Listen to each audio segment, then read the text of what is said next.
Good afternoon. Opening today's meeting of the Santa Rosa City School Board, Wednesday, April 9th, 2025.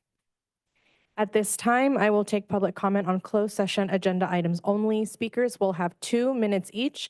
The items on the closed session agenda are as follows. Item B1, student expulsions. B2, public employee discipline dismissal release. B3, conference with labor negotiator. B4, conference with legal counsel. B5, public employee performance evaluation. The first 3 speakers on our closed session agenda items are Natasha Deakins, Trevor Brady, and Maddie Doyle.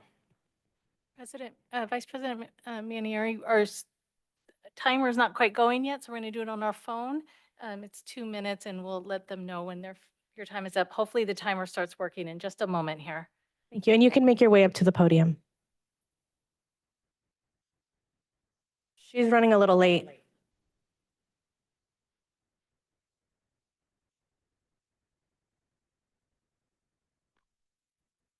Director Medina and President McNally are absent this evening.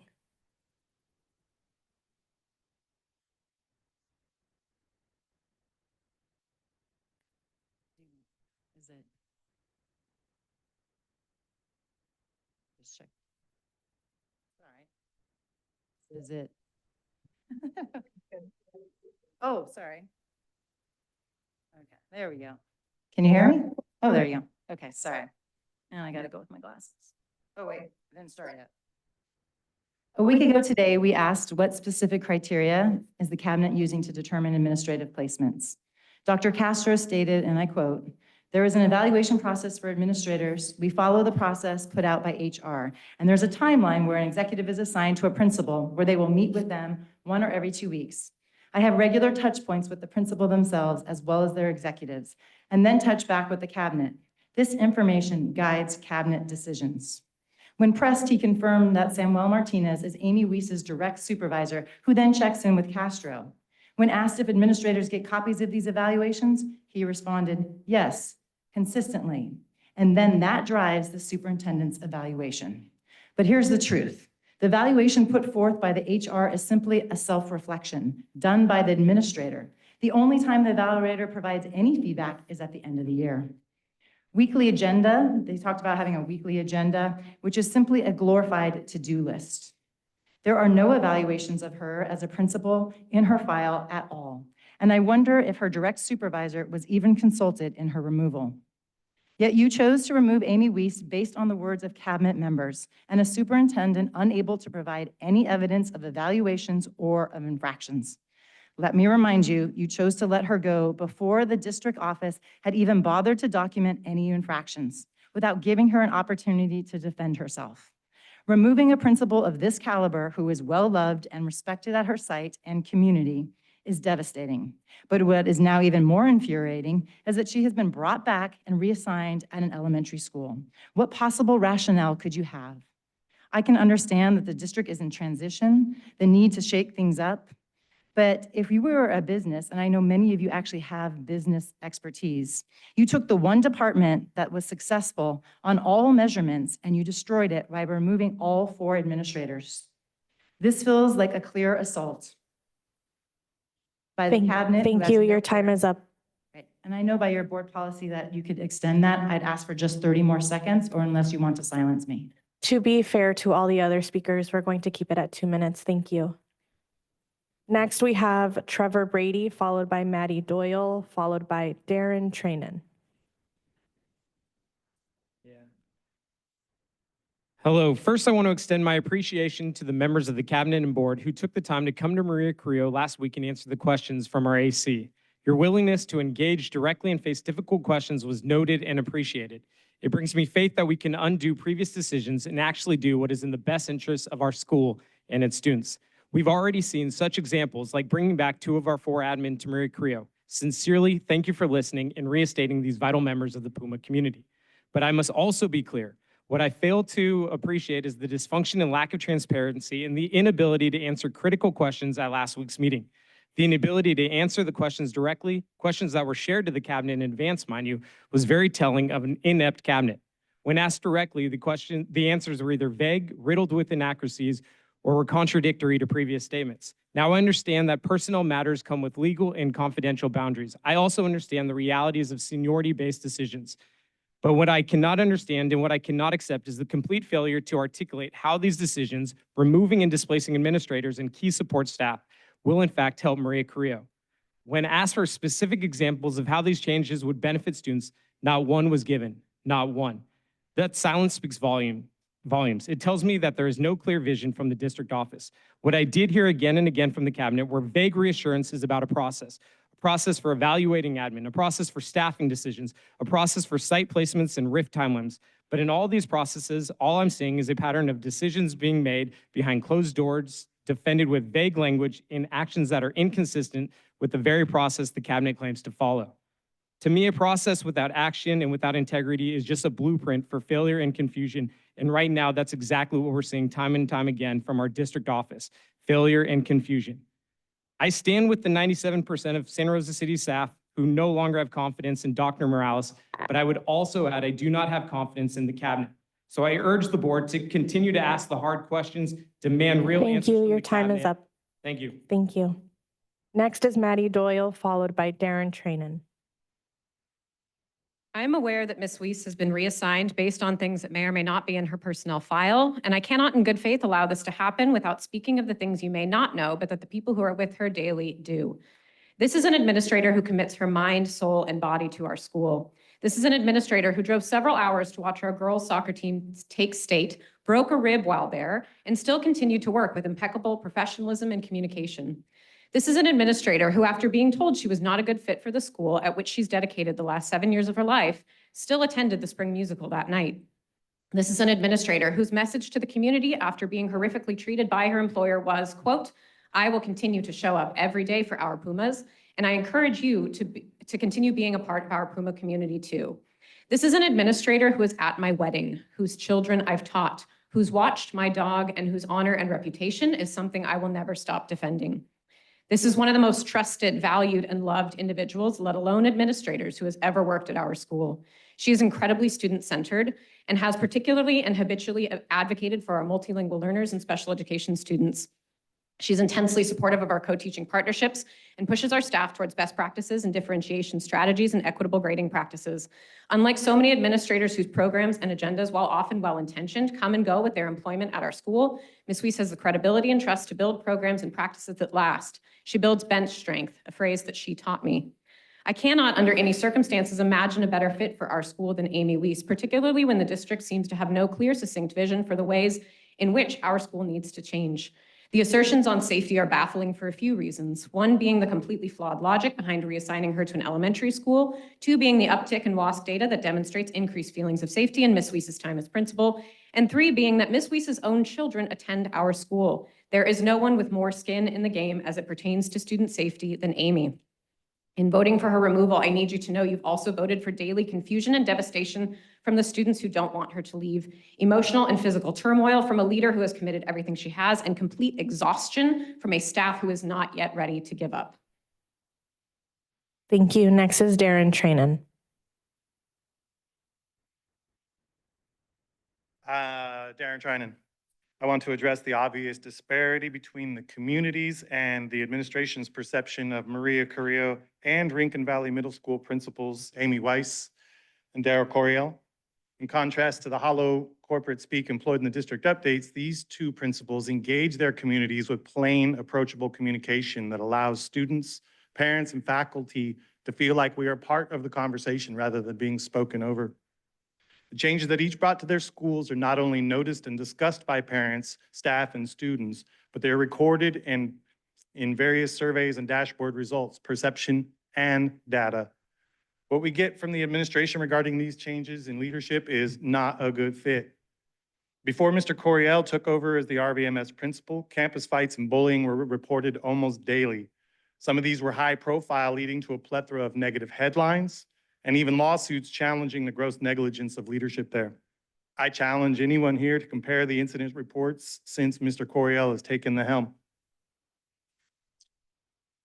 My son has gone from daily interruptions and anxiety to finally being able to reach his academic and social potential there.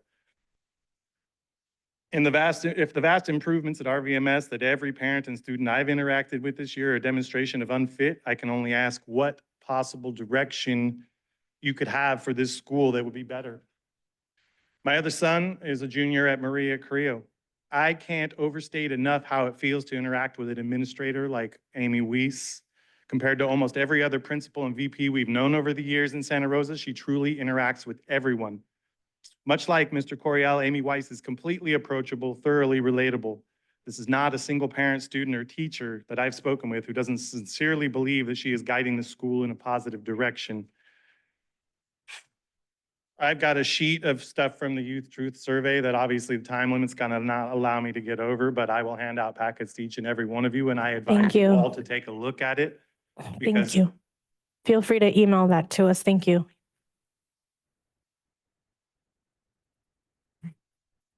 Those are all of our blue cards. At this time, we will recess to close session. Good evening. Thank you all for attending today's meeting of the Santa Rosa City Schools Board, opening this meeting Wednesday, April 9th, 2025. We will start our meeting with the Pledge of Allegiance. Please rise and remain standing through our land acknowledgement.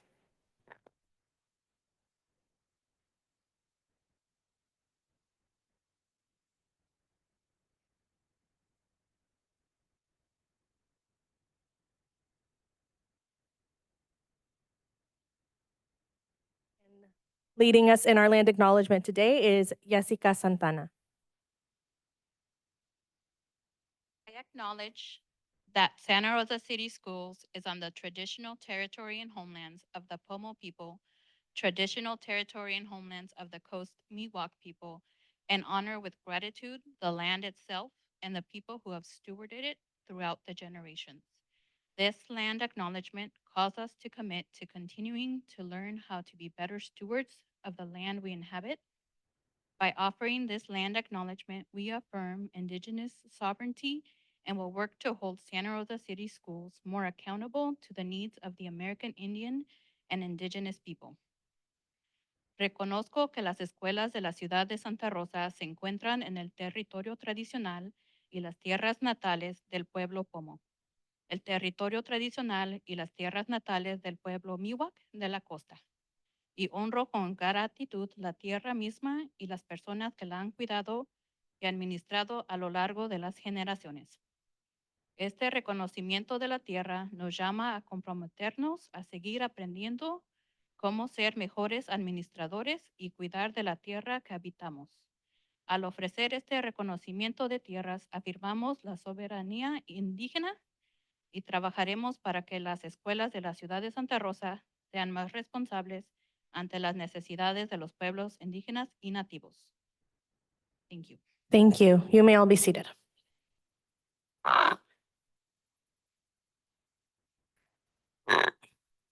Before we begin, I want to take a moment to read a statement from President McNally, who cannot be here this evening. The statement reads as follows. Good evening, Santa Rosa City Schools community. I'd like to begin tonight's meeting by acknowledging the recent vote of no confidence that was taken regarding our superintendent. We recognize the strong emotions behind this action, and we deeply respect the voices of our educators and staff across Santa Rosa City Schools. Our teachers, classified staff, and administrators are the backbone of our school district, and we honor the work you do every day for our students and families. At the same time, it's important to recognize that the significant fiscal and logistical challenges currently facing our district were not created by any one individual. These are systemic issues that have developed over many years and require all of us, board members, administration, staff, families, and community partners to work together toward thoughtful, sustainable solutions. The board continues to support our district's administrative team as they lead through this very difficult time. Even as we work through necessary organizational changes, maintaining a collaborative spirit and shared commitment to our mission remains essential as we move forward. Now more than ever is a time for unity, not division. Let us model what it means to come together in service of students and families. Let us listen, reflect, and support one another as we work to ensure a strong future for all students in Santa Rosa City Schools. Thank you. Next on our agenda is item C3, report of actions taken in closed session. We have nothing to report. Item C4, items considered in closed session for action in open session, seeking a motion on student expulsion case number 2024-2526. So motioned. That was moved by Director Delatorre Second. and seconded by Director Caston. Roll call vote, please. Trustee De La Torre, Aye.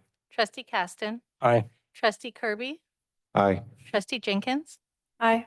Vice President Manieri. Aye. Item C5, statements of abstention. Are there any statements of abstention tonight? Seeing none. Item C6, adjustments. Are there any adjustments to the agenda? Yes.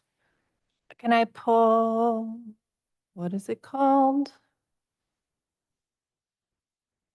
A G6, please. G6. Any other adjustments to the agenda this evening? Okay.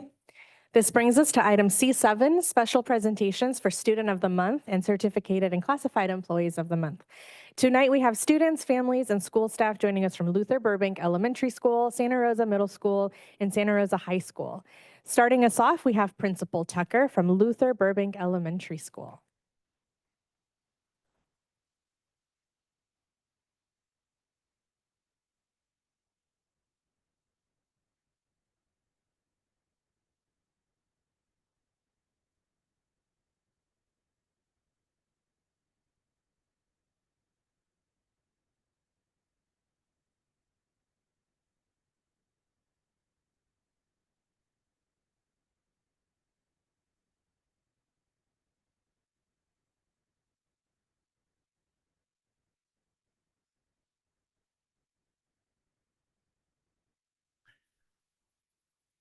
Good evening, President McNally, if you're listening, and good evening, Superintendent Morales. Good evening, board members. My name is Mitch Tucker, and I am the extremely proud principal of Luther Burbank, and excited to recognize these award winners tonight who are extremely well-deserving.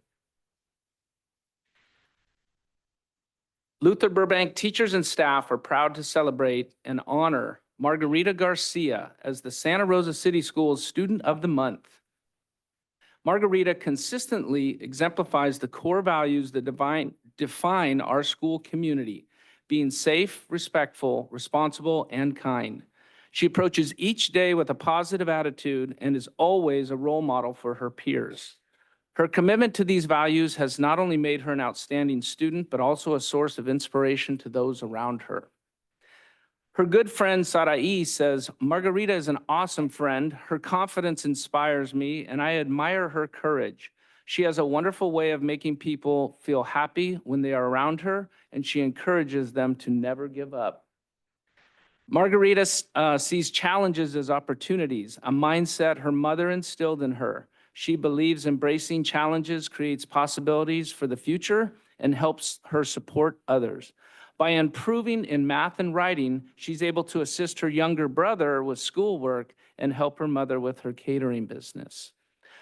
Margarita, a second language learner, started kindergarten speaking only Spanish. She's proud of her accomplishments and not only becoming fluent in the new language, but she also worked hard to overcome a stutter. Margarita wanted to give a huge thank you to Miss Marisol for helping her to develop the skills and confidence to overcome this.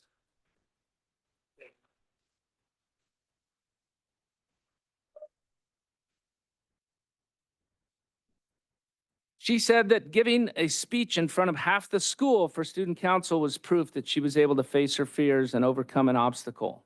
Burbank's Miss Marisol says, Margarita has grown into a confident, fluent communicator and a leader among her peers. I'm proud of her effort and progress over the past 7 years. It's been a pleasure working with such a kind, creative, and bright young lady. In a similar spirit, Margarita's fourth grade teacher, Ms. Sutamoto, says that Margarita was a pleasure to work with, consistently showing hard work, responsibility, and kindness. I'm struck by her quiet nature, yet she is fierce and eloquent when needed. I'm proud of her growth and excited for her future. Mr. Haas, Margarita's fifth and sixth grade teacher, said that Margarita is a gentle tsunami of perseverance and integrity, which I know she's learned from her parents. She's one of the top students in the class and a top shelf human being. She elevates her classmate and is unafraid of a challenge. She's been an amazing kid to have in class. In addition to student council, Margarita plays violin in the Burbank Mariachi Ensemble and was a member of the Lego robotics team. She's a great kid. I know her parents, Sharon and Gerardo, are proud of her. We are proud to celebrate Margarita and her achievements.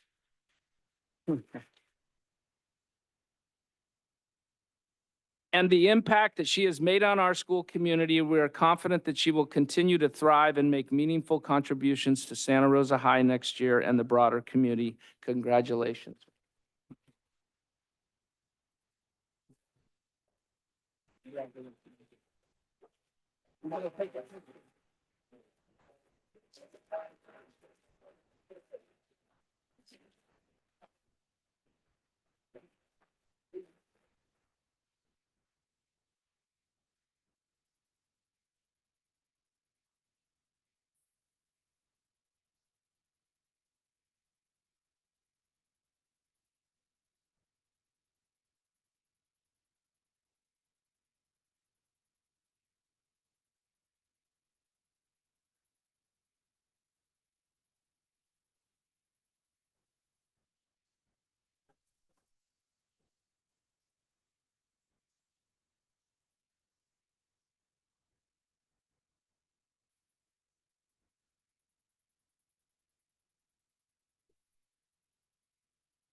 All right, you're good.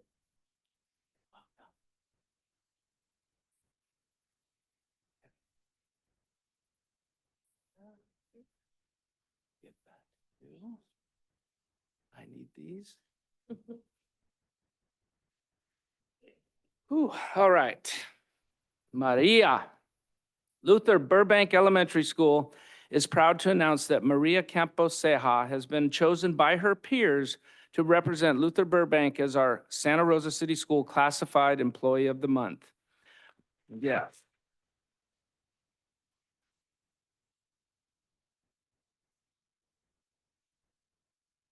Maria is an amazing team member here at Burbank. She is our food service supervisor, and Principal Tucker can always count on Maria to be dedicated and committed to our students and their needs. She goes above and beyond to make Burbank a better place.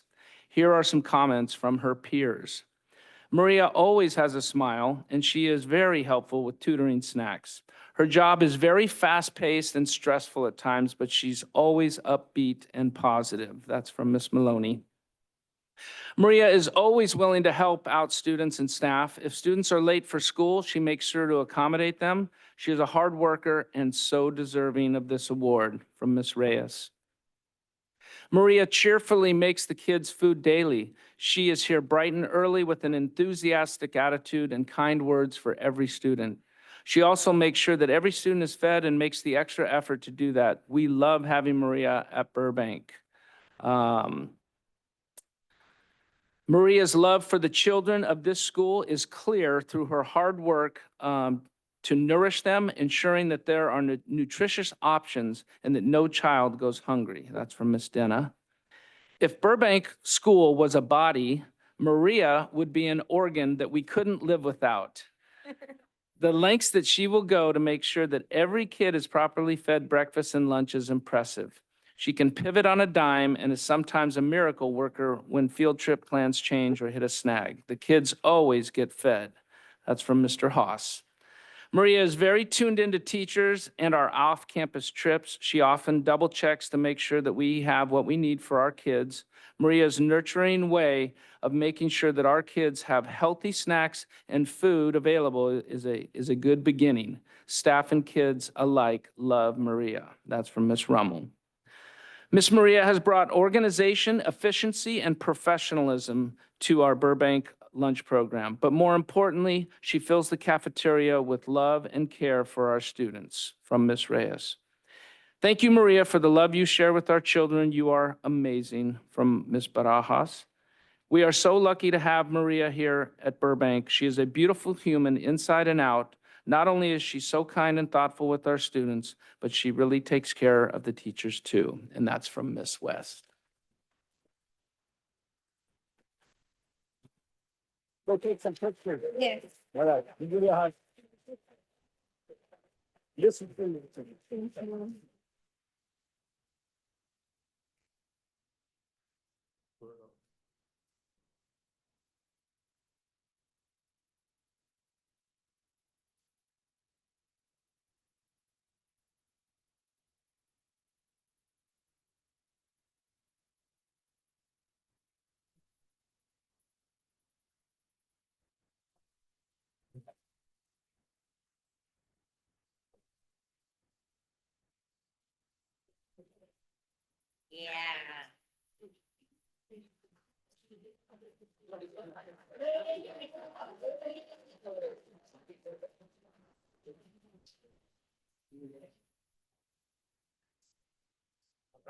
Ready? Rock and roll. Rock and roll. Rock and roll. This lady is rock and roll, marimba rock and roll. There you go. All right, Irene, here we go. Luther Burbank Elementary School is proud to announce that Irene Gilcrease has been chosen by her peers to represent Luther Burbank as our Santa Rosa City School Certificated Employee of the Month.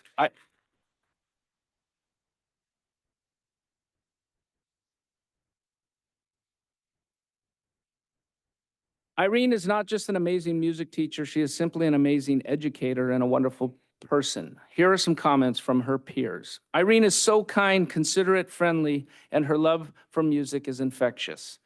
The students feel her positive energy, and it is evident in the beautiful music she creates with them. She connects with all students. Irene was so generous to offer her time to play marimba at Mr. Sanchez's celebration of life.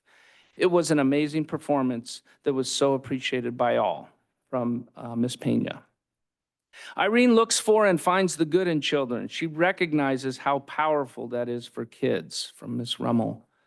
Irene is great with the students. She goes the extra mile to make sure that the kids learn their instruments and enjoy playing them. From Ms. McKee. Irene is a wonderful part of our Burbank community, and that is what she embodies, community through her music. The students who may struggle in a traditional music class thrive in her marimba classes.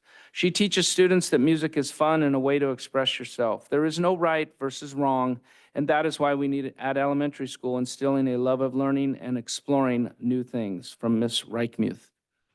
Ms. Gilcrease is a breath of fresh air. With all the challenges within education, she makes all the small moments count with positivity and joy. She brings music to our campus and meets students who connect through this mode of learning, giving them a sense of accomplishment and enjoyment. Bravo, students love her. Ms. Sereno. Irene is loved by students and staff. Her smile, energy, and enthusiasm radiates wherever she goes. Her students look forward to spending time with her and learning amazing songs and dances. Irene sees the potential in all of her students and helps them see their strengths as well. From Ms. Hirschberg. Irene's passion for music education is clear through the passion of her students. My students love going to music, and watching her marimba band is inspiring. From Ms. Denna.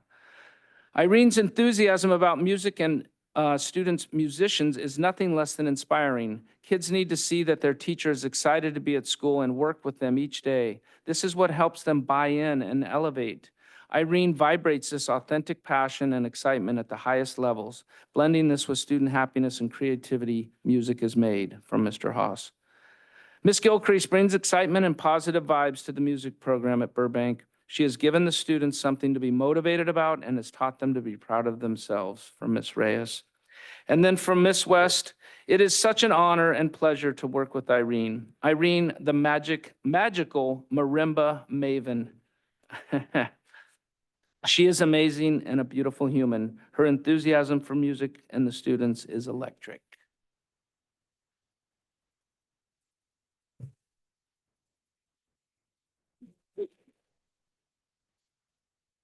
All right, take a picture. Yeah, bring your certificate.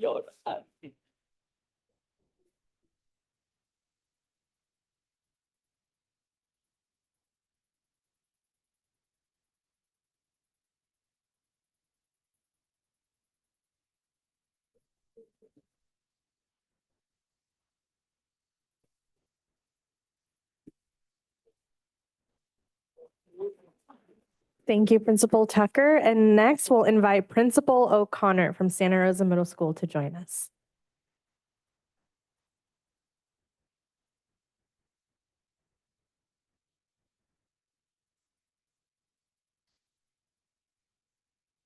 Hi, good evening, Santa Rosa City Schools Board of Education and Superintendent Dr. Morales.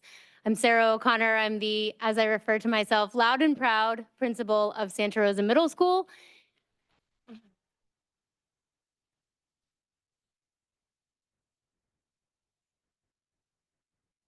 All right, so we're going to get started with our Santa Rosa Middle Students of the Month. It gives me great pleasure to present 8th graders Bishal and Biplav Waggle as the Santa Rosa Middle School Students of the Month. It is perhaps the first time a principal has requested the opportunity to present 2 students. But what are you going to do when you have 2 amazing kids who are also happen to be twins with these incredible individual characteristics? I joked that they shared the womb, so perhaps they can share this award and celebrate this evening. Bishal is a top-notch student. He is the student that teachers dream of having in their classes because he is so genuinely curious about everything. One teacher said, "One of my favorite things about Bishal is watching him process information and then quickly rapid firing 3 to 5 questions that further extend the learning on the topic." Bishal delights in the science daily riddle and also almost gets it every day. Like I said, a teacher's dream. Bishal tries his best on all things, and even if he isn't immediately successful, he perseveres. He keeps trying, whether it's a difficult throw in track or a primary source to decode. But outside of learning and hard work, Bishal is known as funny, kind, and being well-liked by his peers. He's kind-hearted and so helpful to everyone around him. These qualities of kind-hearted and helpful were repeated by the multiple staff members who nominated him and who nominated his brother. Speaking of his brother, Biplav Waggle is the epitome of above and beyond. Not only does he run a trivia competition at lunch, he codes the computer program for it. When it's time to teach his science class a solution for climate change, he doesn't just do a Google slideshow and stand up and present it. He writes, designs, and codes a video game for the class to play to learn its content.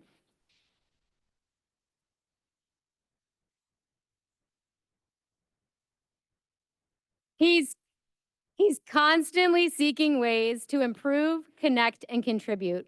He's driven academically, but he's still humble, and he always helps his classmates. Personally, I want to thank Biplav for his active participation in our school site council and our parent faculty student organization known as PFSO. No offense to the incredible adults that are part of these groups, but if I had to miss a meeting, he would be my first choice to facilitate the meeting and the agenda.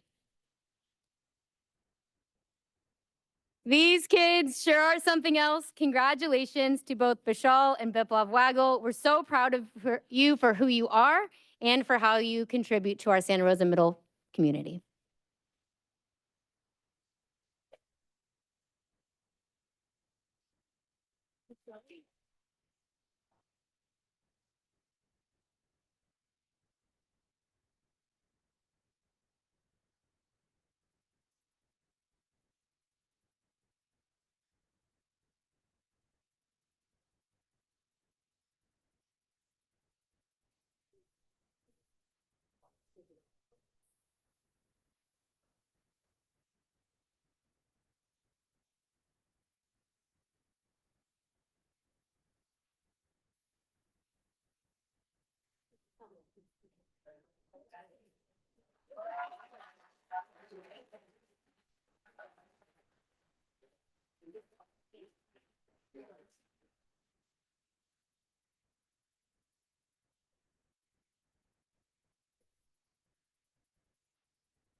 It is now my great honor to present Tesfai Habte as the Santa Rosa Middle School Classified Staff Member of the Month.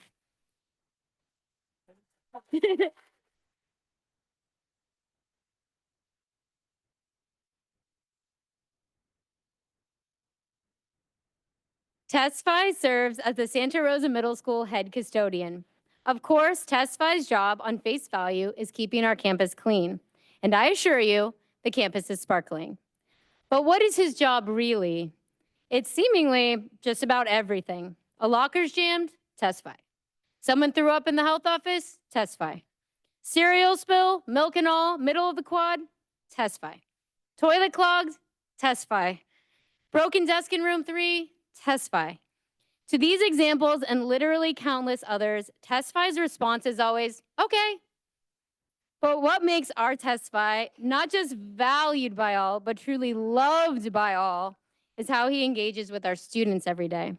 Yesterday, just yesterday, I caught Testify playing volleyball with a group of kids on the blacktop at lunch. Apparently no spilled milk that day. On many PE mile days, you can find him running the mile with students, and sometimes more than one period. Testify keeps his eye on students by chatting with them, hanging out with them, and best of all, playing with them. Did you know that Testify's first year at Santa Rosa Middle, he painted the school? Actually, one staff member captured him perfectly. Testify is a shining example of doing a tough job with a smile on his face. He has a can-do attitude and does the dirty work without hesitation or complaint.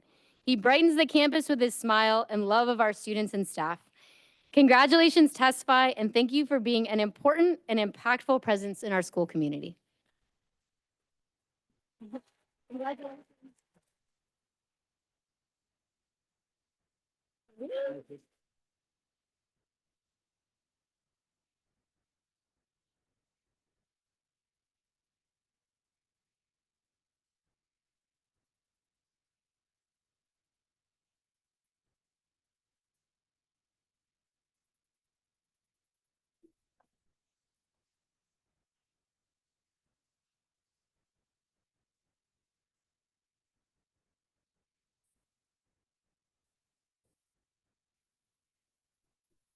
Okay. We're going to take just a really quick pause for a moment. Looks like we might be having a little bit of a health emergency. So we're just going to take a moment to see if we need to do anything. No, Alyssa, we're good? Okay. Okay. Thank you. Will someone please alert us if we need to do something? Thank you. Okay, we'll continue with our special presentations.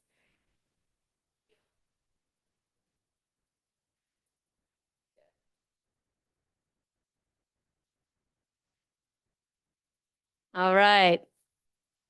And now the Santa Rosa Middle School Certificated Employee of the Month, Eric Ang.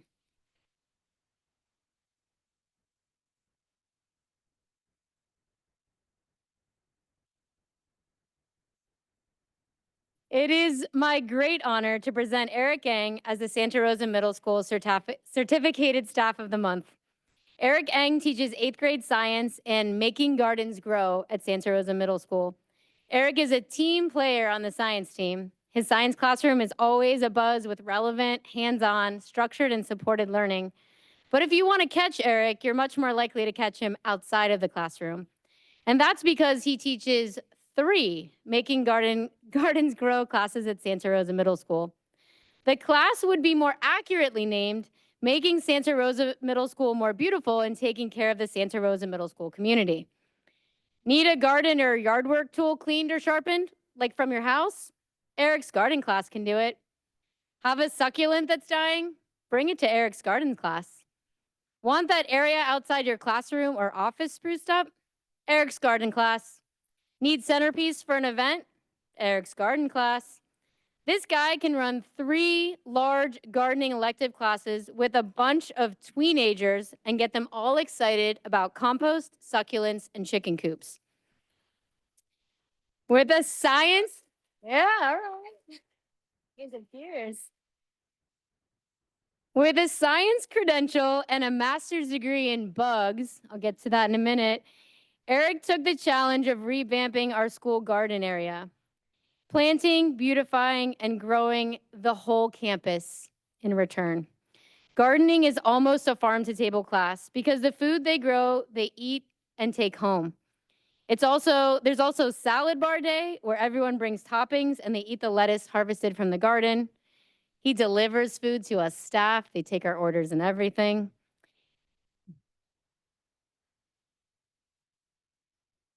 If you're a kid who didn't make it into gardening, no problem. We've got a garden club for you at lunch, or you could join entomology club at middle school. That's right. I'm pretty sure it's safe to say that the largest middle school entomology club in the country is at Santa Rosa Middle School. And for those of you who didn't know, entomology is the study of bugs. Eric has literally brought to life our campus. The work he does, going above and beyond with gardening and his club, provides students not only with a unique opportunity to learn, but with a much needed therapeutic outlet. His humor brightens the spirits of students and definitely staff alike. He has an incredible sense of humor. His contributions are tangibly seen and felt. Congratulations, Eric Yang, and thank you for being such a funny, reliable, talented teacher for the Santa Rosa Middle community.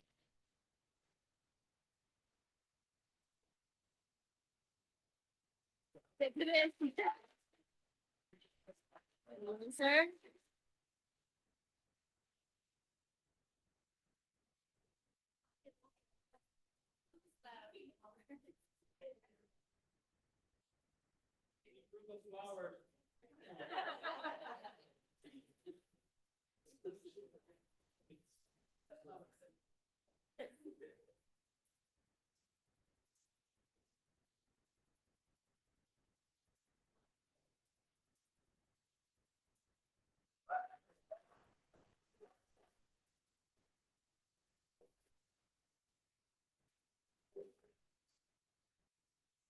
Congratulations. Next, we'll invite Principal Fong from Santa Rosa High School.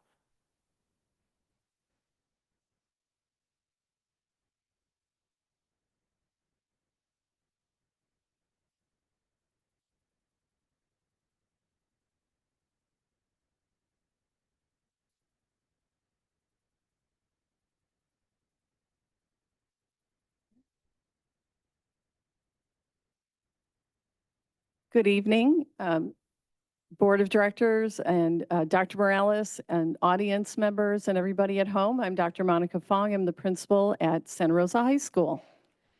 And today I have with me our student of the month, Rustin Pryor Holdenfeld. It's my great honor to present our 12th grader from Santa Rosa High School.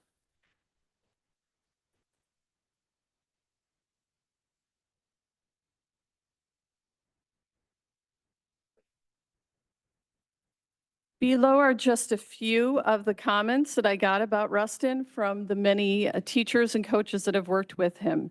And I think you had a game and you came from here and you're going back, and yeah, he's always on the move. Rustin Pryor Holdenfeld was a 3-year varsity player for Santa Rosa High School football. He's been a model student athlete, the kind of player that every coach wants on his team. He offered to go Division III football, but on his field of play, this is just a minor part of who Rustin is. He's a Panther through and through. He's shown dedication to his school in many forms. He's been a member of student government all 4 years. As an underclassman, he was elected to class president both years. He helped plan numerous events, such as the Halloween drive, Christmas holiday lights, and he helped plan the homecoming. His junior and senior years, he was elected vice president and continued to help plan those events again, as well as being a person leading the students during rallies. Every year, he donates time at the Redwood Food Bank, helping to feed the unhoused in our community. Rustin has a GPA that's over 3.9.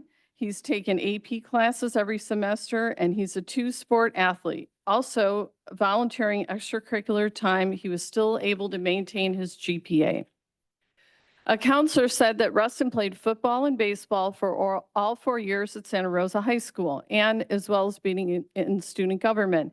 He loves to wear his orange and black and support his fellow students at sporting events, as well as performing in art performances.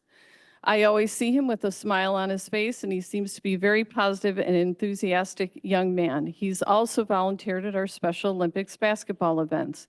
He's always willing to lend a hand and jump in wherever needed.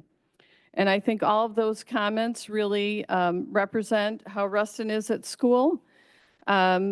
He leads by doing, keeping his mind focused, speaking up when necessary, and all while supporting his teammates and the community. So congratulations, Rustin, and thank you for being such a positive representative of the Santa Rosa High School student body.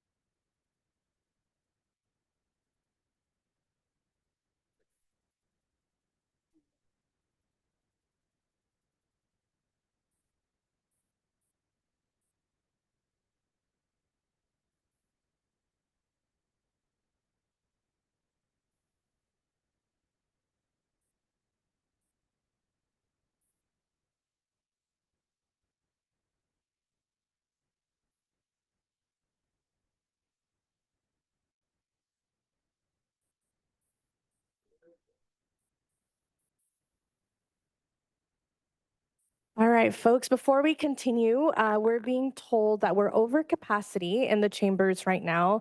And so in order for us to be able to continue this meeting, we need about 30 folks to step outside momentarily. We will take a break after we're done with tonight's ceremony with recognizing our honorees. And so if folks leave at that time, you're welcome to come back inside as long as we have capacity. So we just need to make a few little adjustments. Thank you.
All right, so it looks like we've got a lot of seating on this side of the chamber. So if you're standing, please consider taking a seat. That would really help us. Thank you.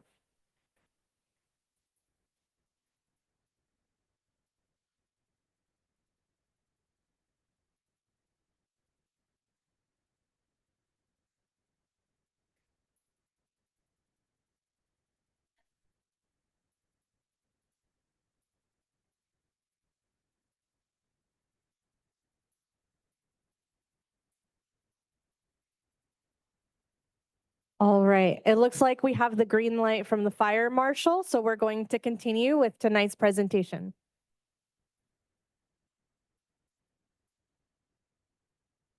Tonight I have with me Wendy Albaran as our classified employee of the month.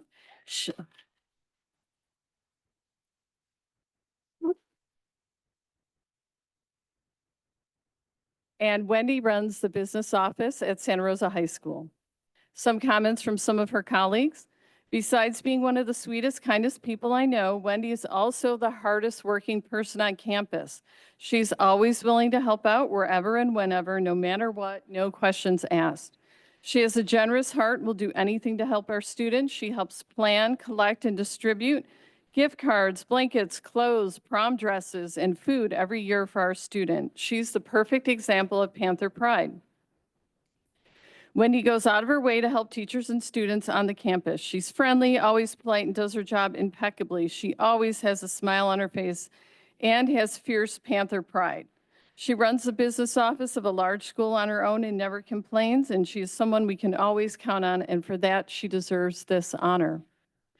From the office staff, Wendy's a friendly face in the office. She's always there to help. She's involved in almost every aspect of the school, including running the student store, heading the graduation committee, and organizing ELAC events. Wendy, your dedication and hard work truly make a difference every day, from expertly managing the business office to wholeheartedly supporting students, staff, and families with your warmth and enthusiasm. Your commitment to the ESL program, pride and passion for Panther football, and willingness to go above and beyond do not go unnoticed. Thank you for all that you do.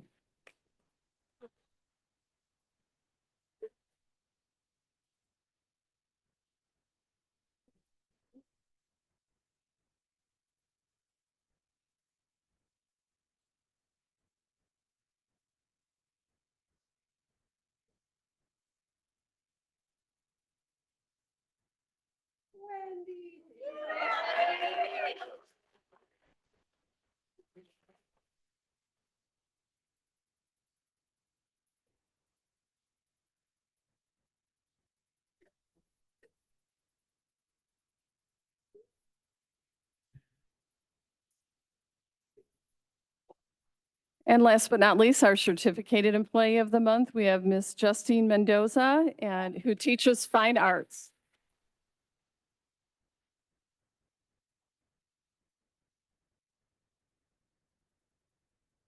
Comments from her colleagues. Justine's goal is to make students feel seen, heard, and supported in any way that she can.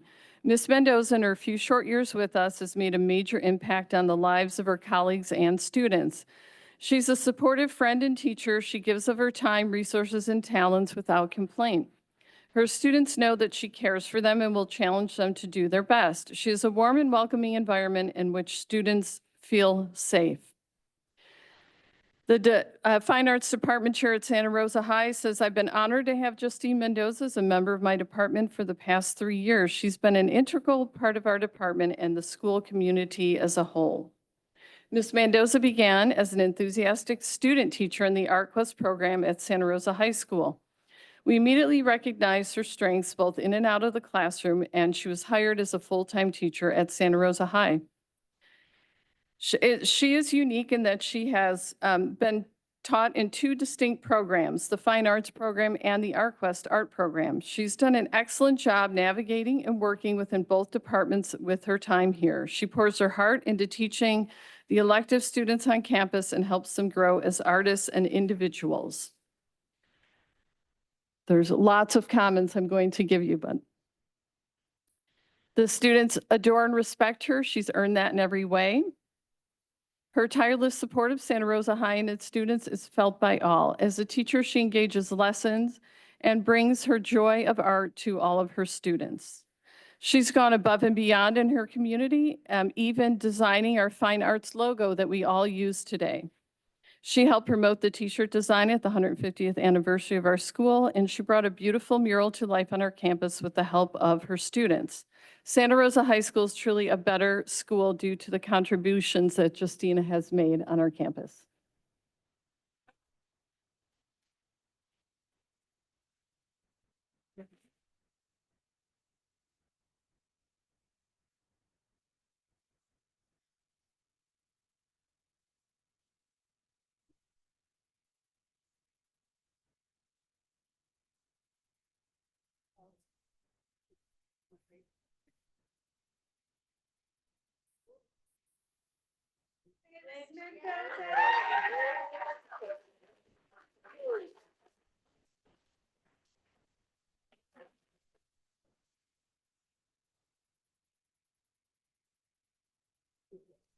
Congratulations to all of tonight's honorees. We're now going to take a few minutes to take a little break so we can transition from our recognition ceremony to our next agenda item. So folks need to reshuffle again. This is the perfect time to do it.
All right, we are going to continue our meeting this evening. We are on our D items for the meeting this evening. Starting with item D1, we have our California School Employee Association Santa Rosa 75 report. We'll welcome President Lehman to the podium.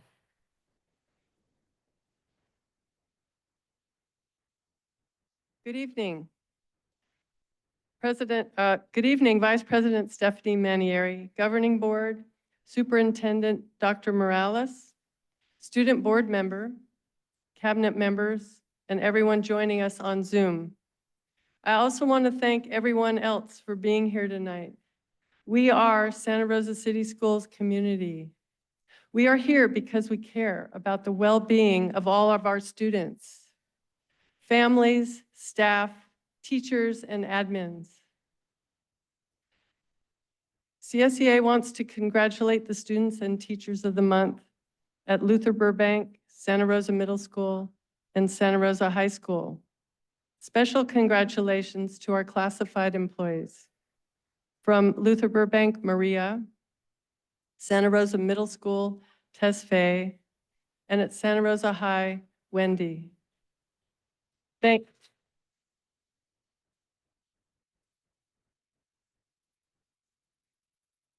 We negotiated the MOU for the impact and effects of layoffs with the district last Friday, April 4th. We encourage you to approve action item 7, which is number 8 MOU. It is pending ratification from our chapter membership, and we will report back to you on the results next week. Of the some 172 classified employees who received notices We were happy to work with the district to rescind some of them. We continue to work with the district regarding 2 job descriptions and hope that we can resolve these soon. We must embrace all of our dedicated workers, classified, certificated, and all of the other employees affected by layoff, and continue to support each other throughout this process.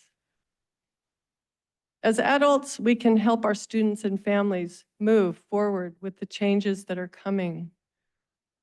Reality is, it's not going to be easy, but working together will make it seem easier. We appreciate the staff weekly started by Dr. Morales. The transition teams are moving forward.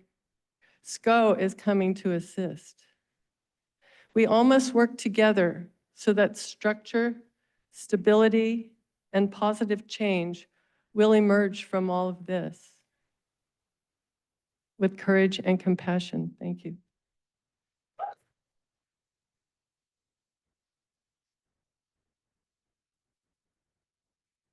Thank you, President Lehman. Next, we'll welcome SRTA President Catherine Howell to the podium for the SRTA report.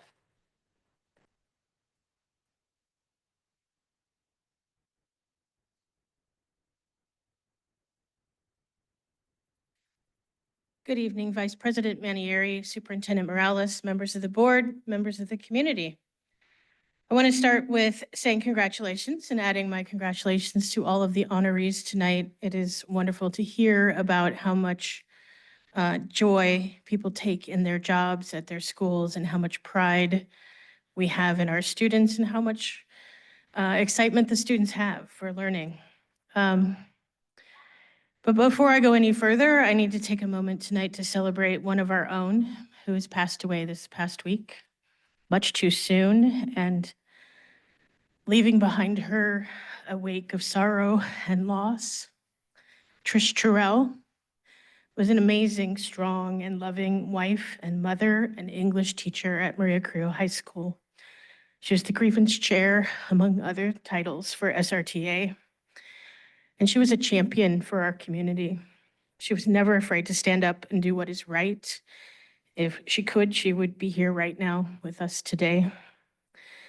She's going to be remembered by dozens, if not hundreds of people as that teacher, the favorite that you think about decades later, touching and changing the lives of so many students and families and teachers.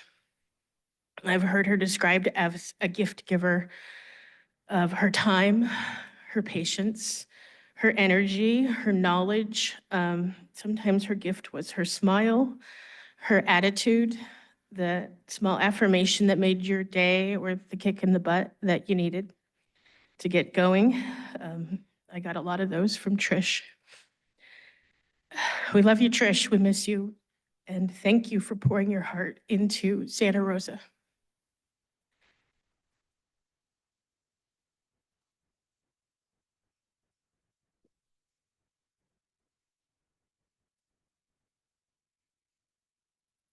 We have dozens of teachers here tonight pouring their hearts into Santa Rosa. You'll hear their stories, you'll hear their concerns, but they pour their hearts every day into this community and their students.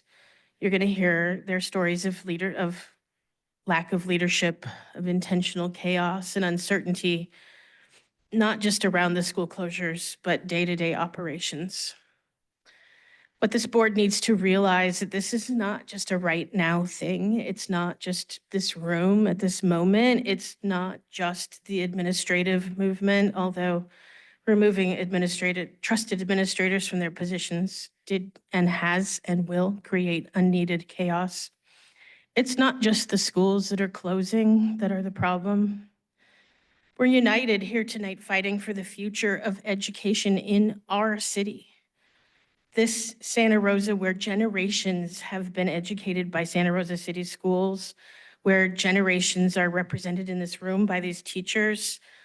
I only moved here in 1997, so I can't claim as much as some, but we know that generations have gone through our schools, and we are hoping for generations in the future to come. We're surrounded and supported by thousands of community members. And as of today, through a resolution passed by the Sonoma County Democrats, we're supported in our request for Dr. Morales to step down by that group as well.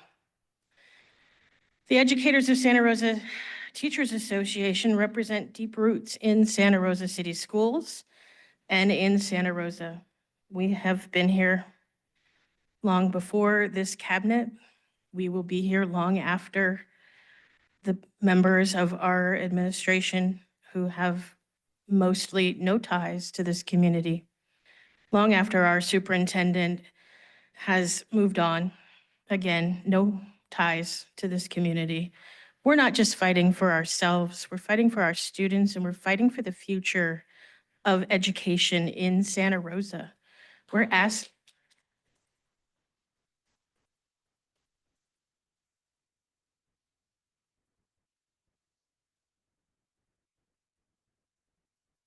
asking this board to make this action now, to save this from the chaos and the insanity that we're seeing, from the families fleeing our district, looking for someplace that is more safe and more stable, that where they can see a future. We see ours fading.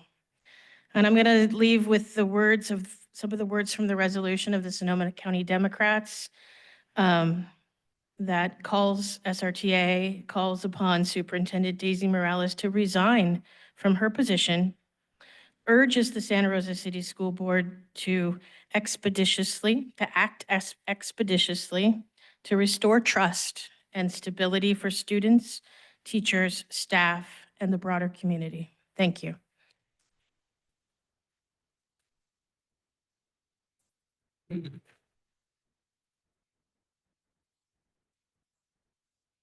Thank you, President Howell.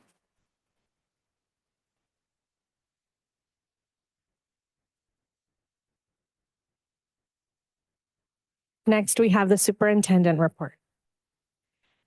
Thank you, everyone, for being here. I echo what President Howell mentioned in terms of our beloved teacher, Ms. Terrell, and I'd like us for just to take a moment of silence to remember her in this moment.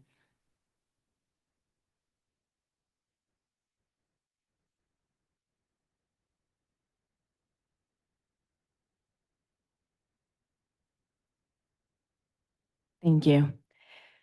So last week, we had multiple listening sessions with some of our closing schools, answering questions as much as we possibly could.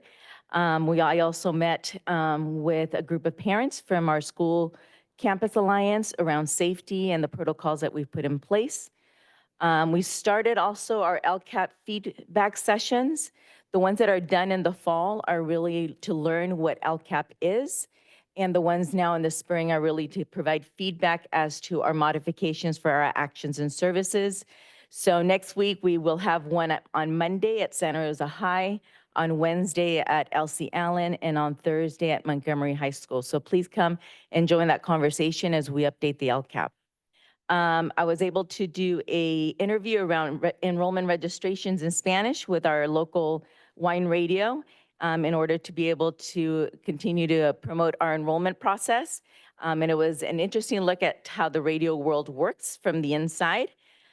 We also had our collaboration time yesterday with SRTA. We sent out a letter to the SRTA Executive Board to look for ways to more efficiently and effectively work together.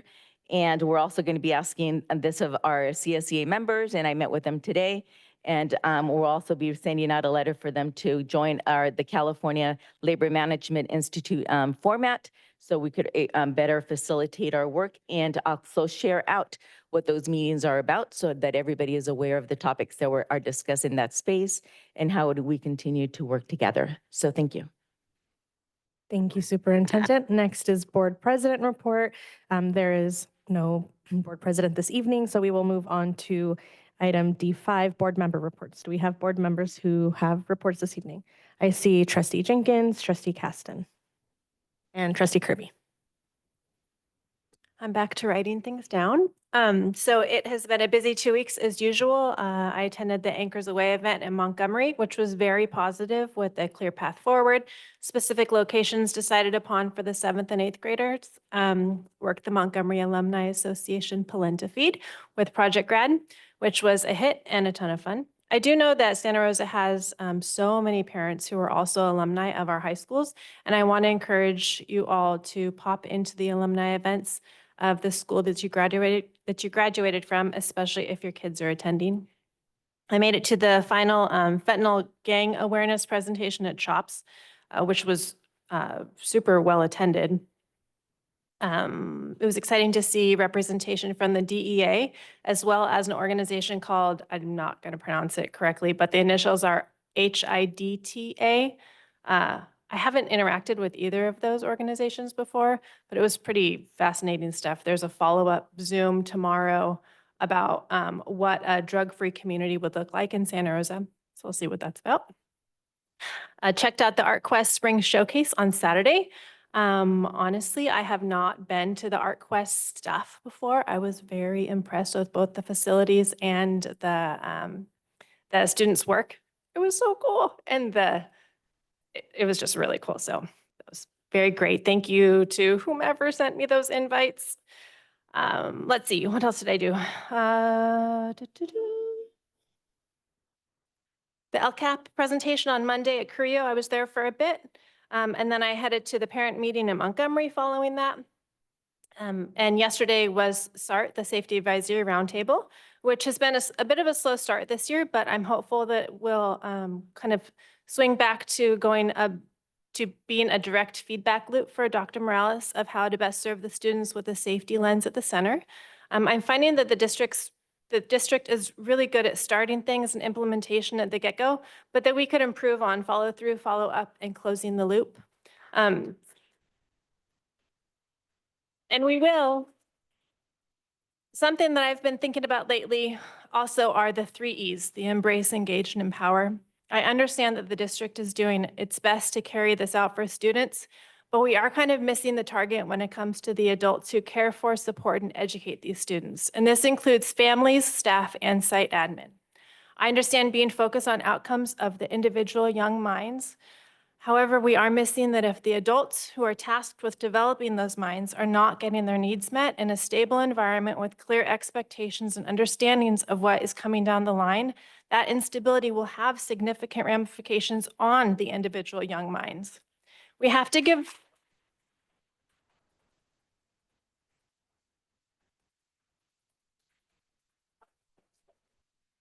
We do have to give notices to people, and likely more people than expected due to not closing as many schools, and this sucks. The shuffling around also sucks. We're missing the mark on clear communication at all levels, and we will do better. We must do better, and we will. It's completely normal to reactively act out in uncertainty and also filling gaps when the information is not given. That being said, all of us in the community also need to take a pause and remember that each person can only be fully responsible for themselves. If you think that you would like to be in the roles of people that you're mad at, please run at the next election. And please apply to open positions. So many people are engaged right now, which is amazing. Have personal conversations with other engaged folks to move change forward. Parents talk to staff, staff talk to site admin talk to the DO. Sure, we can talk to others, but not everyone has the same knowledge base for each situation. So let's keep moving forward. Thank you. Thank you, Trustee Jenkins. Next is Trustee Caston. Thank you. So I want to start by acknowledging, also asking for a moment of silence for Coach John Perry. He was a coach for 50 years at Westside Little League, and he passed away on Friday night. In addition to coaching many of our Westside baseball players, many of those players went on to play junior varsity and varsity at Santa Rosa High School, and some of them are currently playing there today. So if we could just take a moment to recognize them, I'd appreciate it.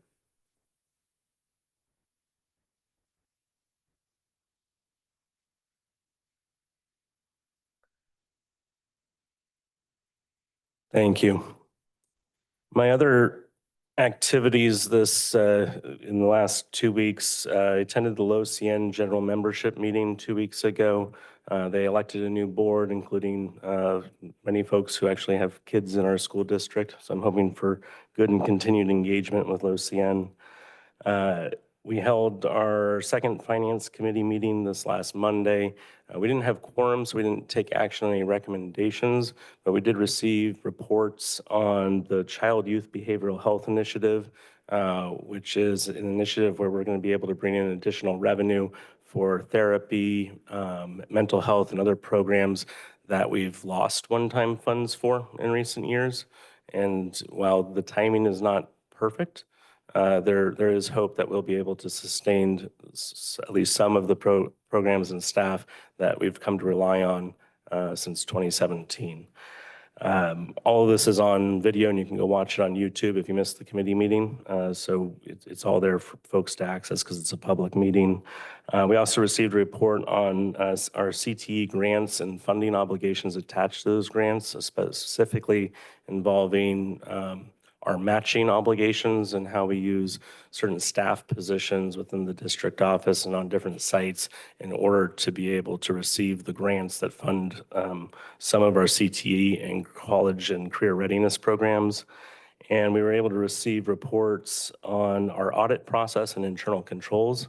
This is a part of the first work plan for the Finance Committee between our first meeting a month and a half ago through June. We're reviewing every aspect of the finance process for the district. And we're going to come back to the board after that June in order to make sure that all of our internal controls are there and the policies that we should have adopted are adopted. In this last meeting, we had audit controls and internal controls. So I encourage folks that are interested in the finance side of the district to go and watch that meeting. There's a lot of good information there. We had our second SCO, Sonoma County Office of Education subcommittee meeting with SCO. We'll have our third one tomorrow. This last one, we talked a lot about campus safety, specifically the timeline related to SRO implementation with the city of Santa Rosa, as well as the other Santa Rosa supports out there, including the Violence Prevention Partnership, Youth Truth, their street outreach team and their intervention team, and how to better bring awareness to and also ensure use of those programs and supports within especially our incoming secondary schools. And then lastly, I completed my Master's in Governance 4 course with the California School Board Association, which was specifically focused on human resources and labor relations. And so I'm hoping to bring that knowledge to the board, mostly in the closed session side, but it was a lot of very helpful information for us to use. So thank you. Thank you, Trustee Caston. Next is Trustee Kirby. Hello. So I was out of the country most of this past week, but prior to that, I did attend one of the SRPD fentanyl and gang outreach presentations. Just a reminder, if obviously the tragedy that happened several weeks ago here, in our school community, I just want to again urge everyone, please, Narcan is out there for free. Everyone should have some in their vehicle, in their home.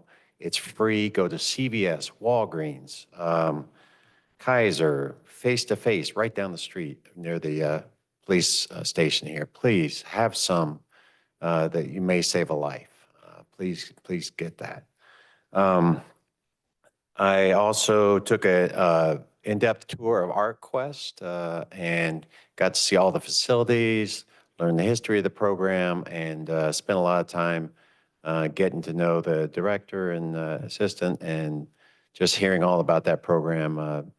So I appreciate the time for that. That's all I have. Thank you, Trustee Kirby. On my end, really quickly, on March 27th, I attended the SCO and Santa Rosa City Schools Ad Hoc Committee at the Sonoma County Office of Education that Trustee Caston just spoke about. On March 28th, I attended the LCLN High School Ag Boosters 27th Annual Fundraiser at the Sonoma County Fairgrounds. It was really great to see a strong LC community celebrating their ag programs. On April 5th, last Saturday, we had a policy committee meeting to create a plan for updating our policies. It's really a pretty big undertaking. And so we have a plan for bringing policies forward to the board. So we can make some headway there. And then last Wednesday, I attended a parent meeting at Cesar Chavez Language Academy. This was really more of an opportunity for parents to learn about what's going on within and outside of the district that's impacting CCLA. And they had a really robust conversation. Kudos to the parents who made that happen. It was really, really well organized and facilitated. Any other board member reports? Okay, next we have our student board member report. Over the past few weeks, I've been able to visit LC Allen and Ridgeway, getting to meet the candidates for the new position next year of student board member. I met some really awesome people, well-rounded, super encouraging leaders, very driven. So I answered their questions, gave them the rundown on the position, what it entails. I was as transparent as possible. We went like 30 minutes overtime for both meetings because they were so awesome. But yeah, it was awesome getting to see those students. And it's cool to see that we're also looking at sophomores and juniors, so we can get a wider range of representation. And then I'm excited to see next year that we're going to have 2 student board members to further representation and strengthen student voice and influence on this board. Thank you.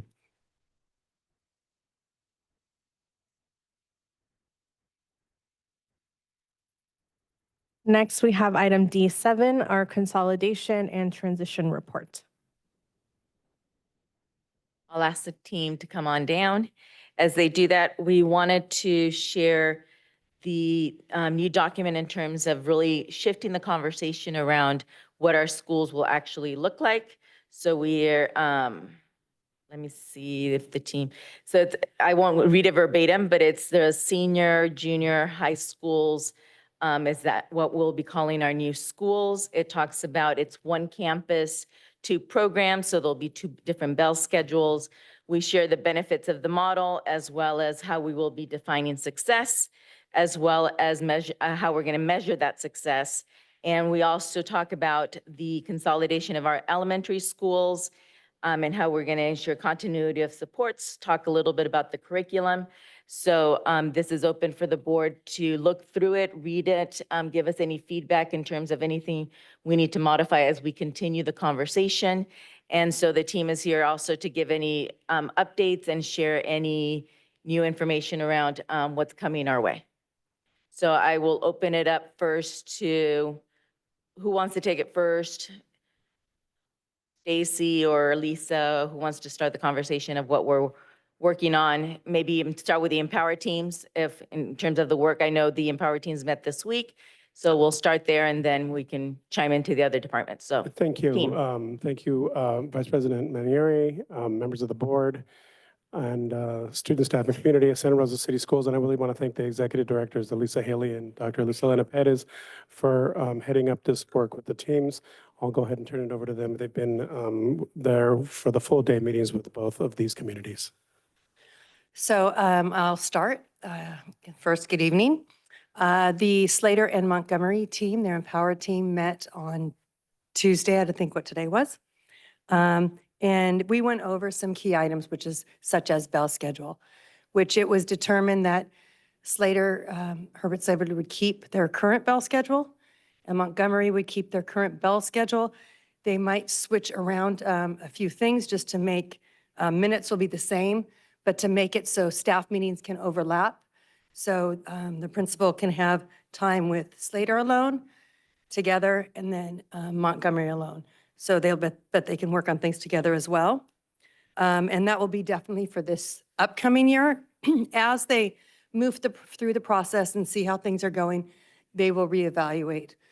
The team would like to continue to work in some format next year to really continue a continuum and a success, evaluate things, how's it going, what needs to change, and different implementations perhaps. So they worked on that. We also went through what is important to bring over. So for example, what Herbert Slater really values and wants to continue, we really want to make sure that the support is there for that. And what Montgomery would like to continue and be supported. And then what actually overlaps and can be done together. So for example, Spirit Days. And that might be something that could even grow and really become more robust. There are certain wonderful things that Herbert Slater has to offer that they really want to shine as well. And then Montgomery has that too. Also, behavioral expectations was a key component of the day, aligning that because we really do want to have set guidelines that all kids adhere to and that the teachers understand and all staff understand and the principal, as also her team really can support. And with that, they will continue the Minga app. And currently Herbert Slater does not have the Minga app, but they will be trained and they will use it as well. So that's another consistency that will occur, really trying to make things consistent because it will be next year 2 schools on one site, but we want expectations to all be high and the same. Also, staff were given dates and opportunities if they would like to be trained in the International Baccalaureate and also AVID. So Herbert Slater is currently in AVID school, as is Montgomery. We really want to continue to grow that. Many years ago, Herbert Slater went through some IB training, hoping to become a middle years program. Sometimes that's a very heavy lift. With it already being at Montgomery, that support can be there. So we want to train that, get that going on. So that path will continue to grow, which can really turn something incredible. The school can really be something known throughout all of Sonoma County, with not that it wouldn't be regardless, but IB is something, it's just different and nothing around, we don't have it around here. And then big thing, we found lockers for 7th and 8th graders. I know, it's very exciting. And it is something important because Slater does not have their students bring backpacks into class. That has been a wonderful working, I guess, cuts down on different issues for them. We want to continue that and make sure that happens at Montgomery as well. So they found locker bays, which will be great. So that will continue as well. I think that covers what, and then next thing we will start needing to work on and really review is safety plans and the site SIPSAs. All right. So I'm facilitating the Santa Rosa Middle, Santa Rosa High, Junior, Senior High model. And Elisa and I have worked very closely to make sure that we maintain parallel, but obviously not going to be identical in the path, as each school community has their own identities as well. And even as they come together, they're not going to be mirror images, but we want to make sure that we are taking steps in tandem. So at this point now, where we had held our Empower meeting first, since then, Montgomery and Slater has been able to hold 2. So now we get to learn from their second meeting, which is really great, and mirror some of the topics that they were able to address. So the updates, I meet weekly with Dr. O'Connor and Dr. Fong. We talk about the issues that are coming up, the emails that might have been received, what are some critical topics, and we determine which of those then we can bring to the design team and to the Empower team, and which I need to bring to the design team. We held a listening session at Santa Rosa Middle School with the staff. That was very enlightening as well for us to hear key concerns and how to address those. We held a coffee with the principals at Santa Rosa Middle School with both Dr. O'Connor and Dr. Fong. We had several parents there and also began to see some excitement over the junior senior high model, but parents did have some key questions for us to continue to address and work through. Upcoming for this team is our next Empower team meeting is on April 16th. And on April 17th is what we're currently calling our Panther Cub Night.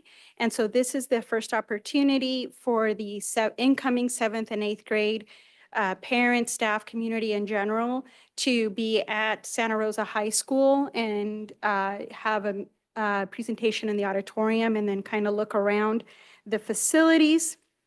The other things that we are currently working on are some solutions to specific needs, such as the need for sinks in DeSoto buildings. So we're looking at options for that. We're aware of the need to take a look at some lunch area needs and also some storage. So working really closely with facilities and Lisa's team to try to find solutions to those issues. In addition to that, Dr. Fong and Assistant Principal Finnerty and we met with the English department, the teachers that are currently in DeSoto, to listen as well to some of their concerns. And, I feel and hope that we're in a place to continue to move forward, just acknowledging that there is a lot of change that is coming. And, we're really focused and putting our students first as we make these decisions. So that's the update from the Santa Rosas. I'm going to touch on elementary. And while it might be, we don't meet every week as far as, the teams. And I think it's really important to note that elementary meets regularly during staff meetings. They're really working on a continuum of when you close a school, how are we going to celebrate? And I really want to keep stressing that, because it's important to know that they're honoring this year's students, and they're also honoring all of the past students, all the past staff, and and anybody that was there. And that is something that they're really working hard on. They're also working with each other on how they're going to go and do field trips to each other's schools. And they have those dates set.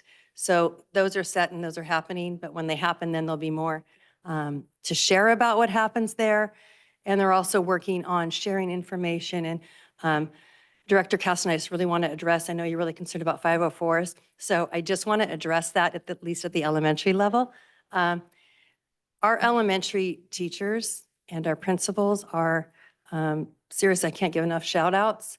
Not that everybody isn't great, but the work that they are doing to make sure that every student that is going to either another school is their information is documented. Like if they have a 504, do they have an IEP? Maybe they went to intervention.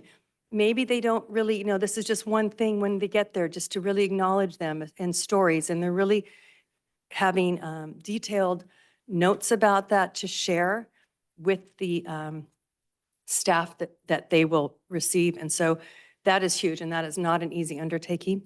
And that is, I think, a very huge ask. And the data and everything that they are sharing about their students is top notch. And I really have to give huge shout outs to them.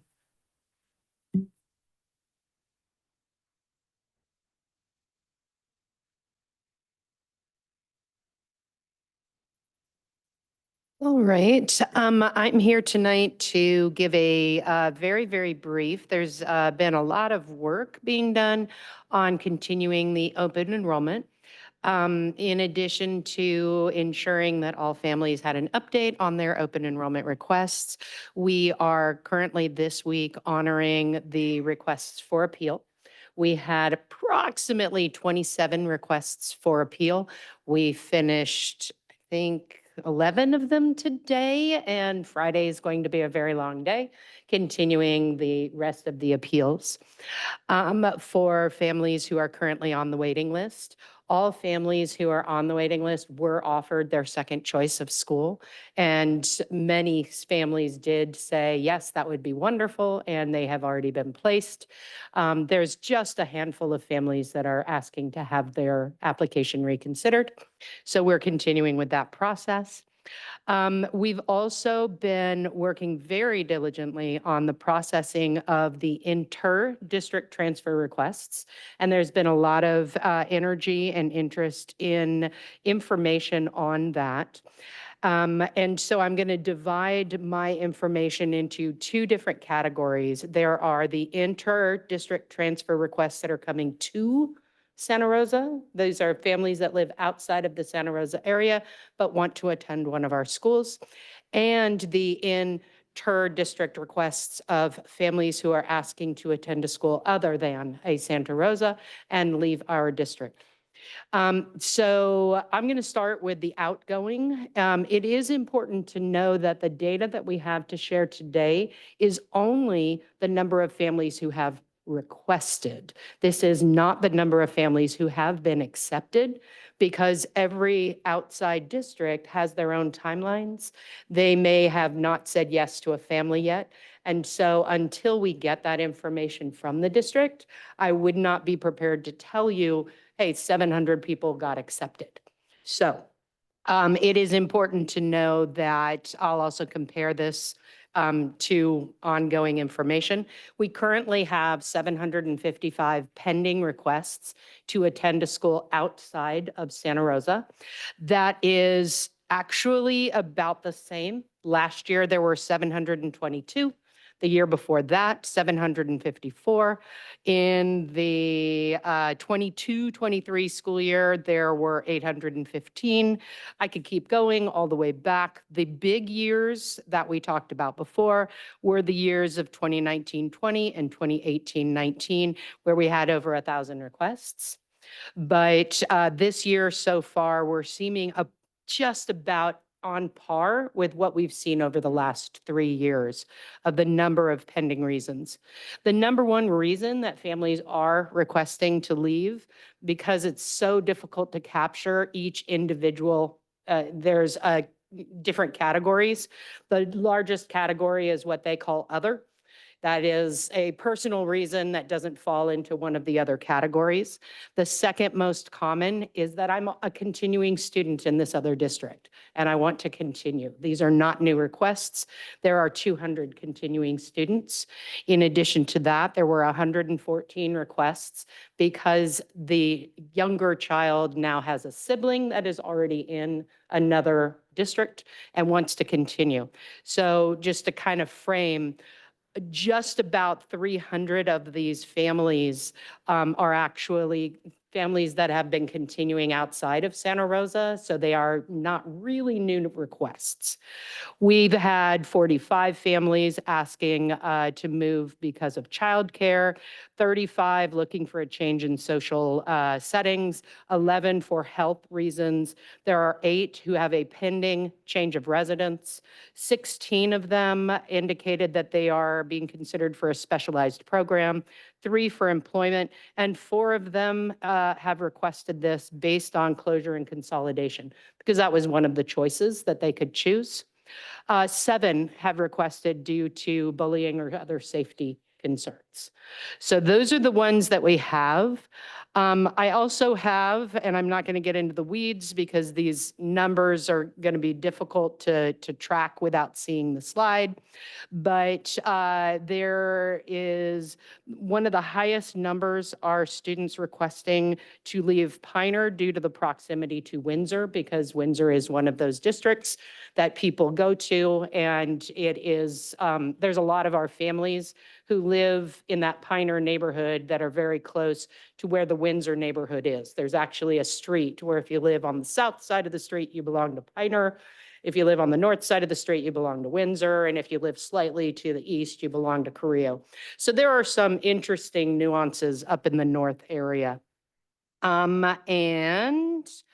So let's talk about the incoming transfer requests. We had actually approximately 250 incoming transfer requests, but a large number of those were actually accidentally filed. They filled out the wrong form.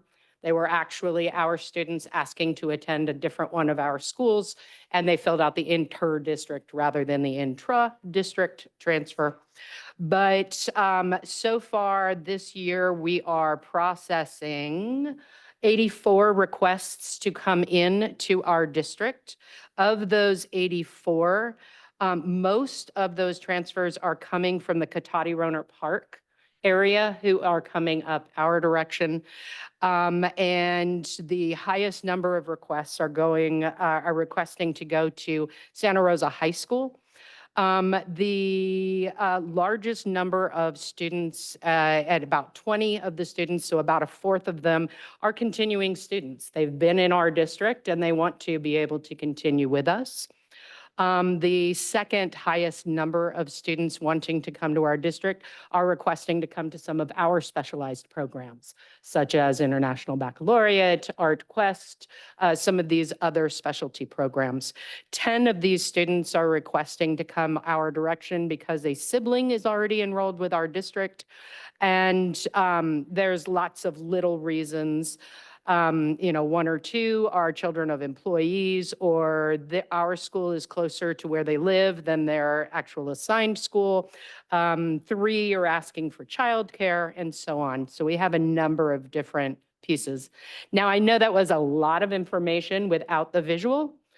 That's because there was so much work to be done. I did not have a time to put together the slide deck. I will be putting together that slide deck and providing it during the board weekly, and then sharing it with the staff weekly and making sure that it's available to our public as well. Clarifying question. On the continuing kids, is that still at the breaks? So like the 6th, 8th? So when you are making a feeder jump, you are required to make a new application, and you are not considered a continuing student. A continuing student would be a student who was in 9th grade and wants to stay for 10th grade. Those numbers seem very small, and the reason that the continuing students seems like a small number is that technically speaking, by board policy, you don't have to reapply. These were the families who decided to reapply, even though it wasn't required. So there are more students that exist on inter-district transfers. These were just the applications that we received. I think I said it incorrectly. Specifically, the kids who are going, who are continuing, and I may have just not understood the way you said it, but with the kids who are going, if there's 200 that are continuing, is that at those levels? Could you just say what you said in a different way? Are you talking about the outgoing or the incoming? Well, kind of either one, but the Okay. outgoing specifically. Yes. Because it was So- 200, which seems like a lot. and- Right. So when we're thinking about needing to apply for an inter-district transfer, once you have been accepted at a school, and it is important to talk about the criteria, but first I'm going to answer your question. As long as you continue to meet the criteria and you are continuing at the same school, you do not need to reapply. Some families do reapply because they want to, either they didn't quite read that, or they asked and got different information from somebody, or they just want to make sure. But as long as you are meeting the criteria, you do not need to reapply if you're continuing at the same school. However, if you are going from one school to another, you are not considered a continuing student.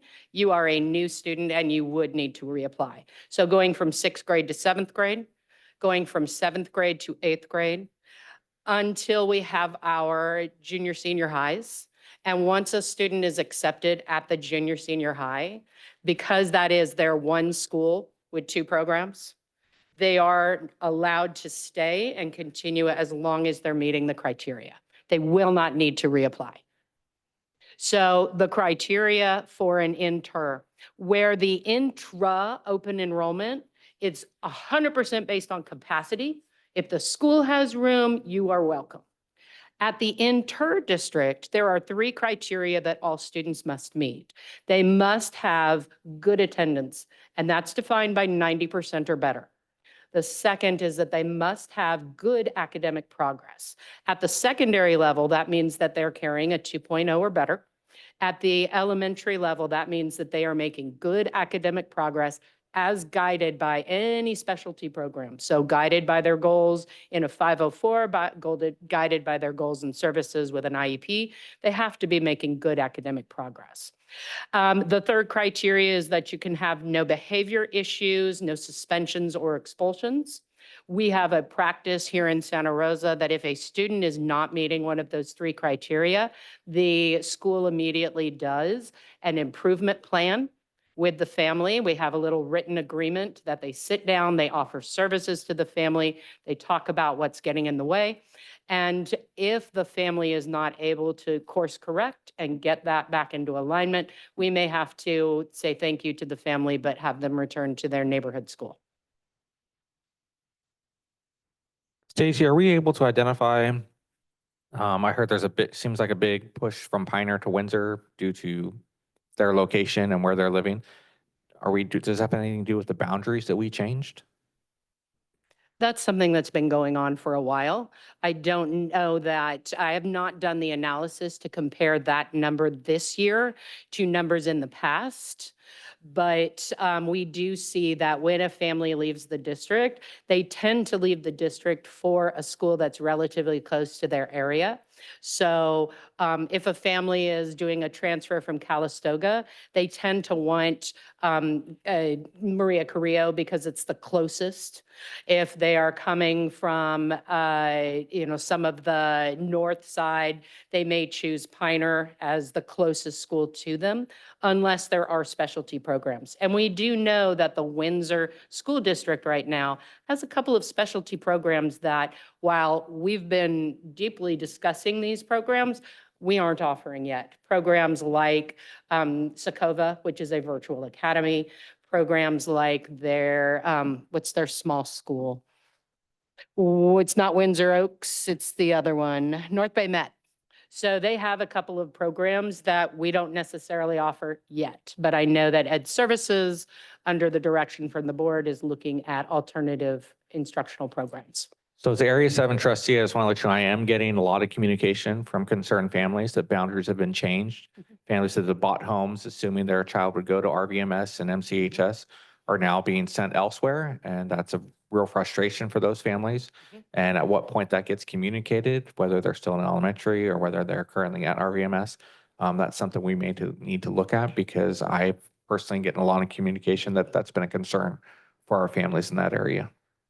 We did send a customized letter to each individual who was impacted by a boundary change. And in that letter, we not only said, this is what your school of residence was during the 24-25 school year. This is your proposed boundary, your new school of residence based on the newly adopted boundary changes. And here are your different options. So we have been working with that, and we've met with a couple of families so far during appeals to explore what some of their options are when we discovered that the boundaries are impacting them in unique ways. So that is something that we are considering and working to honor the message. For example, we met with a family today whose boundary indicated one school during the 25-26 school year, but would change during the 26-27. And we worked with that family to allow them the option to stay where they are or move to that second school the first year. So we're working with that within the constraints that we can. If a school is completely overwhelmed, obviously we may have to offer people their second choices. I know we're discussing revisiting, doing tweaks, alignment with feeder districts, kind of right after summer. As you're going through this process, are you collecting this data in a way we'll be able to use it and the feedback you're getting? In addition to the data that we've been collecting, and I've been working very closely with information and evaluation in how we can collect this data in a very consumable way, because sometimes the way that somebody can look at a bank of data and make sense of it, my brain may not work the same way. I'm a very linear kind of person, and so some of the infographics are a little confusing for me. So I'm always looking for the easiest way to explain. However, as part of our work with the ad hoc committee, we are also working with SCO, and they are going to be conducting some surveys on choice, school of choice. What are some of the barriers that might have a family choosing to come our direction or to go to another direction? And asking some of those more in-depth qualitative pieces of information. We're working, SCO is working through some demographic companies that do those surveys in a very strategic way, where we don't have the hours right now to be able to create our own tools. And we are hoping to be able to get a very quick turnaround on that. Our first targeted community is going to be the 9 feeder districts to see what their interests are and what might be a barrier to their registration with Santa Rosa. And I know we're going to have the quantitative data from the scope. What I think I'm most concerned about is that you're having those more in-depth qualitative conversations right now, and we're going to need this information in August, September.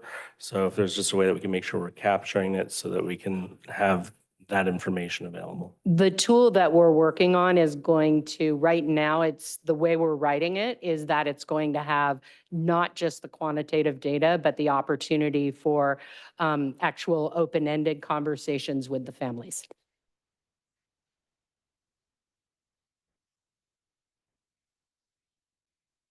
Groups. And focus groups. Yes, And focus groups. No worries. So as you've heard, our team is working collaboratively in support of our partners, specifically facilities working with special services, with the Empower teams, with our wellness and engagement, looking at space at all of these places. We have supplies, we have the dumpsters and recycling bins being delivered to the closing schools this upcoming week. The principals identified spaces to have those added on campus.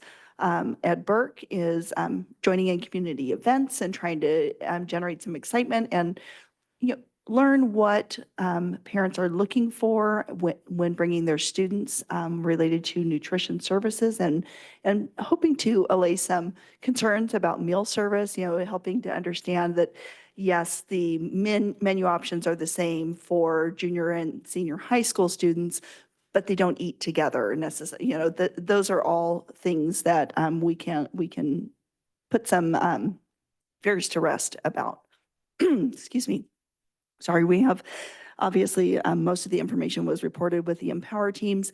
One thing that we will be bringing to the board that we will be looking for some direction on is we will be having some tours that we will be working with our facilities team and our ed services team. I'm looking at bringing parents from some of the charter schools that will be relocating in the future. We have 2 campuses that we will need to be looking at and considering whether there will be a move. So specifically Santa Rosa Middle School and Comstock as potential options. And time is of the essence because of transitional kindergarten and play structures. So specifically a lot of facilities needs in order to convert those middle schools to elementary, to accommodate elementary needs. And the process for that with the DSA, the Department of State Architect, really is a long process. So we've been in planning for a while on TKs district-wide. That was started long before we talked about the school consolidation and closure process. That was part of the facilities master planning. So we already have some of that work done, but now we're getting to the point where we're going to have to identify sites because there's going to be engineering that needs to happen and plans submitted to DSA.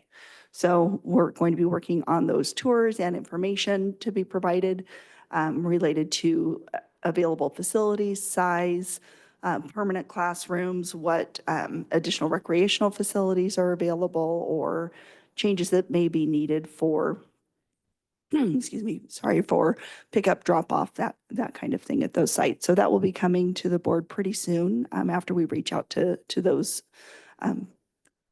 stakeholders to have the tour and some input. I keep the rest of my update brief. I've been in and out with my voice. Can I ask a quick question, Stacy? Oh no, you're getting up. I was just going to hand her some water. Here comes a bottle. Just on the numbers, Stacy, how does the charter stuff fall in? Because do they not have to apply out? Charters follow a completely different application process. They apply in the fall to attend charter the following year, and they have a very specific lottery for how positions are filled at each of the charters. It is not the same process. Their process is outlined in each one of their actual charter documents. Are we able to capture numbers of students going out into charters outside of our district? The only time that we would see that would have to do with the transfer of records.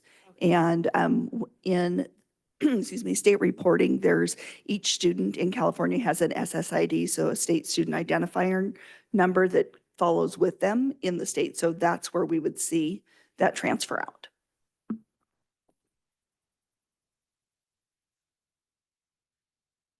Is that the report? No, I have one more. Okay. I do want to share that at Burbank tomorrow, if you're not doing anything, and I hope you're not, because I hope you're all going to show up there at 5 o'clock for food, 5:30 for science night, because they will also be welcoming the Brook Hill families that will be attending there as well. So I do want to make sure that that is a shout out. Thank you. Special services update. We're finalizing specific rooms at sites. We have sites for every special education program classroom.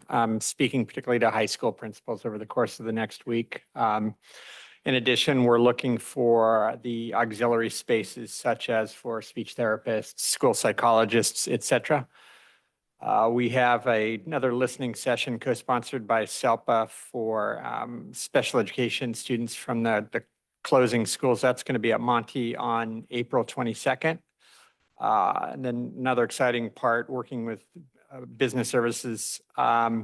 We've talked to some of our preschool community partners, such as North Bay Children's Center and Sonoma Can, with taking an initial look at what Biella may look like as a preschool center, because planning has to start pretty quickly in terms of that. Finally, we are preparing transitions with program managers from all our feeder districts so we can get RSP caseloads established, mild, moderate STCs. So we're chugging along. So kind of a combination question. Thank you for the 504 update at the elementary level. It's really appreciated. I think that's a part of our commitment for the warm handoff we were talking about.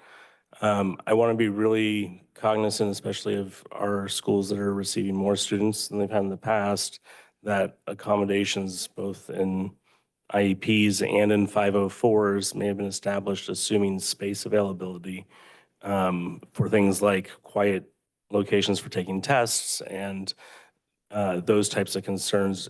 Is the analysis of the 504s happening also at the secondary level? And is that analysis looking at space considerations? I'm going to go ahead and jump in because 504 is general ed, so I'll jump there. So yes, so working with at the Monty and Slater, that came up a lot, quiet spaces for special education and for 504 to make sure they have places to test. Yes, that is being worked at. Principal Santos is not sleeping because of that. And so she was working really hard to make sure there's designated spaces. And as far as 504s, the same thing would continue as in special ed at the elementary level too, because that quiet places, to test kids, that's, that needs to happen. Also, when it's written to a 504, when it's for testing for anything, if it's SBAC testing, what have you, that needs to occur. And also the number of students that we're talking about with respect to 504s is small enough that we could intentionally call them out and make a list and pay special attention with respect to the schools that are closing at the elementary level and the students that are going to be migrating in the consolidation. And we can look at those intentionally. I mentioned at the same time as special education because those types of accommodations kind of overlap. So I didn't know if there's coordination on using the same spaces, how we'd make sure that there was absolutely priority in that element. So, because a part of this was we looked at classrooms that are not currently classrooms. We said we can put students in there, but we also need to make sure that these spaces are available for these accommodations. Yeah, we're also actually folding that in as students that are possibly be affected through summer school. We've added that to the summer school application process. We're adding an additional question just to make sure if a summer school student actually has an IEP or a 504, we're actually verbally calling it out as well. So, thank you. So we are scheduling a meeting this Friday with facilities and Montgomery, the principal for Montgomery, the principal from the Slater, and the two Santa Rosas to discuss a lot of these finite facilities type issues. And it's been really helpful to like receive all the questions, but this is going to be an opportunity for us to meet together and also to share concerns. You know, one team might have thought of things that another team hasn't thought about yet, or a solution would even be better. You know, if one team has a solution that the other team doesn't have yet. So we are meeting this Friday and we're hoping to kind of dwindle down on pending concerns. We're just trying to, you know, address these concerns as quickly as we can. Thank you. Great. Is that the end of the report? One more question. Okay, go ahead. Oh, it's more than one.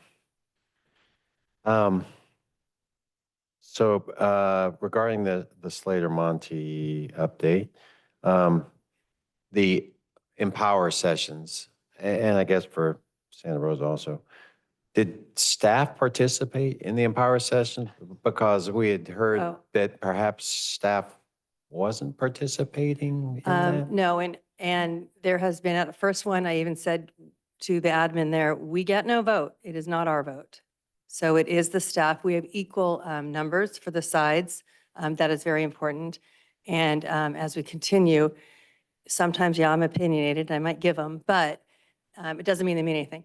So we are not, it's not us really, the empower, the whole thing, right? I mean, this is something that we need to help lift, and we need to make sure that the teachers have a voice, the CSEA members have a voice, because it is really impacting their work with the students. Oh, I agree. There's no way we're going to do this together without staff being on board with this 100%. So you mentioned also the Minga app. I know the public may not know what that is. You want to give a brief description on what that is? And Well, it's going to have to be brief because I've never used it.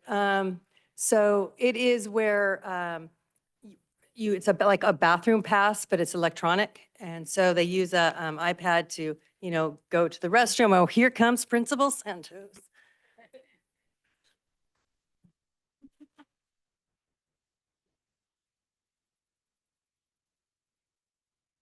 Sorry. Good evening, board. Good evening, Dr. Morales. So the Minga app is a system that allows us to, instead of having paper passes, allows us to actually utilize it in the classroom. So students, because we have a cell phone policy that doesn't allow them to use their cell phone during the class time, use their Chromebook to request a pass, to use the restroom or go to the nurse, all those kinds of things. But it also allows us to do things such as early release, or if a student's a part of a group, such as a therapy group or a specialty club on campus, it allows them to get this pass electronically. So it eliminates that use of paper passes. But one of the more fabulous parts of the Minga app is that it has what's called a no party. So that means students can't decide to meet up in the bathroom because their friend gets a pass and all of a sudden they can't get a pass because they're on the no party use. It also allows for students to request pass to see counselors. So it's a whole wide array of different offerings. And again, since we don't have the use of cell phones, they can use their Chromebook, and then staff have the ability to use it on their laptop, on their big screens. We also have what's called a homeroom period. So students actually can check in to homeroom on the new view boards, the big screens, check in on that, and then their previous teacher that they're supposed to be in class with gets that information, and then it takes care of attendance. So it's a constant thing about attendance, safety, security, and then the pass system. great. Yeah, thanks for explaining that. I'm not sure if everyone, I was just made aware of, obviously, as a new member of the board, I had to figure out what that was. I didn't know. There's a great, if you go on minga.com, they have a beautiful video. In fact, our staff from Monty and Slater are going to a training next week, or 2 weeks, I think, I don't remember when, but they'll be going to a training that's a free conference from Minga, so to continue using the system. So nice segue about the cell phone policy. So is the plan from the Empower team to, I know it's kind of a test program at Monty with the no cell phone usage. Is that plan to incorporate that in both campuses? And then, or I know we may get a report at the end of the year about expanding that to other campuses. So two things. So we're coming out with a district policy, which we're aware of. But in the meantime, while the district's still building that policy, we sat down as an Empower team as part of our conversation and talked about the two policies at Monty and at Slater, and had some discussions about how to move forward with the policy together, because we do want to continue the policy. And while we wait for the district policy, but I also, me being me, I shared my policy with Dr. Morales and the team, as well as my dress code policy. So, So yes, we are in the process, and I share this with the staff on the Staff Weekly. So Monty has been piloting one, Santa Rosa has been piloting one. So we're coming together with the principals and the secondary, and actually all principals, to kind of see which one was best and kind of put together for next year a district-wide pilot policy before the trustees have to actually pass a board policy by the end of June 30th, 2026. So next year they'll come together. It'll be one district policy to kind of pilot district-wide that all schools will be following, and then the board will get an updated policy. So next year will also be a pilot year. And I would recommend that because about a year and a half ago, it was offered to all 5 high schools, all 6 actually. And it was kind of like, it was decided that Monty was the one that actually decided to go with it, but the other schools didn't, so. It's also important to acknowledge that it won't simply be the site leaders and the district putting in feedback to try to design a cell phone policy. If we did that, we would be leaving out one of the largest voices on this, which is the student voice. And so our students are going to be receiving an invitation to help us create a district-wide cell phone policy. We are using the Panorama resource to push out a cell phone use survey to ask them. And it's going to be anonymous this time so that they can speak more freely and not worry about that coming back on them directly. But we're going to actually be inviting students between grades 3 and 12 to give us some input on how they see the role of cell phones, both in their personal life as well as their academic life, and help us with getting that feedback. So for families who are watching, this is an opportunity for your students to speak up and help us craft that policy. And I just want to add one thing. So we started the policy at the request of our staff. We were seeing less and less students engaged, and we were struggling. And so we got together and we built this policy as a team. And we invited experts in. We had parent nights. We had discussions. The students weren't as pleased, but we have to tell you right now, our students are saying what a difference it's made. They're not picking up their phones as much. There's more communication on campus. There's more engagement. We're seeing an increase in grades, less Ds and Fs. And we have that data to back it up. But our students are the voices. Our kids across our different classes, from Ballet Folklorico to our ASB officers, are like, I didn't realize how much time I was spending on my phones. As well, the adults, we didn't realize how much time we were spending on our phones with our kids, right? Trying to get them engaged. And instead of us reaching for our phones, even in the hallways, we don't.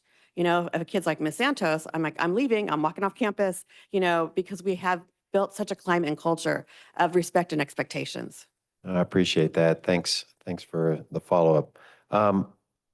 You may have mentioned that again with the Empower updates, but when you were talking about maintaining the different bell schedules at Slater and Monty, you did consider, so the food service and the athletics, or is that still being hashed out, how that's going to work? We are keeping, first, I just wanted that, once again, it's the 7th and 8th grade is going to be separate. So from the middle school, from the high school. So regardless, we would need to have separate lunches. So it actually fits beautifully. I even asked Ed Burke. He said, no problem, no problem. So I believe that. And so that will be separate. Same thing with brunch. I don't want to call it recess because they don't like, that's not good.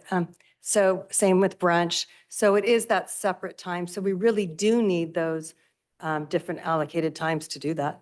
Right, okay, thanks for that.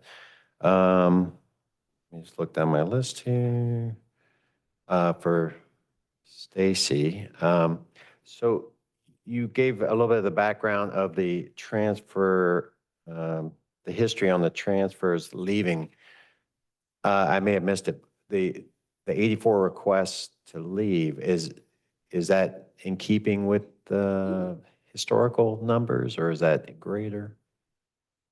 It's slightly lower. Sorry, I coming in. only I said it have- wrong. Coming in, I meant. Right. Sorry, I knew what you were asking. Sorry. I apologize. I'm working on pulling the historical data. I have the number of transfer requests incoming up through 2021. I can build those out, but again, only 24 hours in a day. But it is slightly lower than 2021. We were approximately seeing around 250 requests in 17, 18, 18, 19, and 19, 20. In 2020, with the incoming pandemic, we saw a decline that went down to about 152. And then on the year that we came out of the pandemic, it went to 111. I don't have the last 3 years simply because I haven't had a chance to pull out that. That will be the next update. Sure. That'd be great to see that. And also, the breakout of the requests coming in, how many are specialized program requests?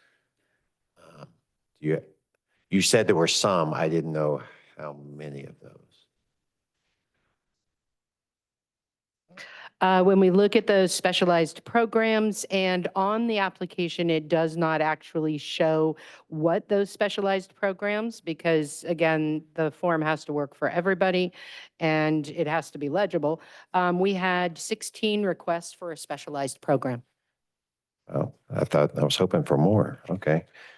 And when you do the update on that, the graphics, is it possible to just get a list of the boxes they can check? I know you were saying other, but I just don't know what you say. There's a bunch of different choices for them. I'm not sure if I'm not familiar with those. Yes, so I actually have a slide deck that lists all of them. Change in social environment, continuing enrollment, a work-related transfer, academic reasons, a pending move to the area, siblings, childcare, child of an employee, the location. So there's a lot of them. There's 12 that are allowed under our multi-district agreement. Okay, thanks. I wasn't familiar with how many there were.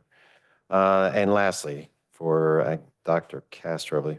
So on our website, the transition website, so currently there's only 8 FAQs listed that we've had history on. I assume we've had more questions than that, I would think. Yeah, we have a lot more.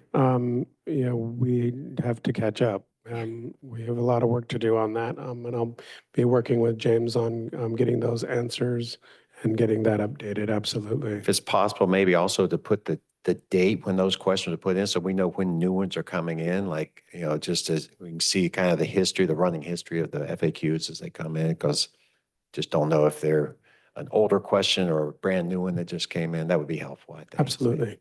Sure. Let me speak slightly to that, because I was actually a part of our SCO subcommittee meeting last week. And so one of the things that we received as advice in the SCO committee meeting was to make sure that we have the FAQ organized by most sought after or relevant information to the broadest number of people, instead of doing it timelined, in order to make sure anyone going to the site gets the most sought after question first. So it might be a little challenging to organize the site by that, but I think it'd be really interesting for us up here to receive that information. Yeah.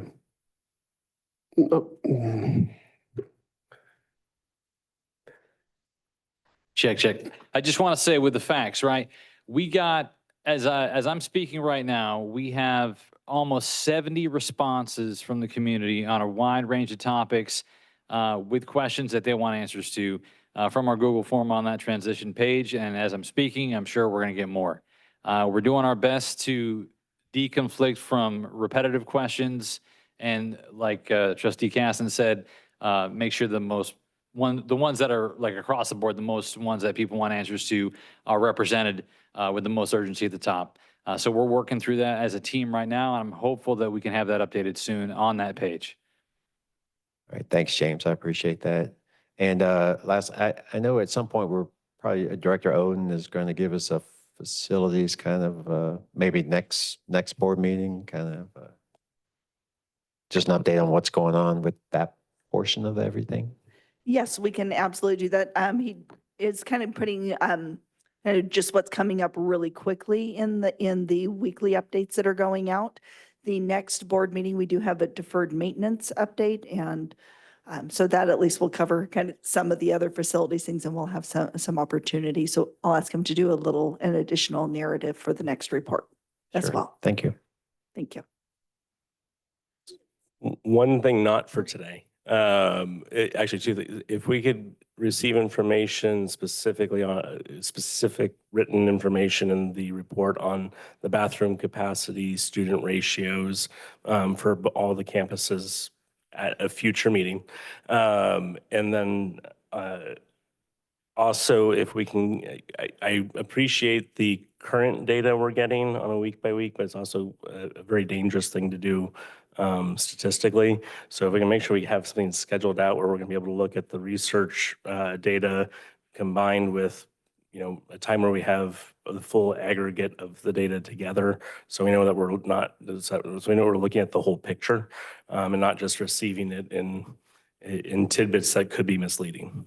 So actually, that's something that I can provide an update on today in our business services meeting, because as we've talked about before, we have Asana, which tracks, it's a project management tracking system. And so that was one of the things that we were discussing is how can we provide those milestones in a way that is easier for, an easier visual for people to see that, okay, these are the big things that we have that we've already accomplished. Here's what we're working on now, and here's what to expect between now and August 1st as some of the reporting that we'll be able to bring forward.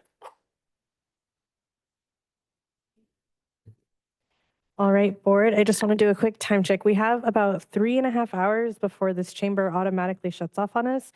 We still have to do public comment, and we've got some pretty important discussion items on our agenda. So I want to be mindful of our time and also get to the folks who have been waiting a couple hours to give public comment. We do have a few public comments on this item on D7, and so I'm going to call these names now if you don't mind making your way to the podium. We have Jennifer Averbuck, Cynthia Coleman, and Damaris Cordero.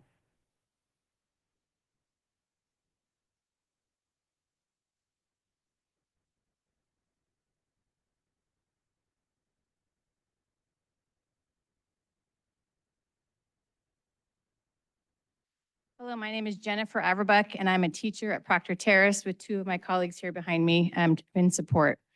I want to first communicate how much we as a staff anticipate joining together with Brookhill. We look forward to meeting each other and growing together. We have, though, huge concerns about the addition of potentially 3 more special day classes in addition to the 2 that we already have. We currently do not have enough space for current and developing students. There has been no communication with our SDC teachers as we get ready to plan for next year. Of paramount concern is a miscommunication between the different branches of the district office. One office says one thing and another office either doesn't know or has different information. I have little doubt that district personnel is working very hard, but we are demanding transparency and integrity. Recent staff weekly communication from Dr. Morales and 19 other staff members is a benign checklist of district happenings. Instead of finding out who went to a conference, how about we hear about what still needs to get done with the consolidation process? These are critical times. As one parent recently put it, we need to get in the boat and start rowing. But we also need to trust our captain. We feel that we are being spoon-fed information that provides confusion more than anything. We need a trustworthy captain, Dr. Morales. And in kindergarten, we teach the importance of looking at the person who is speaking. It's very difficult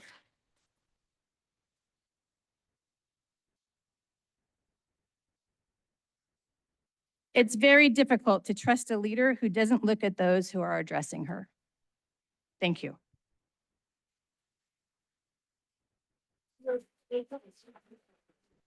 Next is Cynthia Coleman, followed by Damaris Cordero.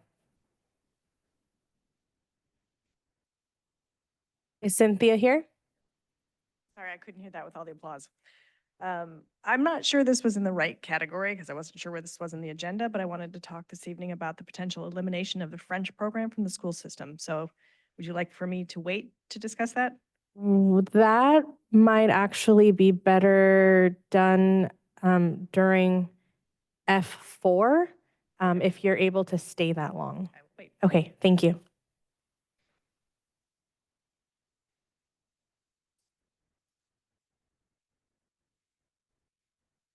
Next is Damaris Cordero. Hi, my name is Damaris Cordero, and please be patient. I don't speak English well. This process we're going through is supposed to affect us all, but I see that there are staff and parents who had the idea that their school will not be affected in any way. At least that's what their comments reflect. I have greeted Dr. Morales a couple of times, and I can say that I barely know her. But on those occasions, she has never disrespected me. On the contrary, she has answered my questions. Maybe it's not what I want to hear, but that doesn't give me the authority to insult her. As parents, I'm very ashamed on the way the administration, teachers, staff, and parents have insulted the superintendent, and students have been allowed to do the same. It's been a bad example, and that embarrassed me. I publicly ask you to please stop this. I personally have many disagreements with the staff regarding the way we parents and multilingual students are treated, but I have never insulted any of them. So I ask you that for everyone's well-being, let's be respectful. Thank you.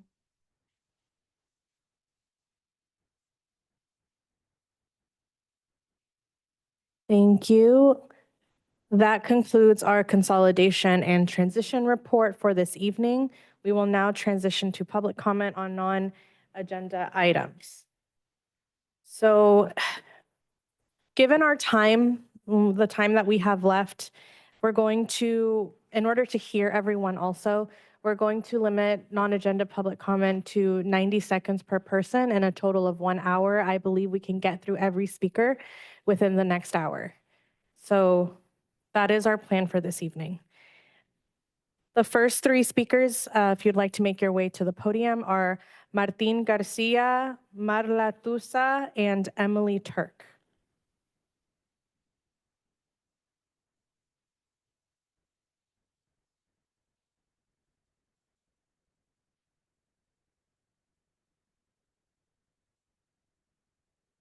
Hello. Good evening.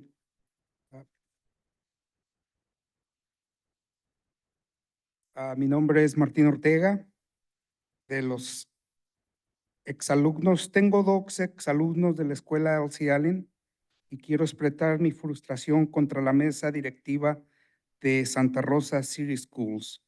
¿Cómo puede ser posible que el distrito de la mesa directiva aprobó que Santa Rosa Police Department regresaran a las escuelas, pero todavía no han encontrado un director para la escuela preparatoria Elsie Allen? La policía, no solamente en esta ciudad, pero en toda la nación, han enseñado y demostrado que siempre se han discriminado a los niños de color. Ahora, escuchar la mesa directiva que ha discriminación, la mesa directiva dice que no hay discriminación, que no existe. La policía va a apoyar a todos los estudiantes. Puede ser una mentira. Espero sinceramente que ustedes como mesa directiva puedan encontrar a un director para la escuela preparatoria Elsie Allen, principalmente bilingüe, que conozca la comunidad y sepa de la multicultura que existe en esta comunidad. Y por favor, que no sea alguien conocida o conocido de la doctora Morales, porque a eso se le llama nepotismo. Espero sinceramente la mesa directiva encuentre el modo de apoyar Gracias, a los Martín. Ya se estudiantes acabó su tiempo. Muchísimas para gracias. el bien de nuestra comunidad.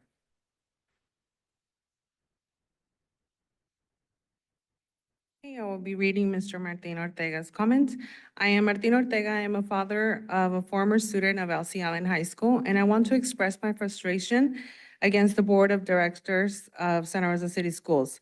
How can it be possible that the district approved that Santa Rosa Police Department return to schools, but they have not yet found a principal for Elsie Allen High School? The police, not only in the city, but in all nations, they have taught that they have always been discriminating towards children of color.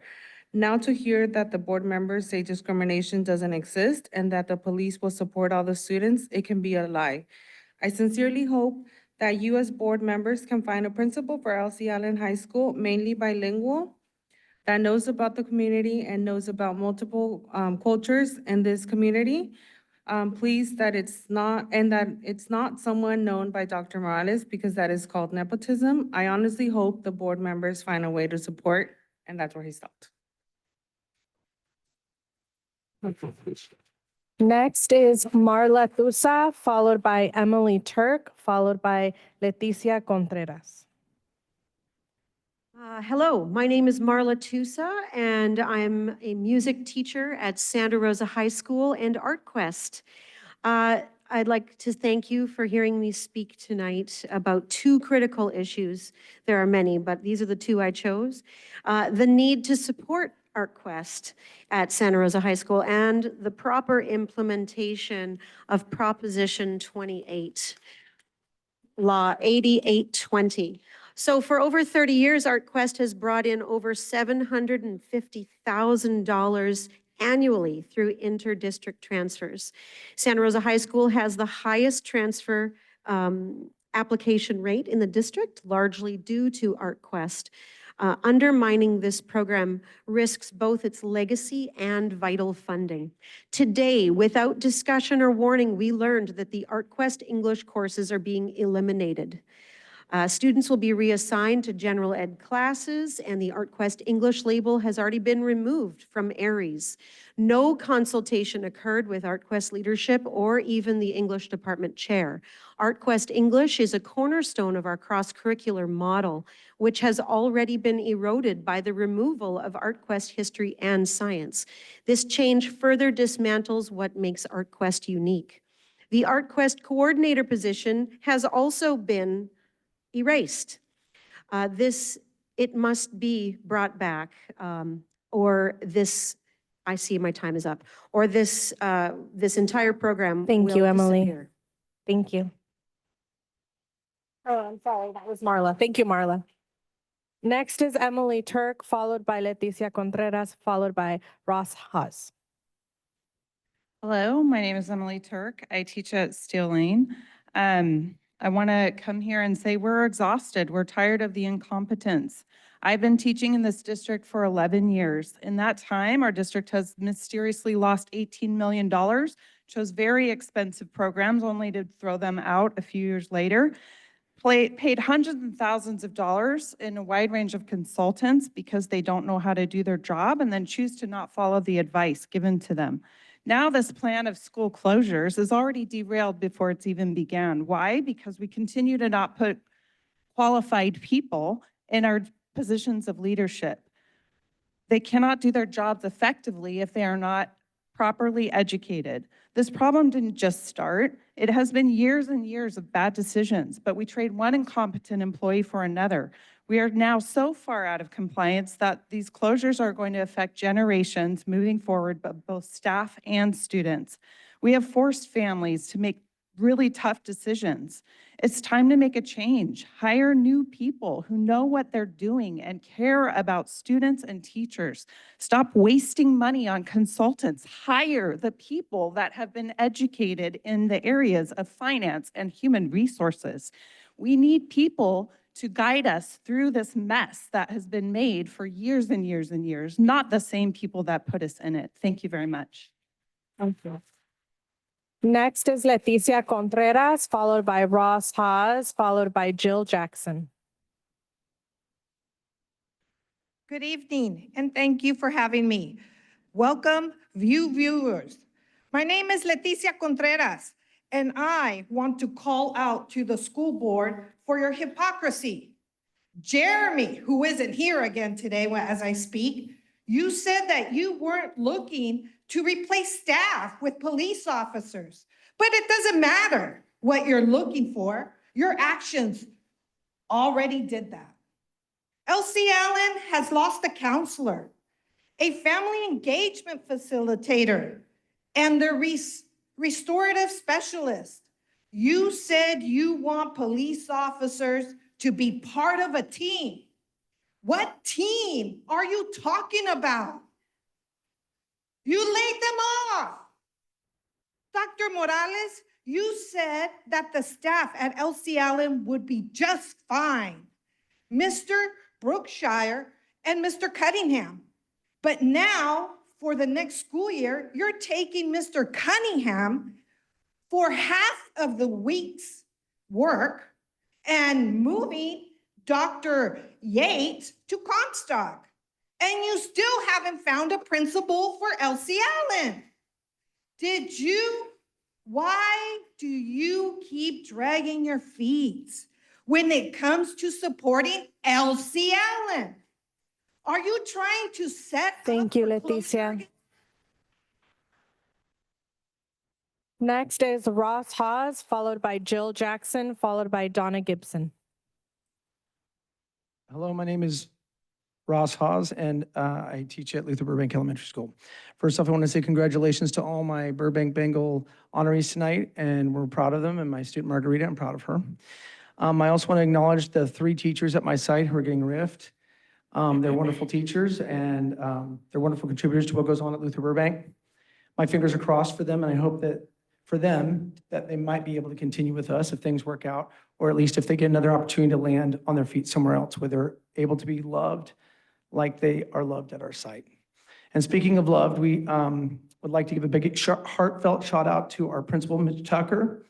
I was on the hiring committee that brought him in, and he told us he was going to be there for sure 3 years, maybe up to 5.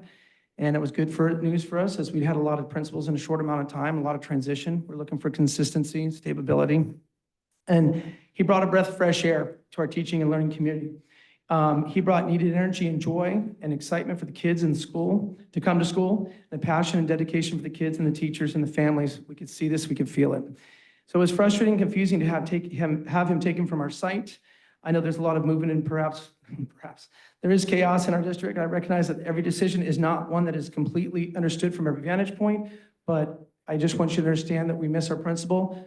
We love him. He's a good man, and we were lucky to have him. It just wasn't in the cards, I guess. But the Burbank Bengals, thank you, Mitch. Thank you, and the Mr. kids and Haas. families, we'll miss you. Next is Jill Jackson, followed by Donna Gibson, followed by Christopher Harasti. I'm sorry, did you say Jill Jackson? Yes. Okay, I am that person. I'm also a proud member of the Hidden Valley staff, and I come tonight to speak on behalf of the wonderful people I work with, many of whom have also received RIF notices. I would like to bring to the board's attention, and I know you're already aware, that decisions have consequences, and we're feeling them profoundly at our school. We have excellent teachers, all of whom are committed to the students that we're all committed to serve. I would just like to speak on their behalf. The way that they were treated last Friday, I think, is reprehensible and is going to lead to some, I think, rifts that will be very slow to heal. As you undertake your work for the future, please be mindful that money is a very precious resource, which we are finding now is needed more than ever. We have students coming to our schools, and we're facing the prospect of doing without those committed teachers. classroom teachers, music teachers, counselors, restorative specialists, administrators, all of whom could have eased a very difficult time, I know, for our district. I just want you to keep in mind, I know that many invitations have been issued to celebrations, observations at various schools for different things. I would like to invite you to come to our school, meet with those educators. Thank you, Jill. affected. It is a profound effect Thank we're you. feeling. Thank you. Thank you. Next is Donna Gibson, followed by Christopher Harasti, followed by Jennifer Rodriguez.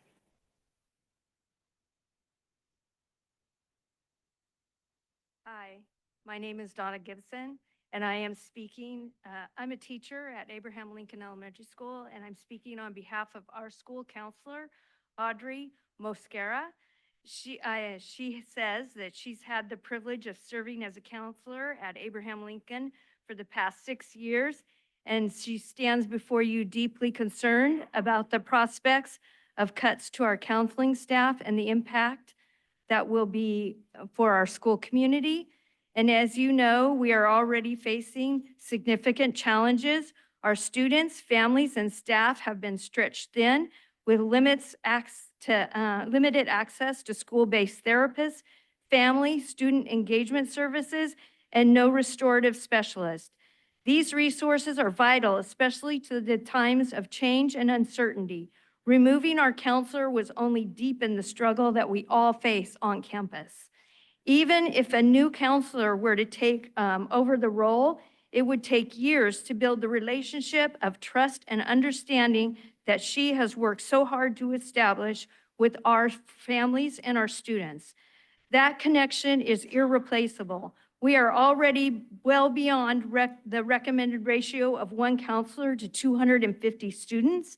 And this proposed would increase it from 1 to 400, far too high for a school like ours that is already operating at capacity. Thank you. Next is Christopher Harasti, followed by Jennifer Rodriguez, followed by Kimberly Case. Hello, my name is Christopher Rosti, and I am a student at Maria Carrillo High School. I think we all know that there has been a significant loss of trust in the district from the Santa Rosa City Schools community, and I believe that this stems from the lack of transparency and communication with the community. A lot of changes have been made without transparency, like, for example, the laying off of over 300 staff members. Information on how effective these changes are monetarily, or what school staff are being laid off from, is not provided to the public. Information like this is imperative so that the community understands why things are happening and specifically how it will affect them. I understand that there are privacy concerns, but at least sharing the criteria for determining these layoffs is imperative in keeping the trust of the community. However, even when information is available, it is not viewer-friendly. For example, the second interim budget report contains important details on how precarious the district's finances are. These are facts that help explain the district's decision and could increase trust from the community. However, that board YouTube video in which they are explained has 400 views. 400 of probably over 10,000 people who should know about this have access to this information or have been able to see it. Providing more clear information, understandable by everyone, like the addition of new pages to the website, is critical in keeping trust. The new transition updates page on the website is a good step in the right direction, but I hope more work can be done on communication soon. Thank you. Thank you. Next is Jennifer Rodriguez, followed by Kimberly Case, followed by Dale Batt. Jennifer Rodriguez is next. Thank you so much. Hello, Santa Rosa City Schools Board. In my presentation today, I would like to bring up some serious safety concerns and why these concerns matter so much to us. I am one of your 8 nurses here at Santa Rosa City Schools. School nurses provide direct health care, medical delegation to staff and admin on our campuses, and everything medical for this district. One school nurse for over 2,000 students is 3 times more than the state recommendations, and that's just for general ed students. I'm going to now ask a few questions. Question number 1, how exactly is Santa Rosa City Schools going to maintain within legal compliance with only 7 school nurses for the entire school district when you have such a heavy growing special ed population? Question number 2, since you have approved such deep cuts despite our largely growing medical population, how will you provide this growing special education population? Will you hire more agency contracted nurses that are paid at over $95 an hour to provide this care? You'll have to. That's definitely not cost effective, Santa Rosa City Schools. Now, question number 3, how is Santa Rosa City Schools going to safely mitigate? And I'm going to end because I'm out of time. Thank you. But thank you. Thank you, Jennifer. Next is Kimberly Case, followed by Dale Batt, followed by Megan Covey. I love being a teacher. It's a calling, not just a job. But this year, I am overwhelmed with stress, frustration, and a growing sense of anger. That feeling stems largely from the decisions made by district leadership. I work at Piner, one of the only 2 schools that was not even considered for closure this year. We're doing the right things. We're growing. We're providing a safe, inclusive environment where students are supported and educated. Every year, more families choose our schools, and it's for a good reason. Yet, it feels like we are being dismantled from the inside. We currently have 4 administrators and 1 student advisor. Next year, 2 of them will be there, and we're getting somebody from a school where he has a vote of no confidence. That feels like sabotage. You're removing our 9th grade counselor and possibly our Grace MTSS, maybe our college and career, and our ECM coordinator is also uncertain. Do you understand what happens to these programs without a dedicated counselor? They collapse. You're also going to get rid of our restorative support. When you put our restorative people at the district office and only have them come when there's an issue, no one's gonna talk to them. That's not a trusted person. It feels intentional when I look at the board, and I honestly don't know who's advocating for Piner. And tonight is the first time you've looked at people who are speaking. Thank you. Next is Dale Batt, followed by Megan Covey, followed by Tina Peretz. Good evening, members of the board. I'm a teacher and union representative at Comstock Middle School. Let me make this very clear. Our campus isn't failing because of staff. It's failing because of poor leadership at the district and site levels, because of district and site leadership who have ignored safety concerns, delayed action, and allowed chaos to grow. A violent student is returned to our campus, not being expelled due to months of administrative mistakes. A level 3 grievance has been ignored at level 1, ignored at level 2, a 7-page document, and is still ignored at level 3, a 13-page, well-cited document, unresolved by the district. One of our campus supervisors has been gone since December. We asked for support, but we were denied. 4 months have gone by now, and still no help has been given by the district office. The superintendent witnessed a fight during her visit in the fall, yet made no meaningful contact with staff, no leadership, no plan, no introduction. Instead, she visited our doorways for 1 to 2 minutes, then left. This is not presence, this is just performance. Policies to address student behavior weren't created at our sites until March, almost the end of this year, even when outcry began a year before. Meanwhile, families are fleeing, other districts are avoiding us, Mark West doesn't want to come near us, and Piner fears the students we're sending them next.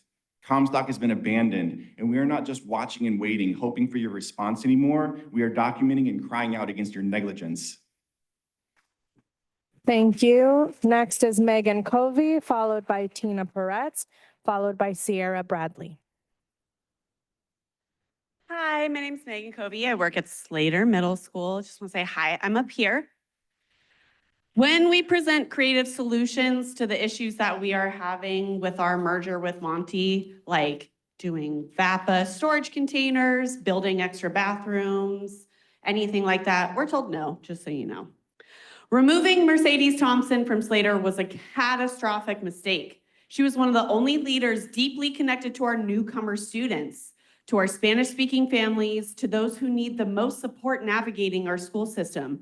Board, isn't this the population you aim to protect and support? To tell a bilingual, equity-driven leader that she isn't a good fit and then refuse to bring her back at Monty is a slap in the face to every value this district claims to uphold. It is not just wrong, it is harmful. It kills staff morale, creates mistrust, and works against retaining our student population. You cannot say that you care about equity and then remove people actually doing the equity work. You cannot embrace, engage, and empower. The actions of Dr. Morales and some of the exec board actually reject our vulnerable student population. They dismiss the needs of our students and staff, and they take away the power from the teachers and staff that advocate for our students. In just 4 months, Slater is being pushed onto the Monty campus, a site that frankly is not built to accommodate us. There is not enough space. There are not enough bathrooms for the current student population. Thank you, Ms. Covey. Thank you. Next is Tina Peretz, followed by Sarah Bradley, followed by Kara Myers. My name is Tina. I'm a 5th grade teacher at Santa Rosa Charter School for the Arts, and I'm here on behalf of our school community who have been deeply impacted by the organized chaos within our district under the leadership of Dr. Morales. When I joined this district, I was very proud to be part of a school that values creativity, diversity, and a sense of community. But after my 2nd year, I began to feel the full effects of the lack of leadership coming from our district office. This current year started with unexpected changes. I was ready to adapt. I accepted a new grade level assignment and embraced it with optimism. However, just 11 days in, I was given a 3-day notice to pack up my classroom and transition into a 4th-5th combination class that had been previously taught by my mentor, a lead teacher at our school dedicated for nearly a decade, being relocated to a new site. This abrupt change shook our entire school. Students were uprooted. A kindergarten class that just began to trust their first ever teacher were told on their 10th day they would be moving classrooms, get a new teacher. Our 4th and 5th graders had to adjust to new routines and a disrupted learning environment. And did we make it work? Yes, not because of our superintendent coming in to ease the chaos, but because our principal is a visionary. Our staff is extraordinary. Altogether, we prioritize diversity, values, in a community where our students feel safe and seen and supported. We collaborated and went above and beyond, even when the rug is constantly being pulled from under us. Thank you. Next is Sierra Bradley, followed by Kara Myers, followed by Isolde Gase. I'm finishing for Tina Peretz. My name is Sierra Bradley. The district has invested in me and my colleagues, professional development, curriculum writing, community outreach. We've poured time, passion, expertise into this district, and just as quickly, we are being cut. Our staff is shrinking. Our morale is fractured. Our families are leaving not just because of the budget decisions or enrollment numbers, but because they no longer feel secure in the continuity of their children's education, because they no longer trust their teachers will be there tomorrow. The issue is not about staffing cuts. It's about the erosion of trust. It's about the loss of dignity. It's about a district culture that no longer feels student first. I urge you, listen to us, hear the voices of your educators, honor the work we do, value lives, the relationships, and the communities that are being disrupted in the wake of this so-called leadership. Thank you. Thank you. Next is Kara Myers, followed by Isolde Gase, followed by Chris Ackerman. Hi, I am a teacher and a parent in SRCS, and I'm worried about the leadership in this district. While the current financial crisis has been inherited by many of our current board members and district cabinet, it is also true that many of these leaders were part of the problem that got us here. Letting us get into this financial state is poor leadership. While we hope that this new superintendent and new board would help turn around our dire situation, the reality we are seeing is the problems are only multiplying. This is poor leadership. As a middle school teacher, I have really big concerns about the 7 through 12 model. This plan of making all our schools 7 through 12 was thrown together. The Save the High Schools voices were the loudest, and as a result, we're left with a model that was rushed with no proof of educational rationale and nowhere to fit people. To make it worse, families are fleeing our district because of this new model.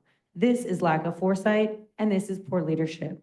School sites are left scrambling to figure out how to make this work with not enough space, not the correct facilities, and often without the admin teams that sites know and rely on. This is poor leadership. I could not imagine a year more chaotic than this, but then, as to pour gas on the fire, the district leadership decides to completely reshuffle admin teams, often removing admin who are trusted by families, students, and staff for no other reason than they are not a good fit.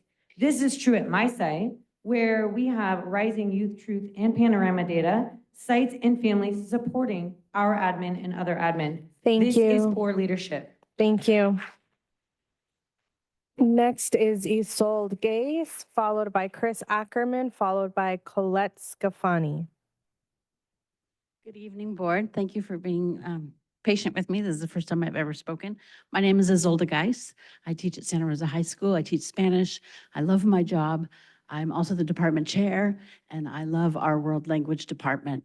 I'm here tonight to talk about our French program and to implore you to reconsider cutting it. French, it's important to have choice in schools. We have specialty programs like ArtQuest and IB and the early college magnet programs, but it shouldn't be that you have to choose a school based on because they have French or they don't have French. We have Spanish, we have lots of Spanish classes, and we have a few French teachers, a few French classes. We did not have a French teacher for a little while, so our numbers are kind of low, but now we have an enthusiastic teacher. She has 3 classes, and I implore you to consider letting her work her 3 classes next year to try and grow the program. If we're going to support a French immersion charter school, then we support French, and we should support French through high school as well. Thank you. Thank you.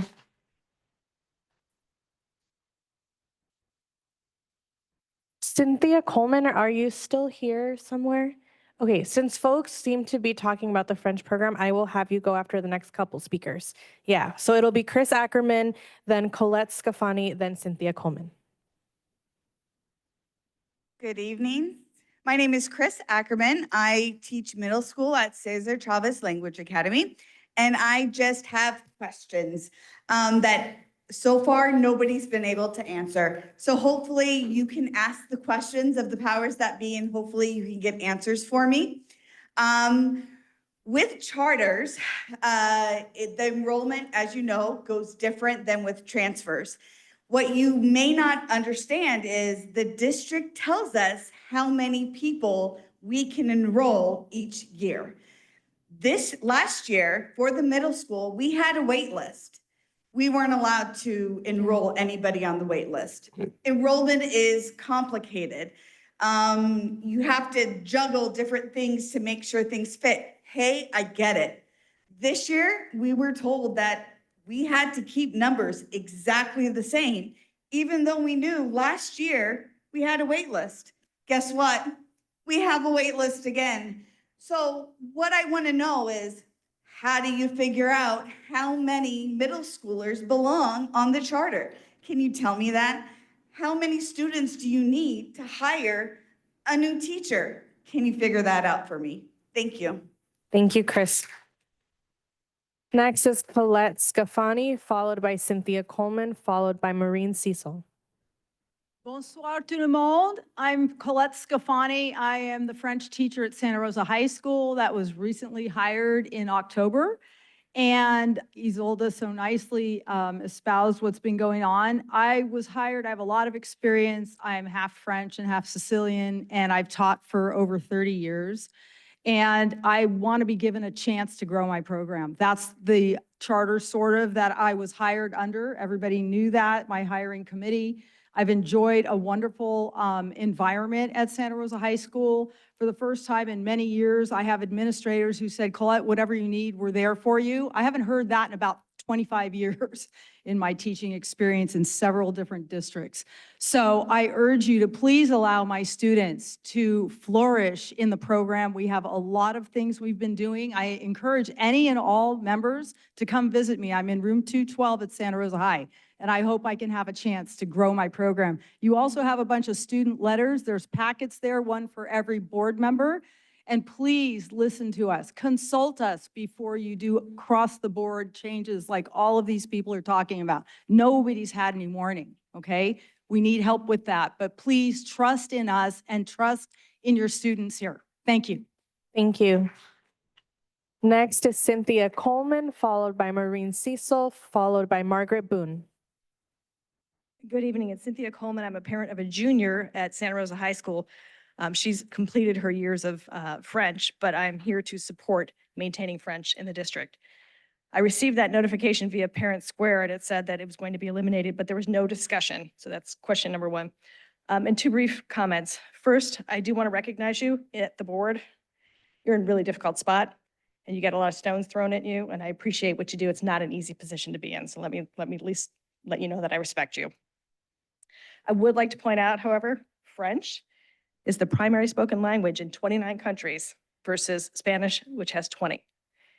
While the population size matters, it's also important to consider economic opportunity. Countries where French is the main language have on average a higher GDP than those where Spanish predominates.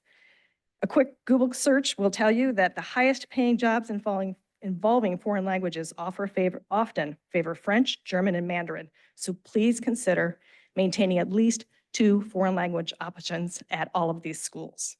I use my French in work from time to time. I was just in France in January, and I haven't been there in 30 years other than for a little bit of vacation.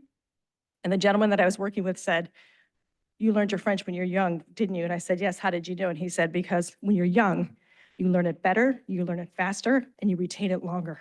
Please don't eliminate this program. Thank you. Thank you. Next is Maureen Cecil, followed by Margaret Boone, followed by Holly Retzinger.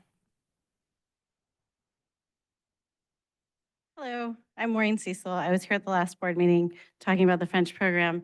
Enough people have talked about it tonight, and I want to talk about some other stuff, which is we are losing support staff on our sites. And the things that we do right now, we can't do if you get rid of our counselors and what our student support, student advisors. They're trusted people who the kids care about and know, and you cannot replace that with an unknown person. You're asking us to have more students on our campuses, spanning greater grade levels, but you're taking away people. That's a bad mathematical equation, which brings me to my last part, because I had a lot of stuff I wanted to say, but this one's really important to me. In war, troops burn and salt the fields to destroy morale and starve people into submission. And that's how I'm feeling right now. Thank you, Maureen. Next is Margaret Boone, followed by Holly Retzinger, followed by Maria Chaparro. Good evening. At the June 26th board meeting last year, the district presented a new course design for our highest needs students to allow them to access general ed PE. The unified PE class brought forward by Dr. Castro, along with the Director of Education Services and the Executive Director of Special Services, was unanimously approved by the board. This was despite the fact that this idea was already dead in the waters. Before it was brought to the board, it had gone through months and months of discussion and planning. When it came time to submit the short master, my school realized there was not going to be a section made available to house this new class. In addition, there was doubt from Special Services that one of our APE teachers could cut back their caseload sufficiently to co-teach the class. After 2 more meetings, the class was shelved. After that, it was brought to the board for board approval. Not having the class did not remove the need for the class, just the supports the class would offer. The kids in the math classes at Montgomery, Elsie, and Comstock are mostly kids we have brought back from SCO and non-public schools. The classes were designed to be what's called self-contained, where students are in one room with consistent staff all day. The unified PE class was designed to support these classes. We have the MAP classes and plans to expand our MAP classes next year, but we don't have unified PE or any plans to have that going forward. I've been told by the coordinator of special services, we will not have it next year as it is not in the budget. Not having unified PE means these kids cannot access any gen ed classes, are kept away from their gen ed peers, and aren't being given the supports they need. The district office. Thank you, Margaret. Thank you. Next is Holly Retzinger, followed by Maria Chaparro, followed by Sarah Derleek.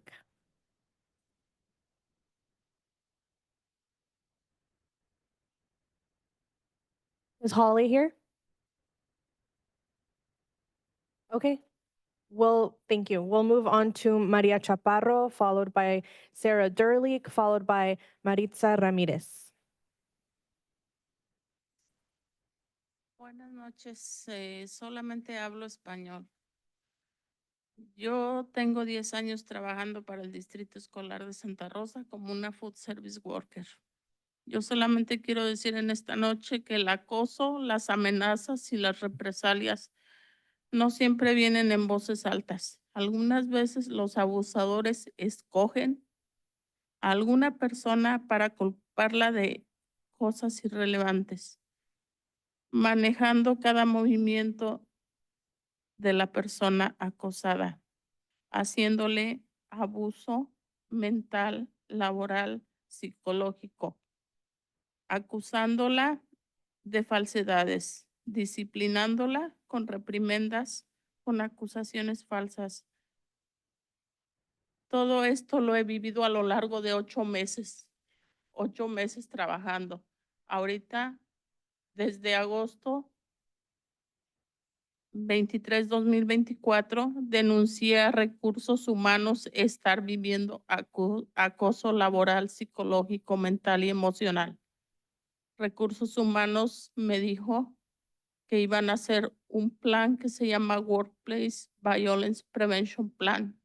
Hasta ahorita no han hecho nada. Hasta ahorita sí, continúo trabajando bajo silencio. Nadie me envía mensajes. Gracias, María. Cambios de órdenes. Gracias.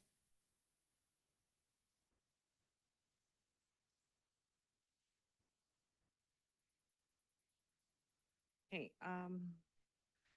bullying and harassment doesn't always come in loud voices or forms. Sometimes it's constantly picking on someone over small, irrelevant things.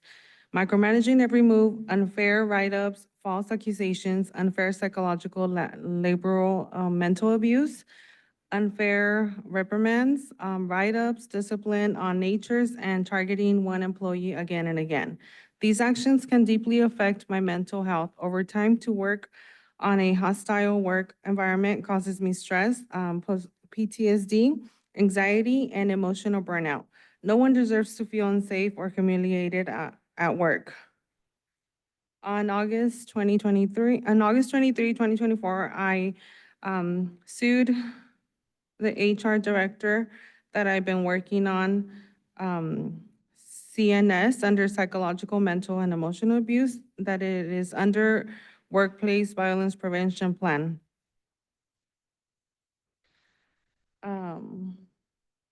She says she had been living this the past 8 months.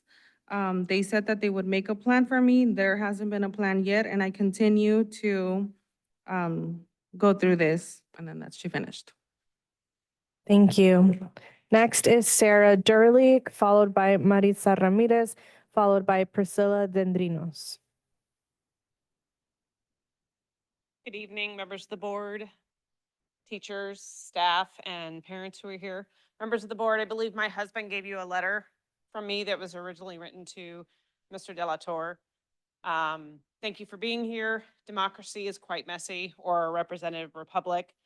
I want to remind you, as I hear the comments from our president, that you were elected to not make decisions because you would make better decisions than us. You were elected to make decisions based on our wants and needs. And in that stead, I think that parents who've made complaints to the district and complaints to the board and feel that enough time has gone on and those are not answered or resolved, you do have an option to call the State Department of Education and make your complaint there.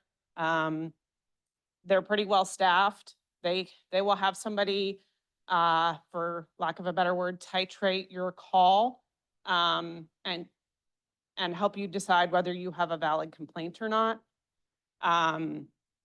You know, we don't have to have a board. You know, the state, if they came in, they wouldn't make petty, malicious, nepotistic appointments.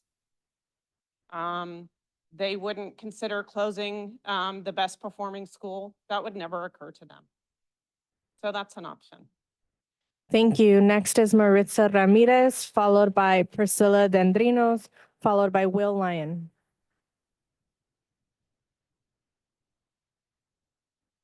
Good evening, board members, superintendent. I'm Maritza Ramirez. I'm an art educator at Alcy Allen High School.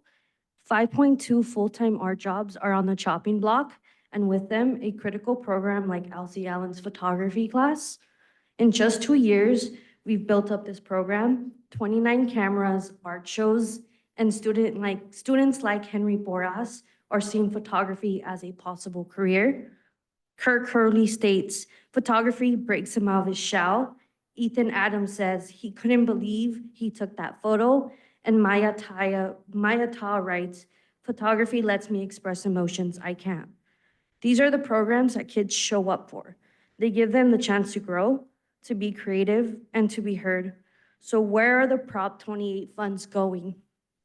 Why are we cutting the very programs that help students find their voice and build their future? We can't afford to lose these opportunities that make a difference in their lives. Thank you. Thank you, Maritza. Next is Priscilla Dendrinos, followed by Will Lyon.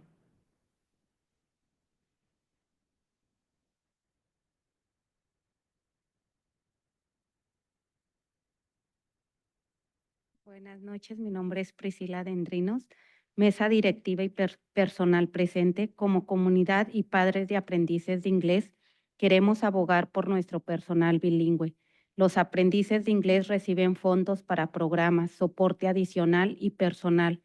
Ahora con los recortes de personal, podemos ver claramente cómo están despidiendo o removiendo personal que da soporte a nuestros estudiantes y ayuda a nuestros padres.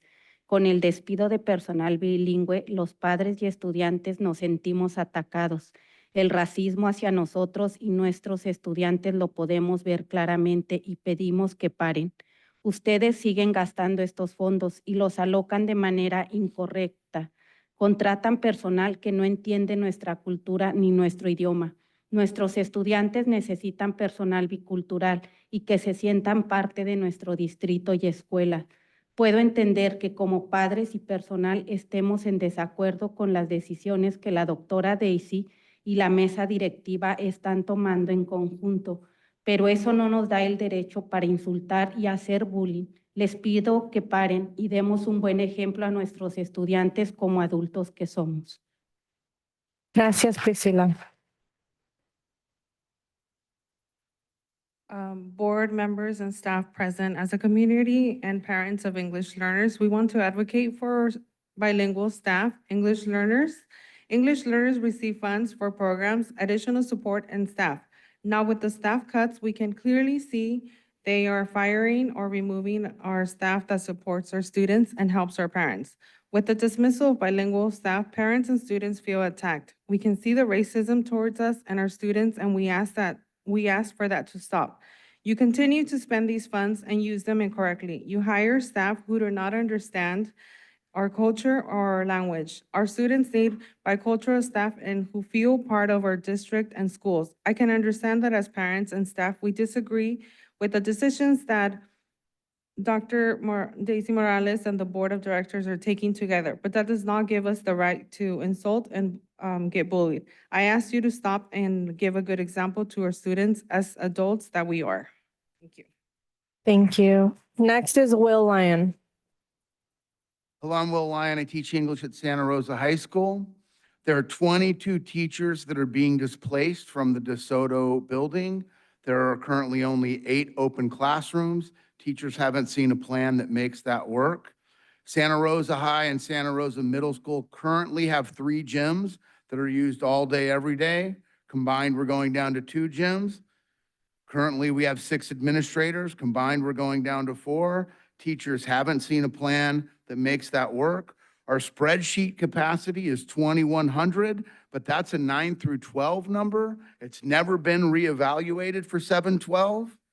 Today, via email, we learned that ArtQuest English and Ethnic Studies English 11 are going to be eliminated without even a discussion from teachers or counselors. That's as top down as it gets.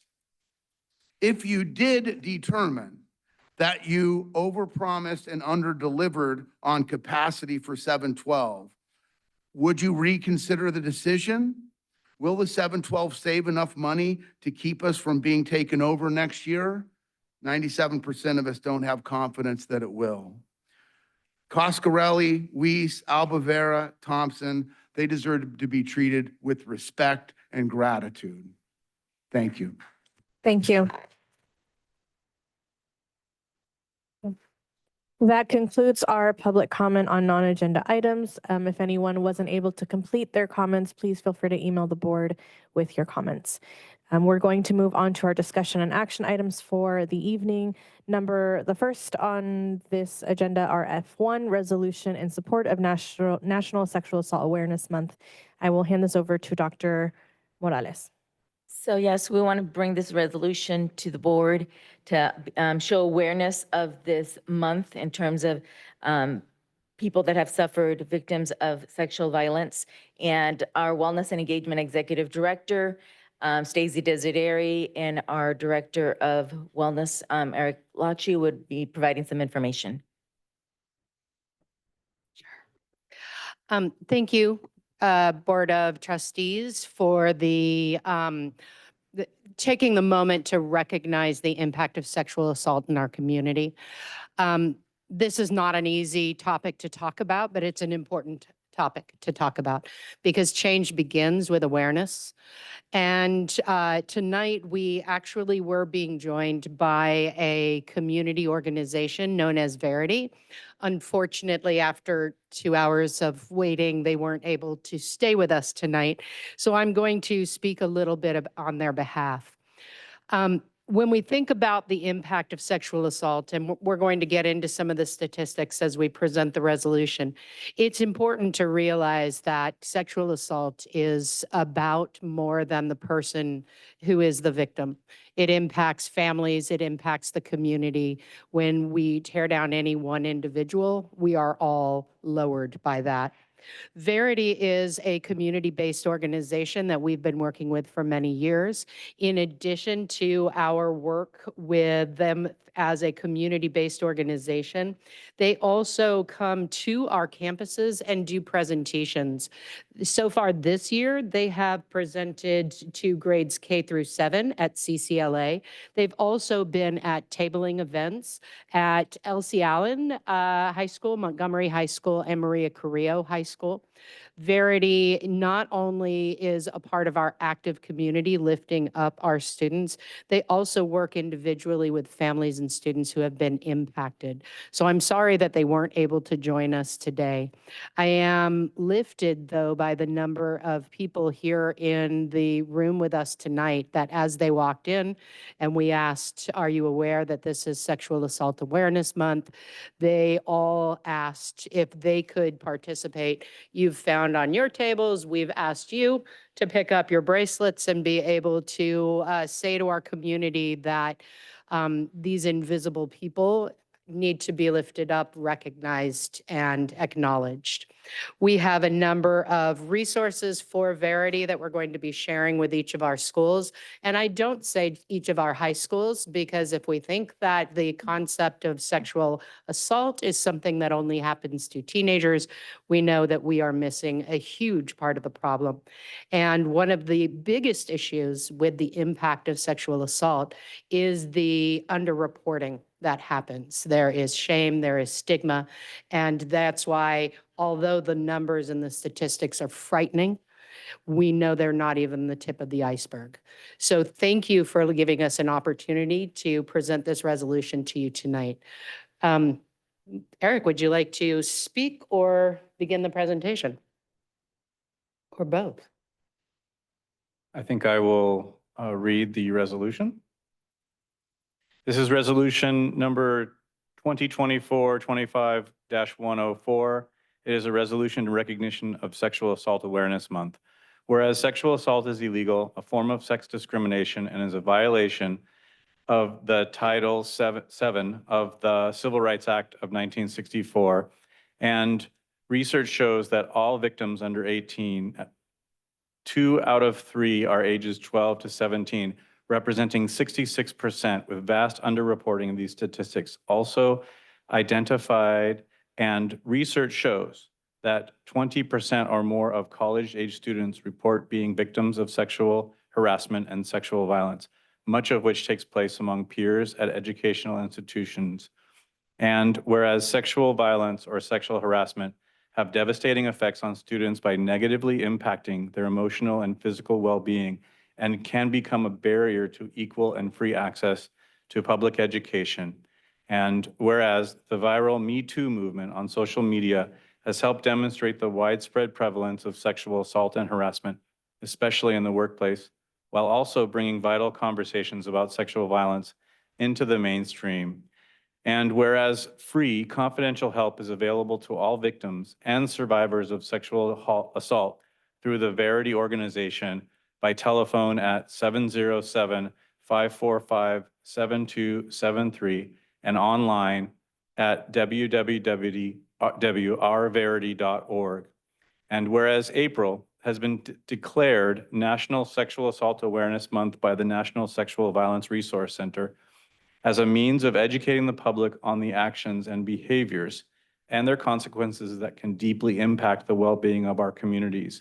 Now, therefore be it resolved that the Board of Trustees of the Santa Rosa City Schools District hereby proclaims April 2024 as Sexual Assault Awareness Month, 25, as Sexual Assault Awareness Month, and encourages all faculty, staff, and students to increase their knowledge of the many types of sexual violence and promote an environment of mutual respect and dignity in and outside of their campuses. So I'm going to share the stickers about Verity that we can put in every bathroom stall, because sometimes our willingness to ask for help is something that we're not ready to do publicly yet. We are going to share information about Verity with all our wellness centers and our counseling offices to get the information out there. And I invite anyone here tonight who has not yet picked up their bracelet to do so. Grab a couple, and any that are left over, we're going to put out at schools, because the more we recognize and acknowledge that this is something that we need to work on, the more we are going to be able to move the needle and support those in our community who most need it. Thank you. Thank you, Stacy.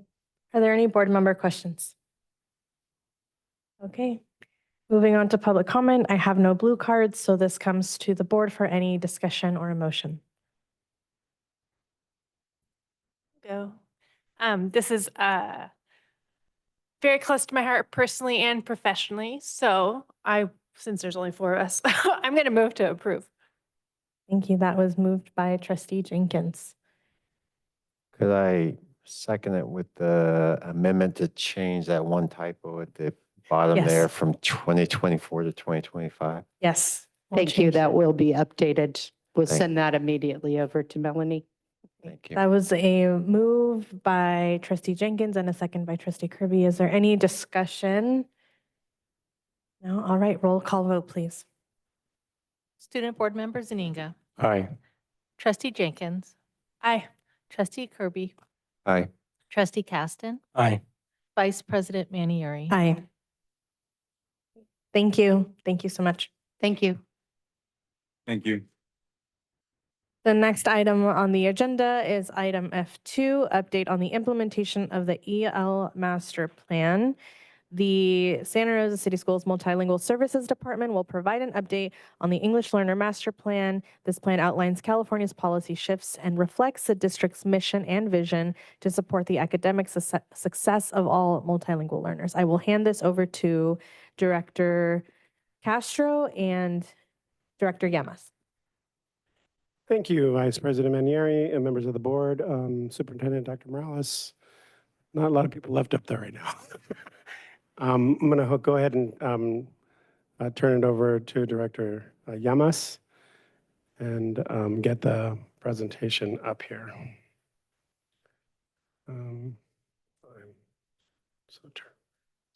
Click on share.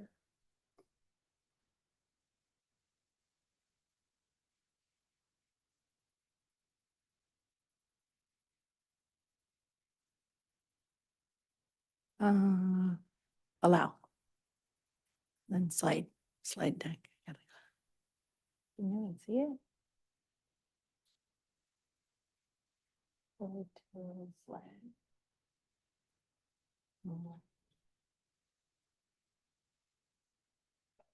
A little bit to, oh, you're hiding. Hold back.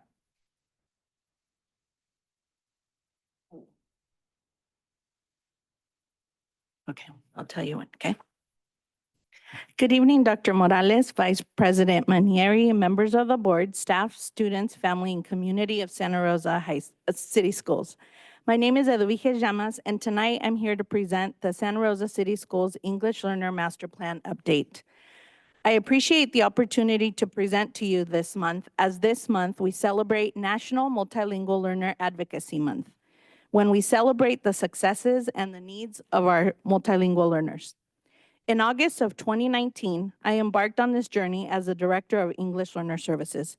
In the spring of 2018, our secondary school district had been through a federal program monitoring audit where we had 13 of the 19 categories of findings, a program instrument provided by the California Department of Education that uses this to evaluate the services provided to our multilingual learners.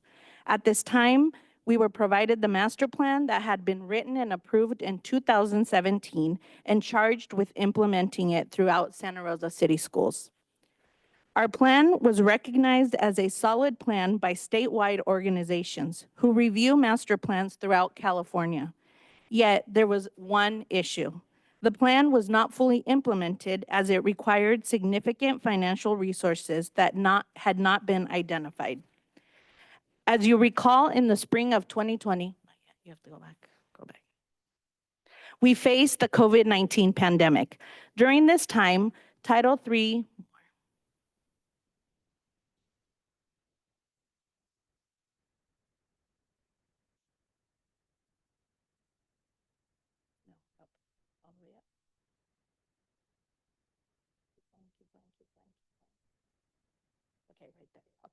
I'll tell you when. Okay, almost done. As you recall, in the spring of 2020, we faced the COVID-19 pandemic.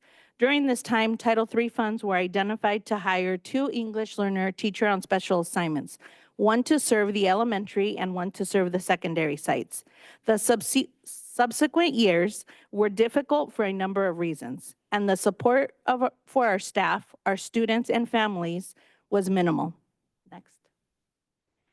In the spring of 2022, we began recruiting a committee that must be formed to begin the revision of the master plan, as it needed to reflect a number of changes that had occurred since 2017.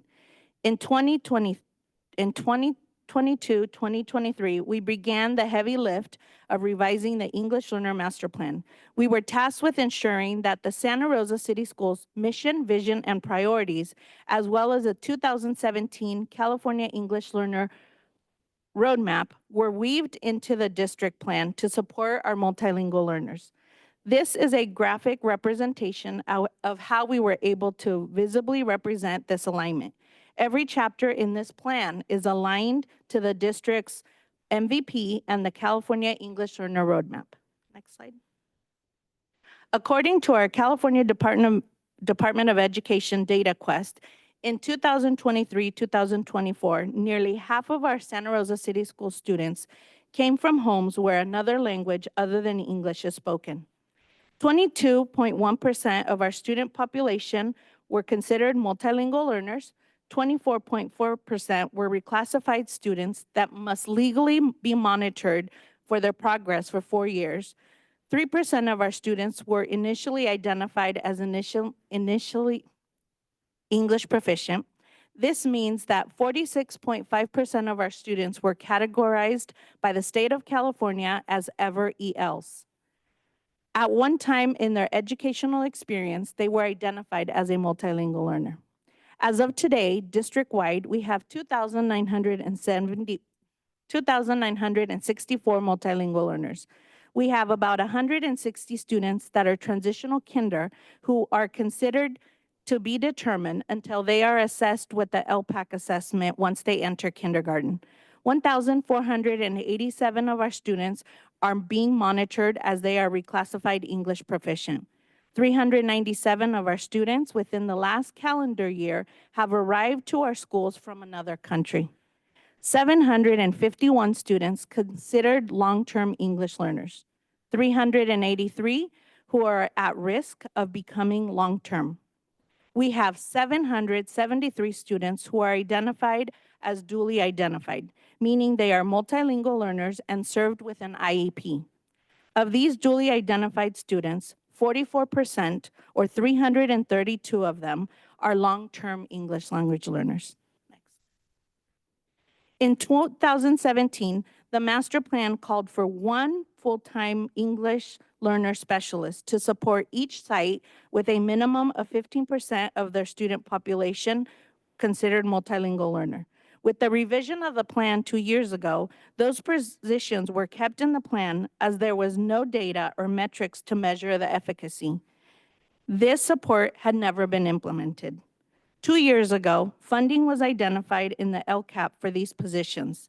6 positions were funded, 3 who supported all of the elementary school sites, and 3 EL specialists supporting secondary sites.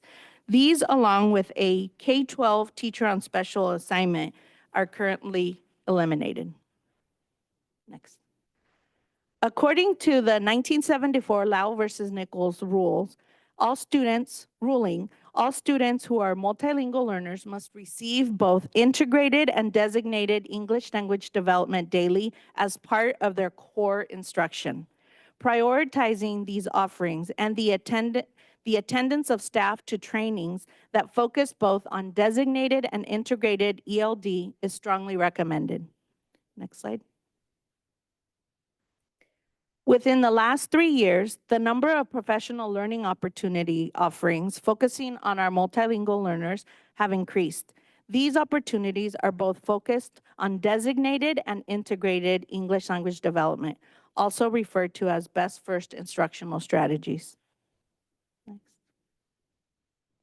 When a student takes the English language proficiency assessment for California, LPAC, and receives an overall score of a 4, this begins the reclassification process. Students must also demonstrate basic skill proficiency through the California or the CASP SBAC assessment or a locally determined assessment. We are currently out of compliance with this criteria because as a district, we must have a district-wide assessment that every student takes.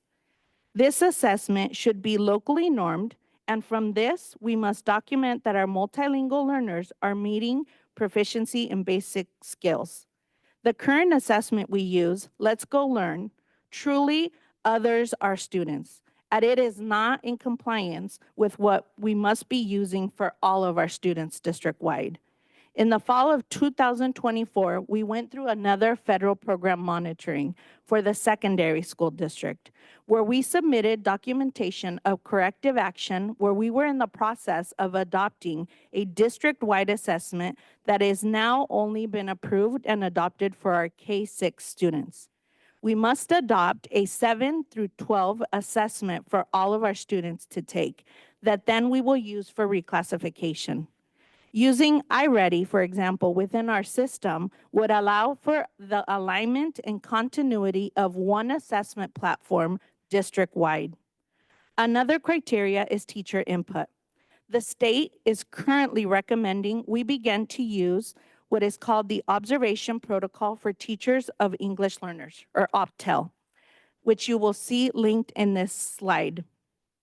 This is a recommendation that we anticipate soon will become a requirement by the state of California in the near future. Again, strongly recommend we begin transitioning to using this form district-wide by all teachers who are teachers of students that are ready to be reclassified. This last criteria for reclassification is parent consultation. Slide. This visual representation of the data shows the last 3 years of reclassification for our students. We have provided the percentages and raw numbers for the last 3 years. We hope You will be able to join us on May 8th when we gather as a district to celebrate the students that have been reclassified for the 2024-2025 school year.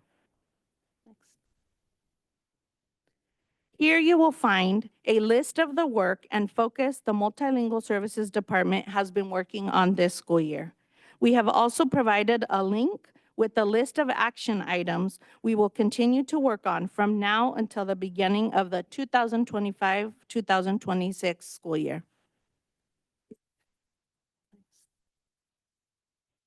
This slide provides a list of revisions that were completed during the 2023 school year that was adopted, and we continue to focus on the last school year. I want to note that the last school year was also the first year where the 6 EL specialist positions were implemented. At the end of the 23-24 school year, the department lost 5 of the team members for various reasons. This caused us to pause and welcome new team members this school year. Next. Here you will find a number of revisions that will be needed for the revision of the master plan once more. Many of these revisions are connected to funds that must be identified if we want to ensure the continued support of staff, students, and families. Next. Lastly, we must begin to see the collective responsibility serving our multilingual learners require. This infographic was presented in June of 2023. We must all work together and identify the role and the responsibility we are charged with as part of this educational system. As I often say to the team, we are not where we used to be, and not yet where we need to be for our multilingual learners. The advocacy for multilingual learners is one of equity and social justice. When we began this journey, we had a plan that was not funded. And through the years, we have slowly continued to advocate and fight for a seat at the table for positions that could be funded. We have had 2 federal program monitoring audits where our elementary audit had 1 finding that was resolved by the implementation of progress monitoring of all of our students. This year, we had the secondary audit where there were no findings pending the corrective action of identifying a district-wide skills assessment.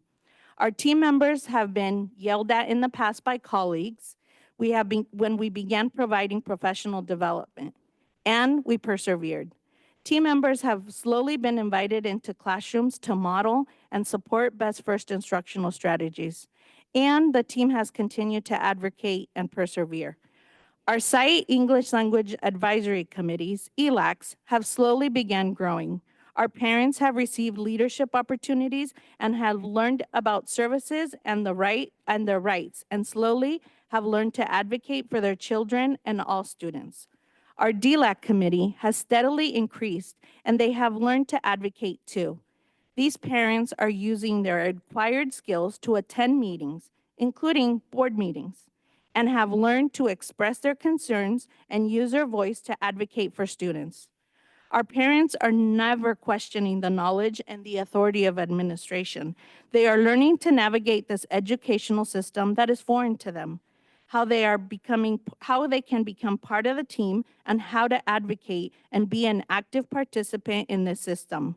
Through this work, there has never been an intention to undermine any individual or anyone in this district. Our team has simply wanting to advocate for all of our multilingual learner students. In the end, I'm reminding everyone that the educational system was not built or developed to serve the student population we currently serve. It was meant to assimilate and erase the identity of students. Some of the systematic oppression is still alive within the system. Our work requires us to be strong, be a voice, be the face of the students that historically have been marginalized. This work cannot be done by one individual or by one department. This academic success of our multilingual learners depends on every single one of us. This work requires commitment, accountability, y corazón. Thank you.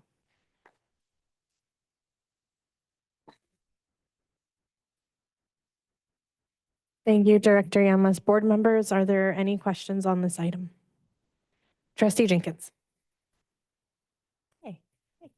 This is not my wheelhouse.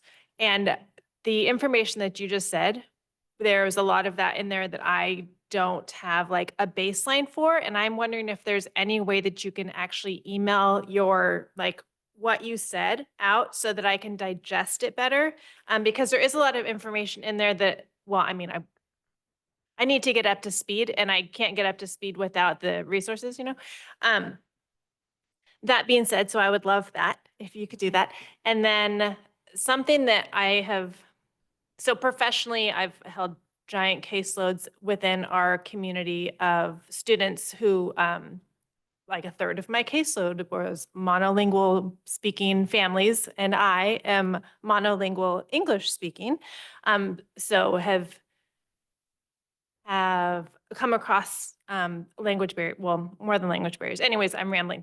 But something that I've advocated for in the schools since my offspring were little is the importance of everyone being able to have access to both languages as much as humanly possible for the community aspect. So in addition to education, obviously, but parents need to be able to communicate with other parents, and parents need to be able to communicate with other parents when they're interacting with their students, and parents need to be able to interact with with kids that are coming in and out of their house and they're seeing at schools and all of the things. And so the language access for all, for both English and Spanish, I just think is so incredibly important.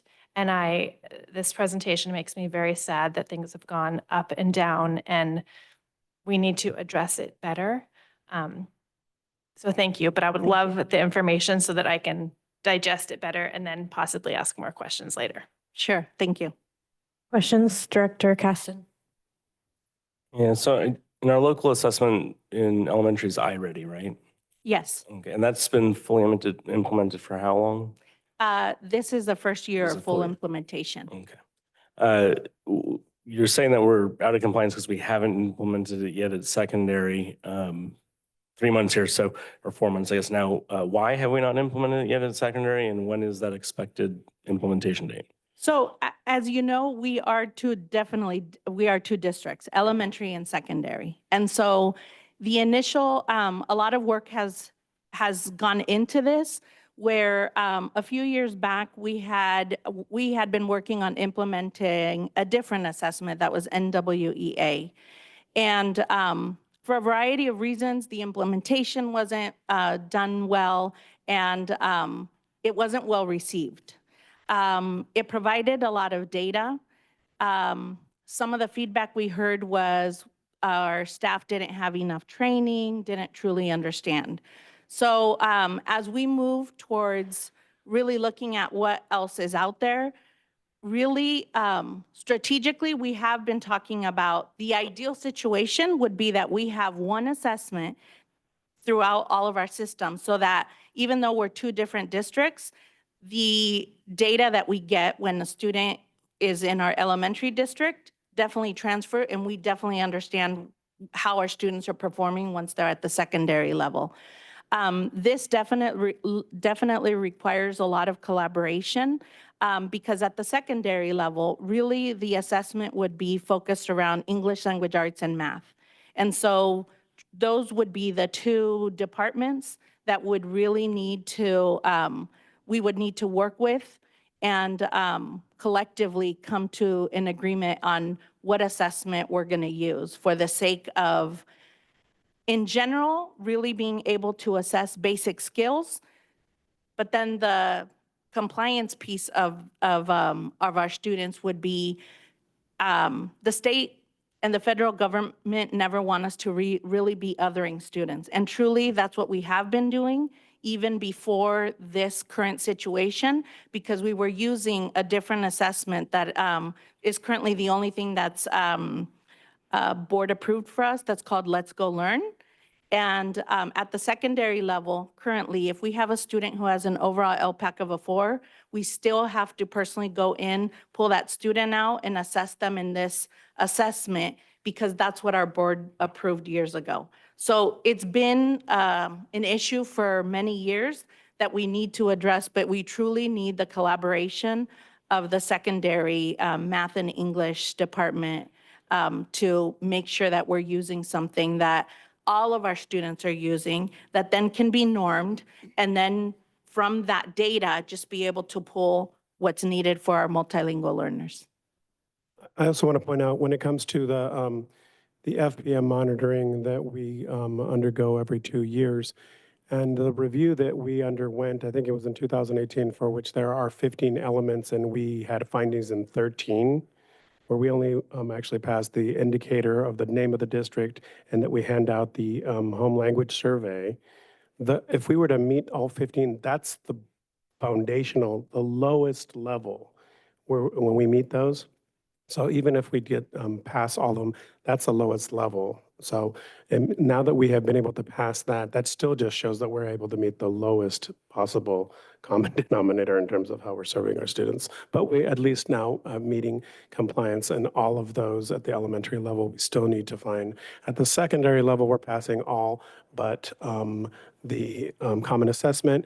And now we are beginning to monitor our redesignated students. We had been out of compliance of that as well, but we're beginning to implement the monitoring of our redesignated students that were formerly English learners. You referenced that we need collaboration in order to implement the assessment. Where are we in Actually, the phase of we the could just collaboration? tell them to do it, but we don't want to work that way. We could, the contract says, we And could I just- yeah. and I hear that, but are we a year into having those conversations where we're working through concerns? Have we had the first meeting? Where are we in the phase of collaboration? I'd have to check in with my executive directors that are overseeing that, but I can get you an update on that. Okay. And then I very much appreciate the goal and standard of not othering. I know we have a lot of other assessments, common district-wide assessments that we have wanting to not come in like Common Core, just assessments that we've talked about being important for other reasons. So, twice exceptional or English reading at 3rd grade, elements like that. Is there a way for this to be an assessments issue where we're more broadly and on a global level addressing all of these assessments? Or does it have to be done separately for the English learner component? It doesn't have to be separate, but it has to meet certain criteria. And I think you reviewed that if you want to go over it again. It could be the same, well, just about every district has a common assessment. Actually, I think every district has a common assessment, both for secondary and elementary. And we could use, if we had a common assessment at the secondary level, we could just use it. Okay. Yeah, the same one that other districts use. And you really want it to be both on the written language, which is the domain of reading and writing, and the oral language, which is listening and speaking. Truly. Trustee Kirby? Following up on the assessment piece. So I may have not heard it correctly, but did you say it was either the CASP or the local assessment? So you can do Yes. either one? Yes. And And- so when, many times, like we actually have a, that I didn't include, but I will definitely send you all like a table of the actual criteria. But for the CASP, we don't assess every year, all of our grades. So for the CASP, we have cut points, and usually they're approaching grade level. Would be that, say they take the assessment in 8th grade, or they're an 8th grader. We would look at their CASP score approaching grade level, and then we would need the student to have an overall LPAC of a 4. And so many times, the majority of our students are not reclassifying with the CASP scores. They truly are reclassifying more with the local assessment, which the state allows us to have. If they don't meet the state assessment, for us to have a local assessment to be able to norm and then be able to use as criteria. And the local is done every year then versus at that? Yes, like it should be that- done every year. And so in the past, like we used to have Let's Go Learn. One example, at the elementary, it was done a few times during the year. So the LPAC is always, the window is February 1st to May 30th, I believe, May 30th, May 31st. I can't think, May 31st. And as soon as those scores come back, we can look back at the most recent assessment that they had. In this case, it would have been like, Let's Go Learn, or now we haven't brought the iReady cut points. So we're still having to go back and assess students with the Let's Go Learn. Okay. Can you help me understand the scale when you say there's a 4? Is that out of 10? Is that, how does that scale work?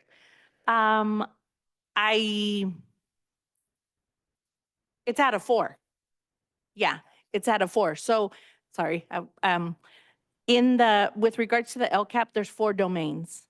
And so within that, the speaking and listening fall under the oral language, and then reading and writing fall under the written.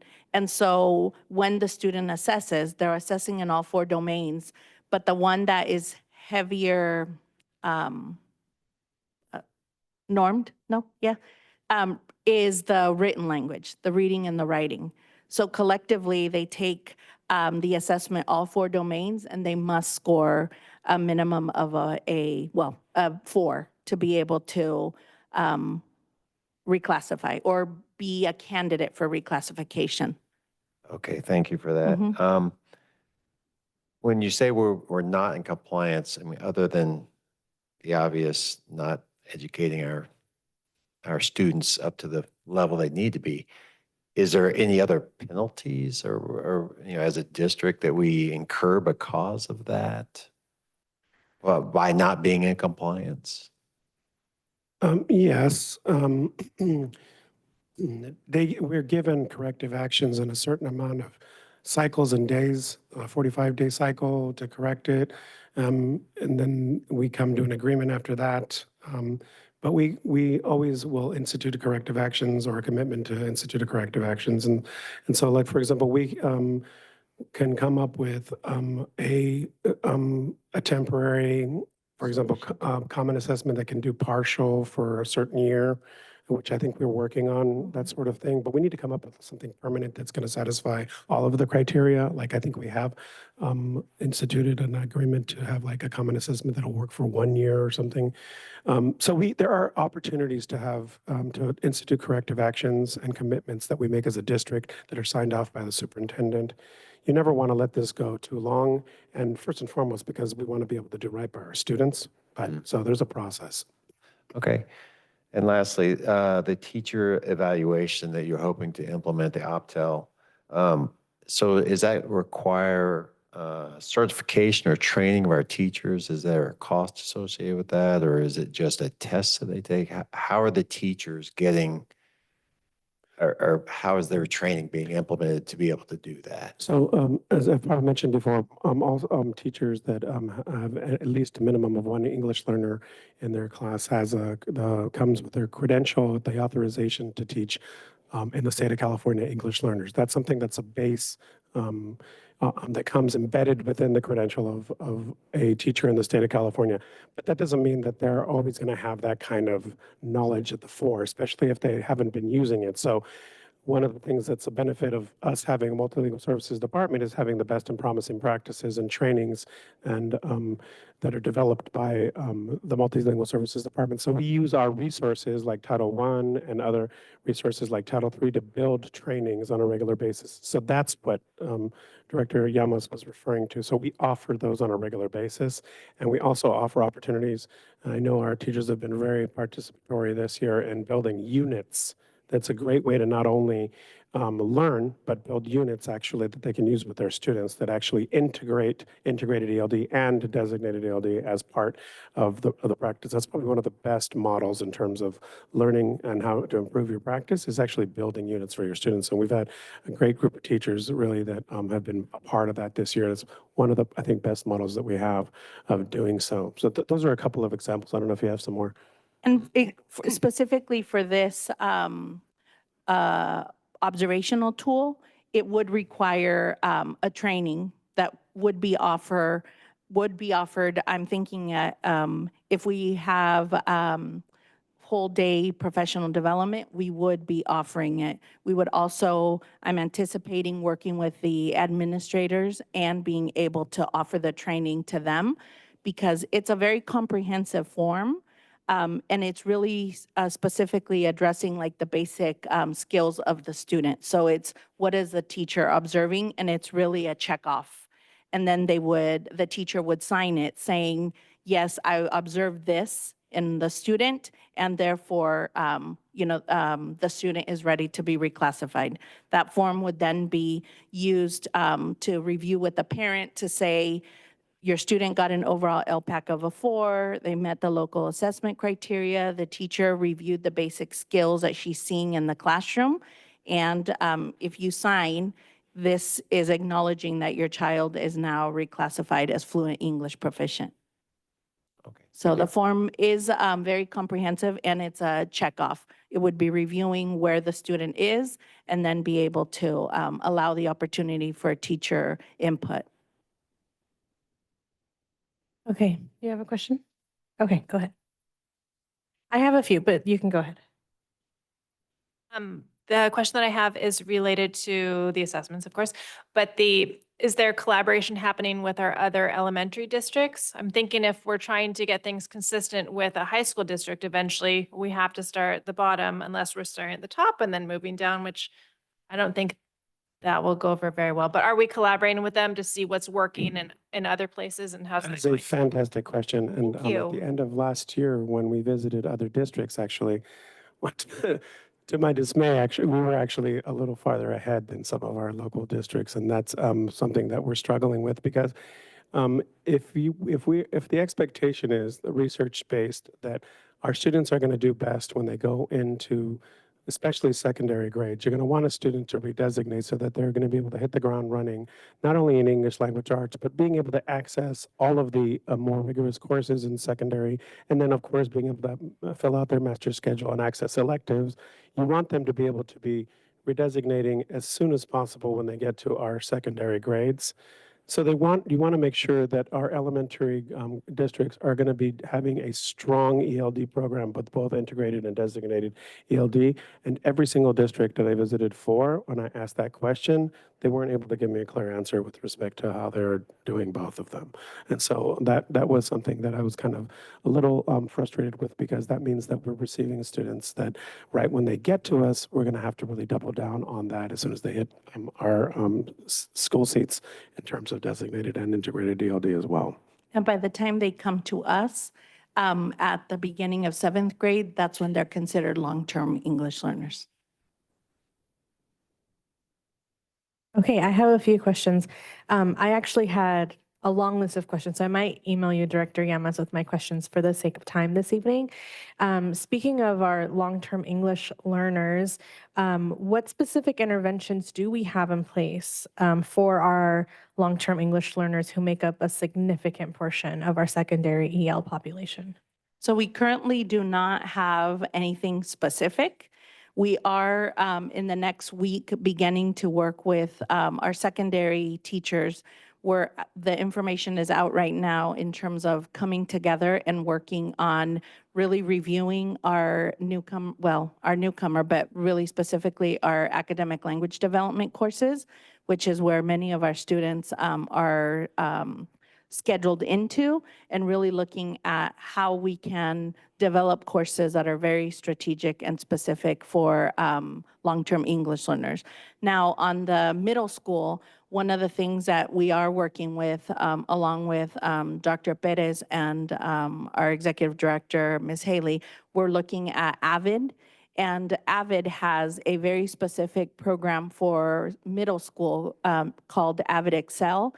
And that is specifically written to disrupt the trajectory of a long-term English learner. So we anticipate that next year we will begin with having those courses at 2 of our sites, of our junior, senior high sites, and then definitely building that up to ensure that at the middle school we are having those courses, which are very intensive and very explicit and strategic, to be able to disrupt that And I've seen this work in other districts where after the first year of a student being in this course, which is an elective course, but it's AVID-based, over half of the students reclassify.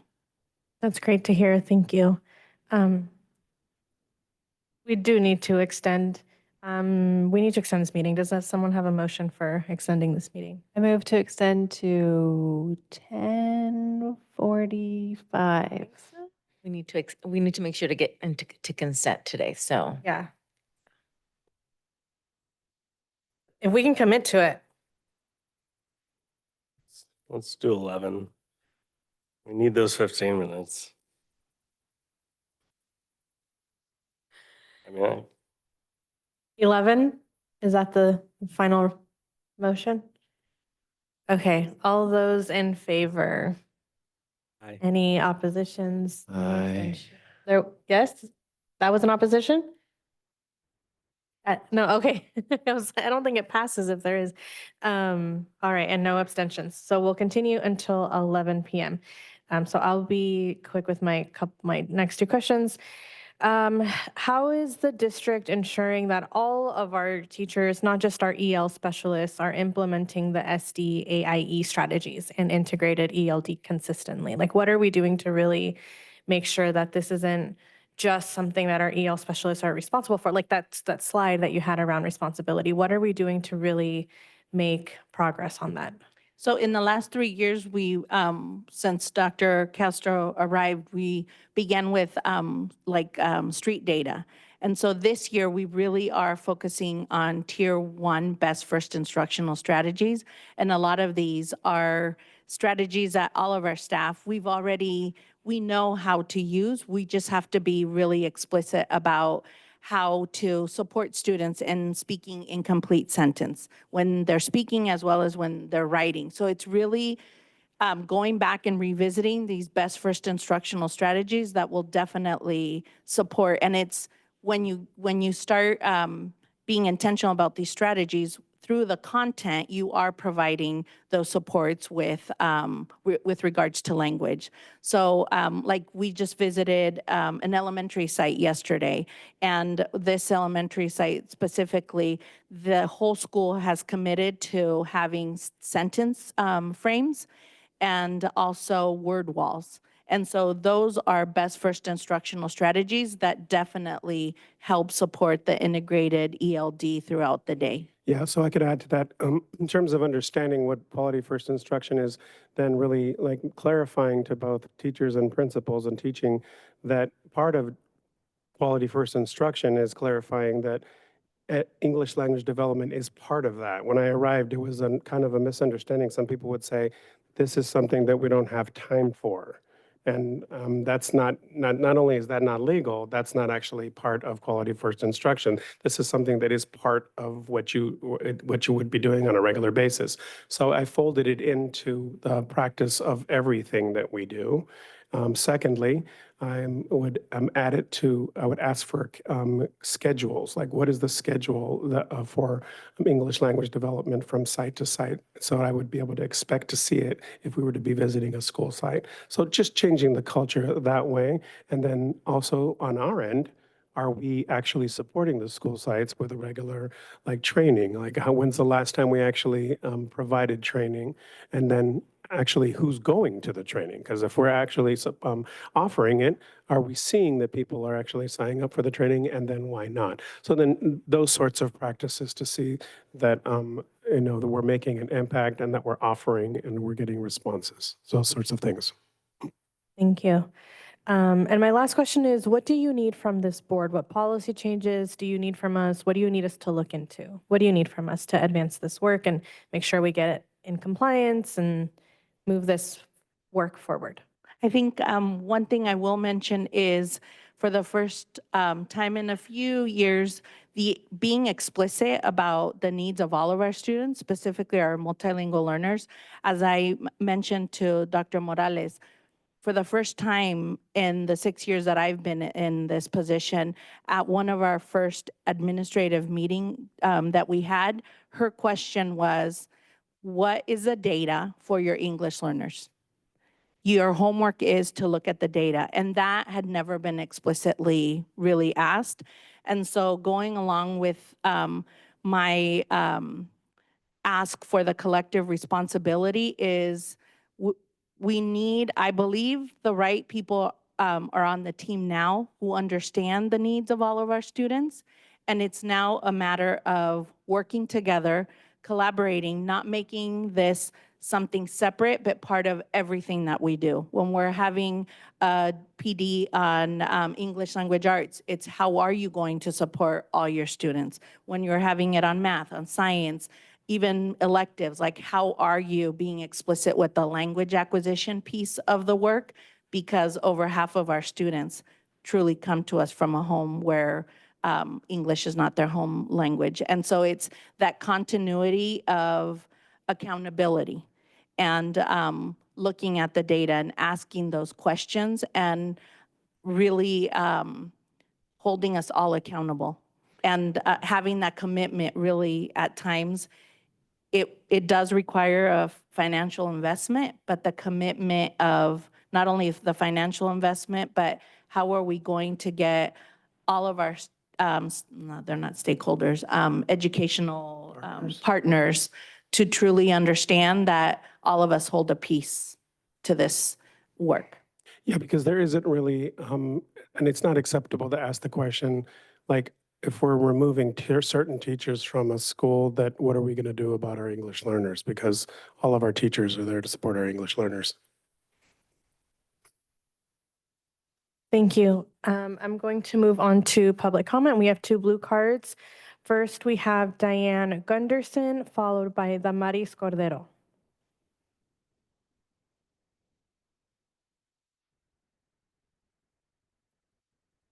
Good evening.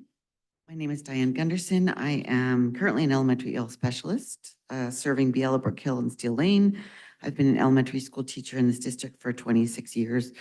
And as usual, I'm going off book, which is always dangerous. But I've spent my whole career in classrooms where the majority of my students have been multilingual learners. And this work as an EL specialist is hard work for me and faith work. And I also want to point out that it's also legal work. This is a civil right for our students.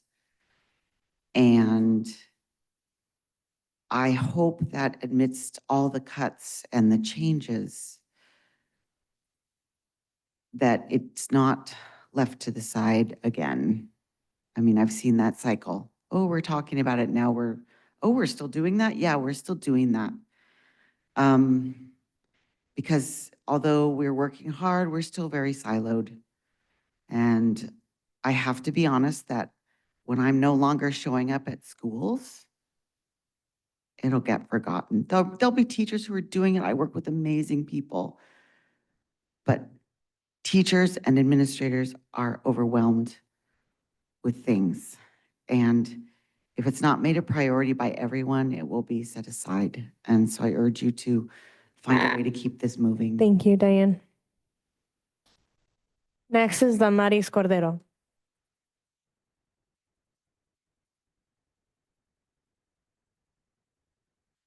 Miembros de la Junta Directiva, doctora Morales y personal presente.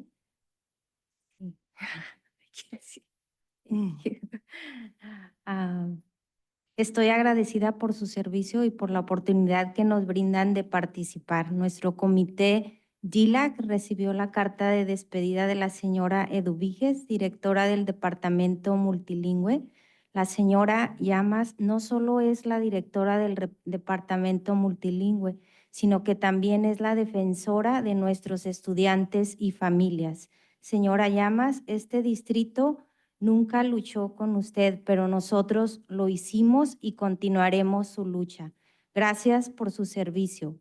Ni la señora Llamas ni nuestro comité pueden avanzar contra un racismo sistemático en el que somos oprimidos todos los días por pedir mejoras en el sistema. Un sistema que se violan las políticas, prácticas y normas sociales, la estructura de la sociedad. Se perpetúa la igualdad y el privilegio racial, creando desventajas para ciertos grupos raciales, como su propio significado lo dice. Vemos en ustedes, miembros de la Junta Directiva, y en nuestros líderes la desunidad. Nos preguntamos por qué hay peleas raciales en nuestros estudiantes. Esto es el resultado que hemos modelado. El resultado de prácticas injustas ha creado un ambiente hostil y Gracias, Damaris. para nuestros estudiantes. Gracias. Gracias.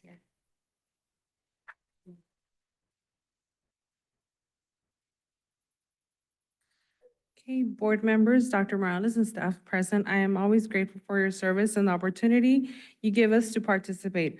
Our DLAC committee received a farewell letter from Ms. Eduviges, Director of the Multilingual Department. Ms. Llamas is not only the Director of the Multilingual Department, but she is also the advocate for our students and their families. Señora Llamas, this district never fought with you, but we did, and we will continue your fight. Thank you for your service. Neither Mrs. Llamas nor our committee can move forward against the systematic racism where we are oppressed every day for asking for improvements in our system. A system where the policies, practices, and social norms permit the structure of society are violated, perpetuate inequality and racial privilege, creating disadvantages for certain racial groups, as its very meaning says. We see in yourselves, members of the board of directors, and our leaders, the disunity. We wonder why there are racial fights among our students. This is the result of what we have modeled. The result of unfair practices has created a hostile and discouraging environment for our students. Thank you. This comes back to the board for any further discussion. Okay, let's give the Director Llamas a round of applause. We're going to miss you, Eduviges. I just have 2 points. I think it would be great if we could consider targets for the percentage of general education teachers trained in ELD strategies. To your point, Dr. Castro, we don't really know. And so to set some metrics, I think would be really helpful in the accountability piece. And on the other side of accountability, I think it would be great to also establish regular reporting to the board on key metrics. I think we need to identify those key metrics now that we're really looking at the data so that we can monitor our progress in the implementation of the master plan. Sounds good. Thank you. Okay, go ahead. I just want to thank you for your service, Director Llamas. Thank you.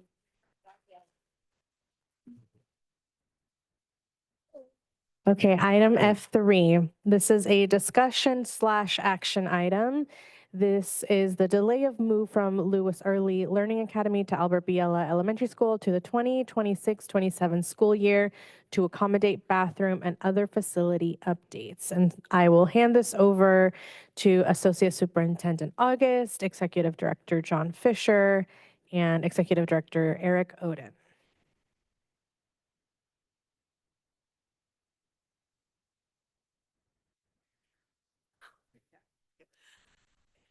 Thank you, Vice President Manieri, Superintendent Dr. Morales, members of the board and our community. We are going to try to keep this really brief this evening. So we did introduce this, this request that it would be coming during our last transition update. So we do have that request. If there are questions or comments, or if there's anything that my colleagues wish to share. Are there any, were you going to say something, Mr. Fisher? I was just going to say in terms of, it's basically about preparing the site and making a smooth transition. In addition, the additional piece that was mentioned, it would allow some community partners to move in with us with more general education opportunities for our students. Thank you. Are there any questions from the board? Just a quick question, because we will not be occupying Biela, we will still achieve the same savings we anticipated. Yes, it will actually be a little bit more in the savings because of this not splitting the Lila campus in this upcoming year. Any other questions? Trustee Jenkins. Yes, I have a question just regarding, I mean, I understand the reason for the delay. However, it lets me bring up bathrooms. So I fully understand that we need to adjust the campus at Biella to accommodate the demographics at the site. I am concerned about, it's a concern and a question to make sure that this is being taken care of. But the bathrooms at the older kids' sites have been on the facilities master plan forever. And I just want to make sure that those are, that's with the 7 to 12 combination happening in August, that we are not delaying those projects to make time for other projects. I'm not following, I'm sorry. I know, that's how my brain works at this time of night. It's like, that's my bedtime almost.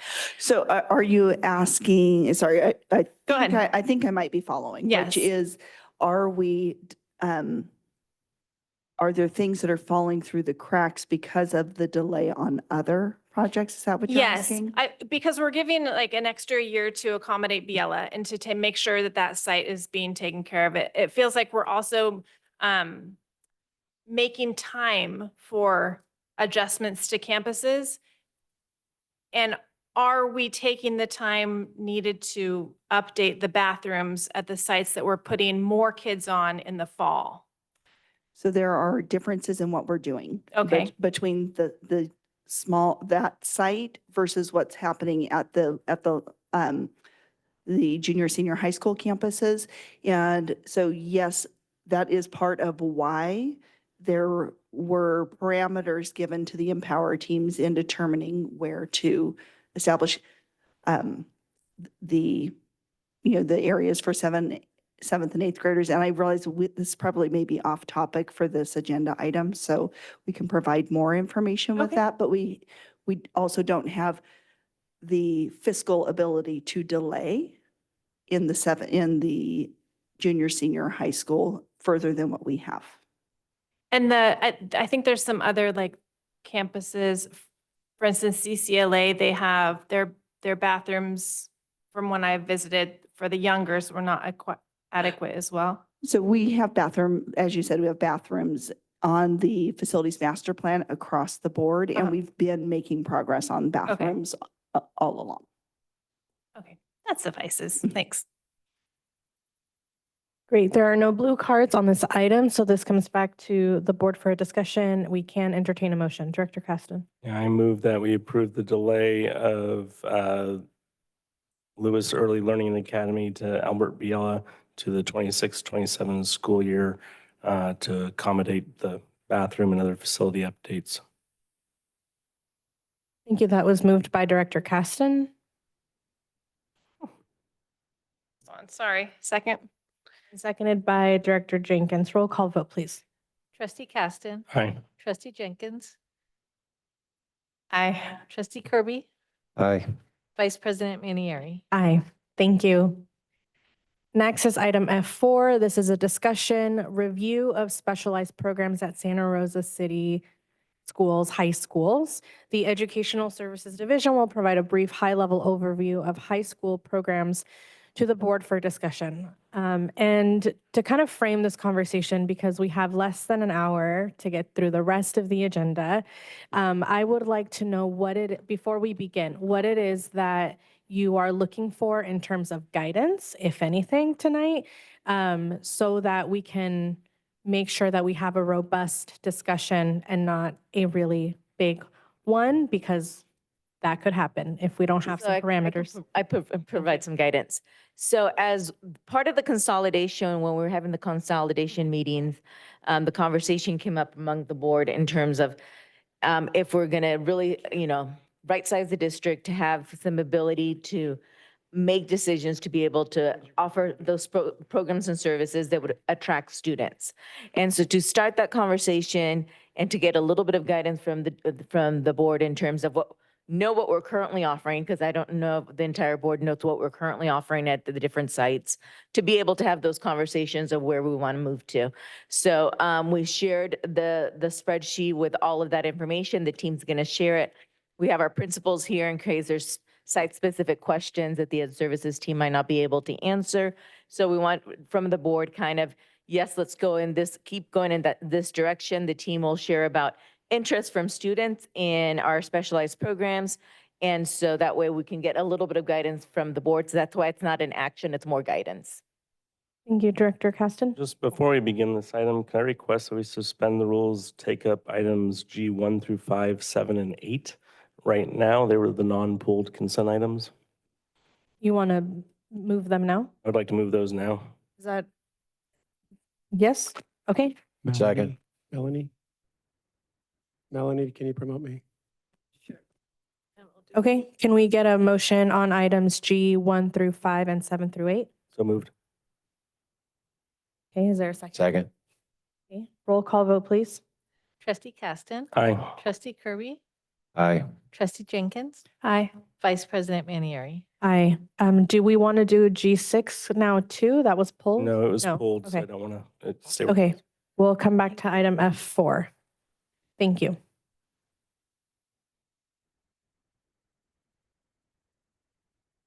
Hi.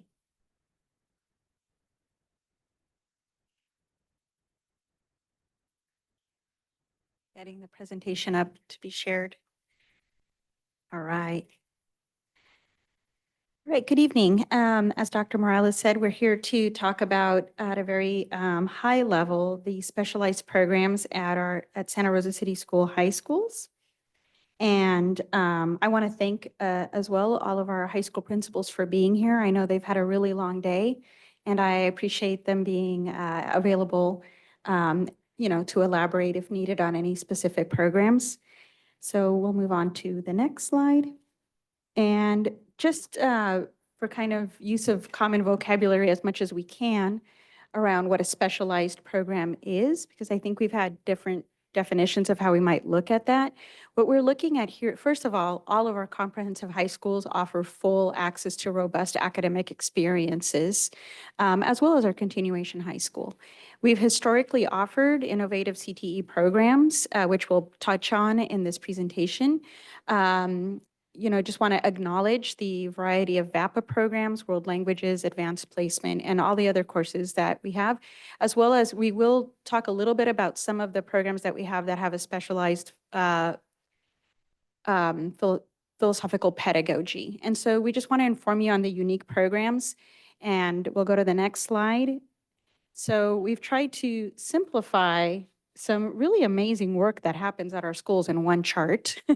And this by no means is an intent to simplify, to diminish the work that is done in each one of these programs. So at a very, very high level, and I appreciate Trustee Kirby, Director Kirby, sharing that he had visited ArtQuest. I got to see as well their spring showcase. I took a sneak peek of it.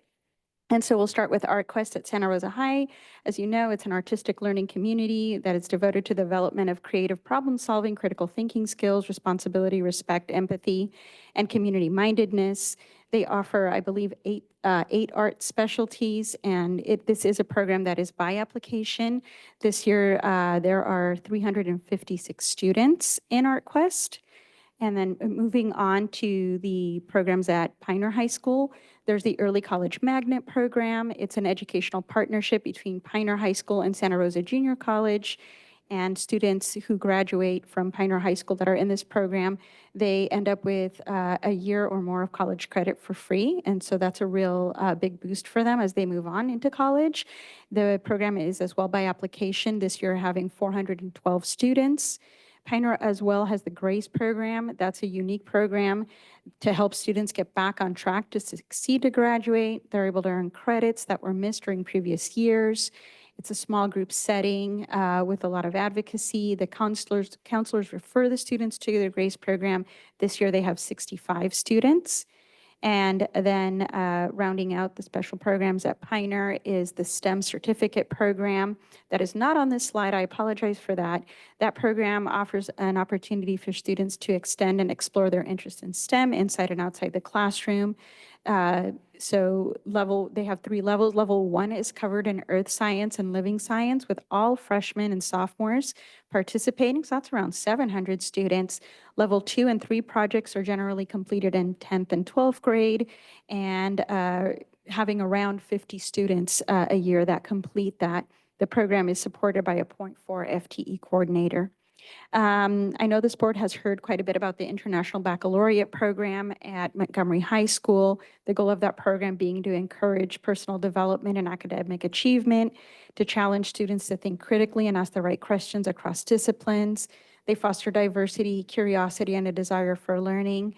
Students at Montgomery High can pursue the IB diploma or take individual IB courses and take exams to receive college credit for certain courses. 633 students are participating in IB courses this year. We also did hear just a little bit about AVID a minute ago when we talked about the English learner programs that we're looking into. AVID has existed in our district at Montgomery. We have it, we've had several different iterations of it across our schools. We'll talk specifically at Montgomery. So AVID is advancement via individual determination. And these programs typically serve first-generation college-going students. This is something that really helps close the achievement gap and level the playing field. It's both an elective course, but it's also an instructional approach for content area teachers to support students.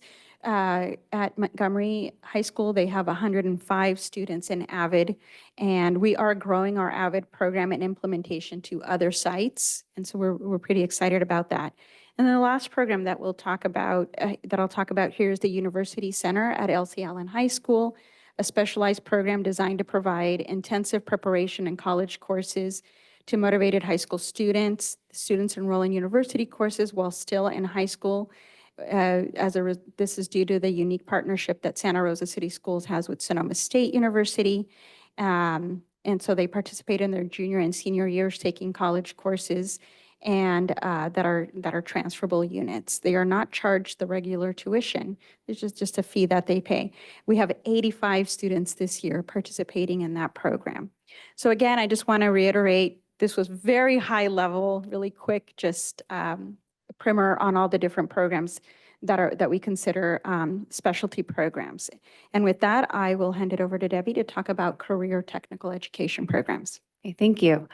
Good evening, members of the board, Superintendent Morales. It's a pleasure to be here this evening to discuss our CTE programs. Again, my name is Debbie Cardozo. I'm the Director of College and Career Readiness here in Educational Services. A CTE program consists of a multi-year sequence of courses that integrates core academic knowledge with technical and occupational knowledge to provide students with a pathway to post-secondary education and careers. Santa Rosa City Schools offers a variety of CTE programs to ensure that students are meeting the workforce needs of the local and regional employers to support relevant and meaningful learning experiences for students and to prepare students for post-secondary training, continued education, and future careers. Currently, we have 20 high school CTE programs representing 11 of the 15 California CTE industry sectors. A few of the things I would like to highlight tonight. Education is a priority industry sector in the state and in the county. And recently this year, we started an education pathway at Elsie Allen High School, and it was established as a part of a K-12 Strong Workforce Grant. Additionally, our district has been expanding healthcare-focused pathways. I've secured grant funding to support this work. And again, healthcare is also a priority sector for the state and is also one of the top 5 sectors in our county. And so we're really diving in on that sector as well. I also thought it was important to note that although there are a variety of high school CTE programs offered throughout the district, there are similar programs, but in some instances, there are also specialized programs by the courses they offer. For example, the agriculture program at Elsie Allen High School has an ag mechanics pathway strand that is not offered as a part of the Santa Rosa High Ag program. But in comparison, the Santa Rosa High School agriculture program has a 60-acre school farm with a working vineyard and offers courses aligned to that facility resource. And so I just wanted to make sure that I highlighted that, because if you just glance at the screen, you see, well, 2 of our school sites have agriculture programs, but I wanted to call out that they're distinctly different. In addition to the high school CTE programs, we have reestablished a college and career readiness lab at Santa Rosa Middle School this school year. This lab consists of a 10-day career-focused modules to explore multiple industry sectors, which are also aligned to our high school CTE program offerings. This year, we also partnered with Magnolia Project to provide students with work-based learning experiences embedded into this course, such as mock interviews and industry mentorship experiences, both on and off campus. And so that was a really exciting addition to that course this year. I've successfully secured a grant to expand these labs and work-based learning experiences in each of our middle schools. And I'm currently working with Herbert Slater Middle School and Montgomery High School to explore establishing a college and career readiness lab at their school site as early as next year. One of the initiatives our college and career readiness team in educational services has been working on in CTE is establishing early college credit opportunities for students connected to our CTE programs. We have a very strong partnership with the Santa Rosa Junior College and have been working hard to establish college and career access pathway agreements to offer students dual enrollment courses taught on our high school campuses during the school day. I've applied for 5 college and career access pathway grants to support offering CCAP dual enrollment opportunities at our comprehensive high schools. And last month, I submitted 2 more CCAP grant applications, one for Ridgeway and the other one for the district to support this work. As you can see on the slide, we have 2 CCAP dual enrollment courses offered this year at LCL and high school. And next year, Erica Raffo, the College and Career Readiness Coordinator, and I have been working very closely with the Santa Rosa Junior College and our site administration to expand to offer 10 CCAP courses next school year. So that's significant growth that we're really proud of. Of course, this is pending as the SRJC is still in the process of hiring faculty to teach these courses, but I'm just delighted at the increase and these opportunities that are available for our students.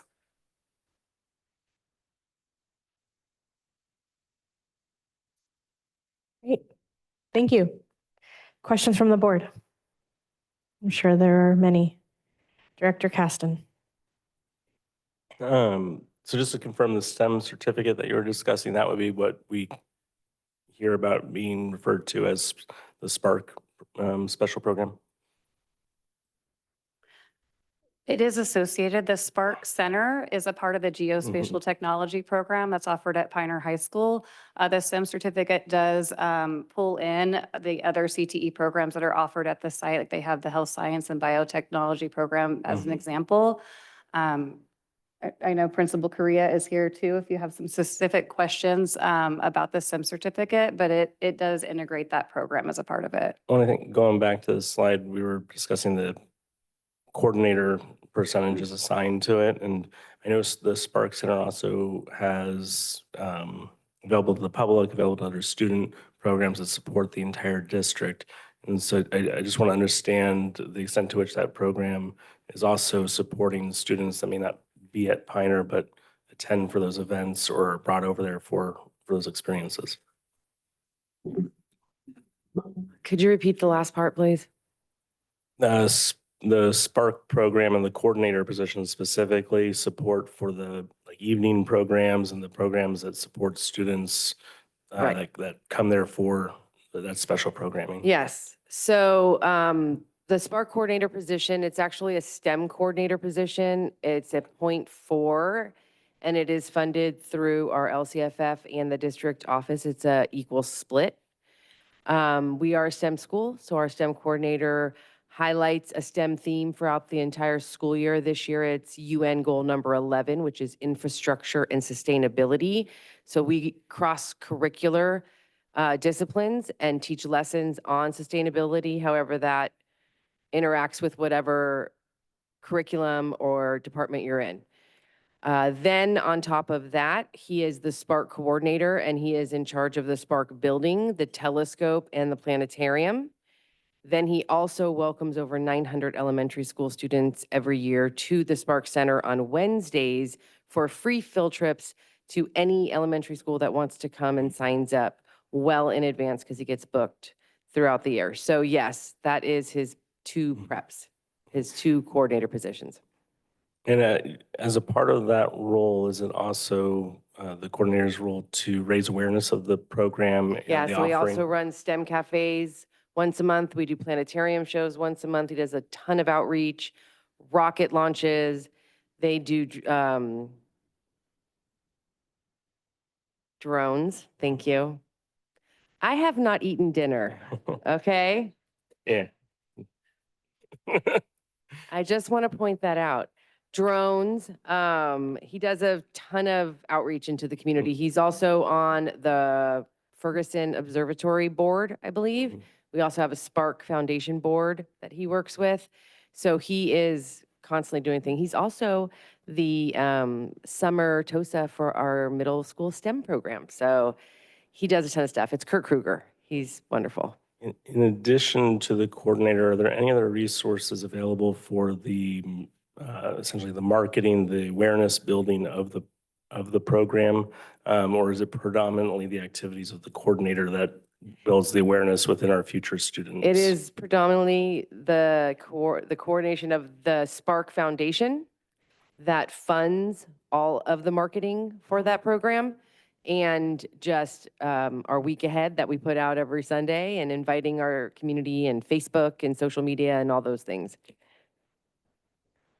My next question is on ArtQuest, actually, and it's kind of somewhat similar as to the function of the two coordinators within the ArtQuest program and their support for the programming. And then I also have questions about kind of the history on ArtQuest, because we've heard, and I'm familiar with folks who have graduated from ArtQuest that benefited significantly from the ArtQuest specific history, English, those classes. So if I could get an understanding of where we're at with how the program integrity exists from like where it was 10 years ago to where it is today, as far as what that experience is like, and what any rationale would have been for removing those components of the program. So if I understand your question, we're talking about the staffing allocations for coordinator and the courses. So multi-part questions. So if we have to take in pieces, we can. So specifically the coordinator's roles, especially in supporting the program, but also building awareness, what other resources are for building awareness of the programs in order to attract students. And then the second question that could be related or not is around the current offering of the program. Have we actually reduced the offering and the integrity of the program by not offering ArtQuest English, not offering ArtQuest History, not offering ArtQuest Science like was done in the past? I know a counseling position was removed. So I just want to understand why we've degraded the integrity of the program and if we're intending on restoring it. Yeah, my understanding is it is an FTE issue. It's an issue of staff allocation. And, as we are needing to have, to look at the reductions that are required across the district, so that we're maintaining classes that have very high student interest and enrollment. And part of our stabilization does include, retaining the classes that have, full student participation. And so these are not easy decisions to be made at all. And it's what all of our principals are working on with human resources as they do their short masters and determine which classes they can keep and which classes need to be phased out. And I just want to say that it isn't because we don't feel courses are important or form part of a bigger program, but we only have so many allocations that we need to make work across a campus. And when it comes to like identifying the courses are the same. Like it's the ArtQuest English, SRHS English, they're the same course. So it's when there was like certain years ago, there would be the courses or the classes, the sections at ArtQuest had a much larger population. As that population started to wane, I remember about a year and a half ago, I went over and I sat with the coordinator and some of the other individuals there, and we troubleshot and to see if they could actually fill the sections, different ways that they could possibly fill the sections. If not, then we would pull from what would be the general population, even though it's the same school, right? And so that option was given to them, and they started to backfill from some of the general population, then perhaps build the portfolio and some interest from the general population. But to have a separate coordinator for basically what is the same school doesn't seem over time to actually be something that's financially, fiscally sustainable. So the coordinator positions, my understanding is a significant part of the role of the coordinator positions includes the outreach efforts in order to attract students and make them aware of the program. Yes. And so just on a timeline, like when was ArtQuest history taken away? No, when was art was history phased out? That was a while ago. Yeah. Okay. I mean, Possibly 4 years. 4 years sound, Yeah. because I guess what I'm trying to figure out is the reduction in enrollment, the reason that we're reducing the investment in the program, or is the reductions in the investment in the program resulting in the loss in enrollment? Because it seems to pretty much track that as investment in the program was going down. Oh, that's been for several years. Enrollment, yeah. And so I'm just trying to understand the chicken and egg part of this as we're in the middle of the discussion of wanting to focus and theme and pick specialty programs that we want to invest in. Yeah, my first meeting in terms of troubleshooting for the school, the ArtQuest in particular, to try to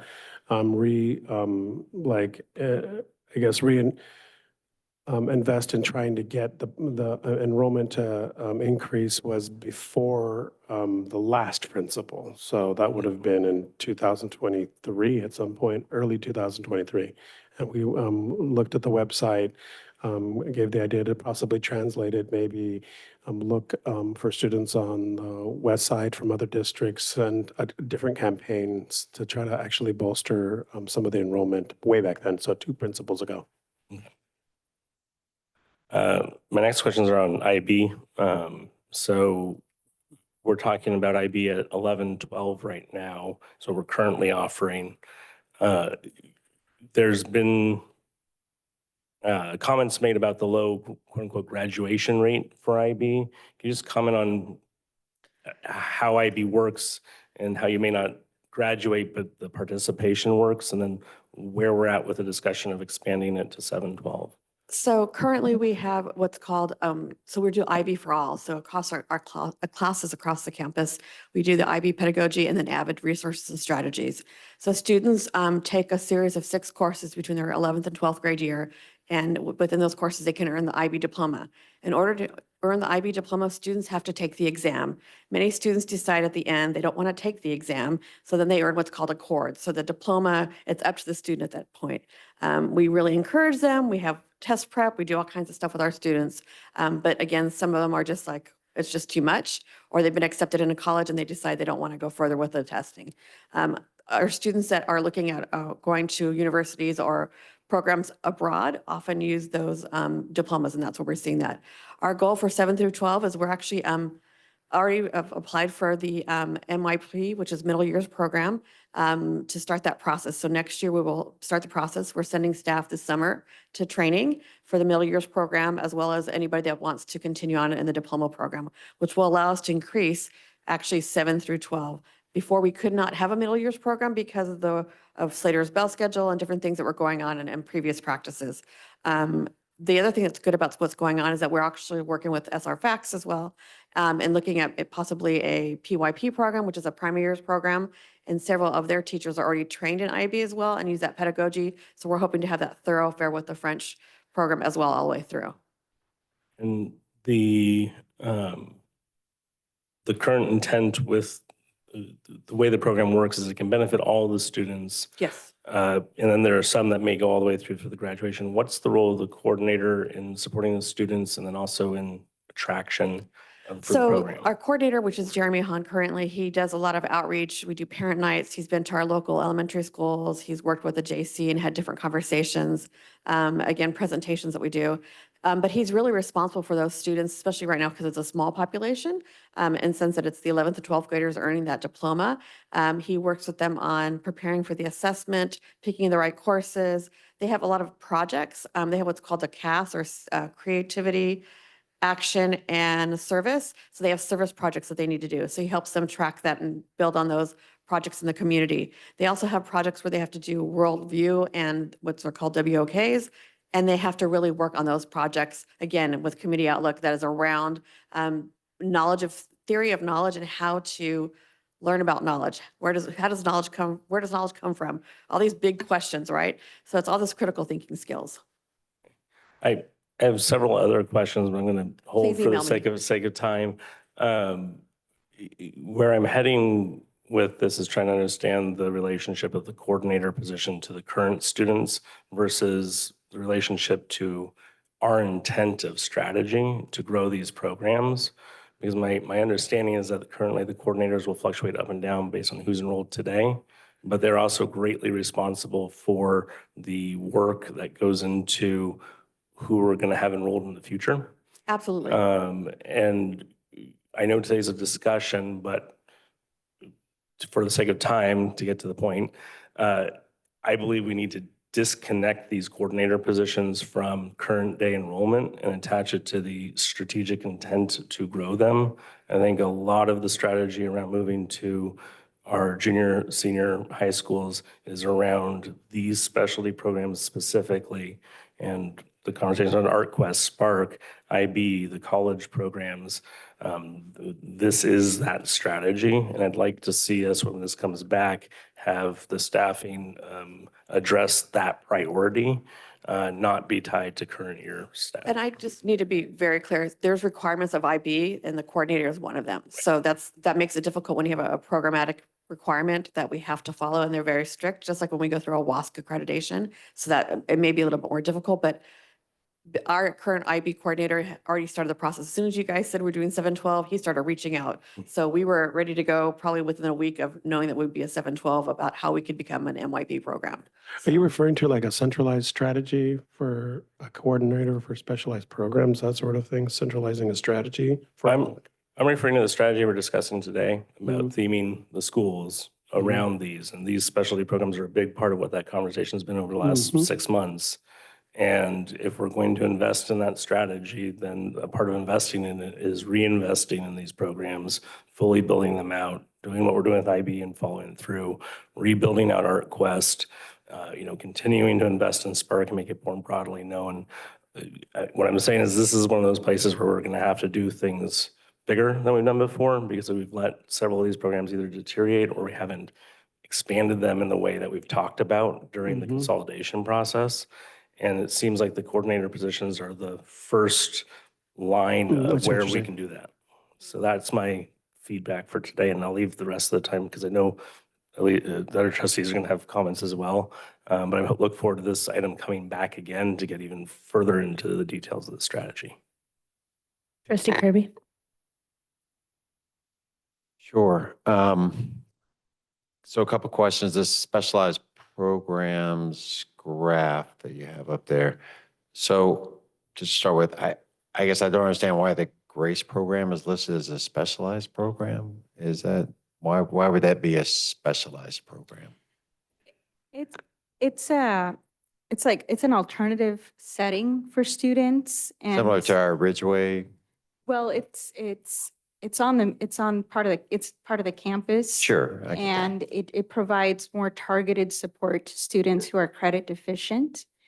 And so we kind of call it out as an alternative setting that is really yielding success for students. It's a small necessary, right? It's a program. No, that's the thing. It's not. Whereas So- Ridgeway is a continuation school, it's an actual school. Grace is a program developed by Pioneer, and I'll turn it over to you. Right. So Grace was a small necessary school many years ago. And then when the state of California changed the way that credit recovery was done, they no longer existed in CalPads and they became a program at Pioneer High School. So it started over 30 years ago as its own high school. There were 3 in the district. Midrose and Mesa were other 2. Grace was one. They all collapsed. We kept our program. the reason why it's specialized is because students have to apply to get in. They have to go through an interview process, and then they have to sign a contract saying that they're going to adhere to certain criteria. And then that way they can be in the program because they are getting specialized curriculum by getting variable credit. Is it 9 through 12? No, it is rough. We prioritize juniors because we feel like we can make the most movement with them if they are credit deficient. We will take sophomores, but they must be 16 years old. Okay. Let's see.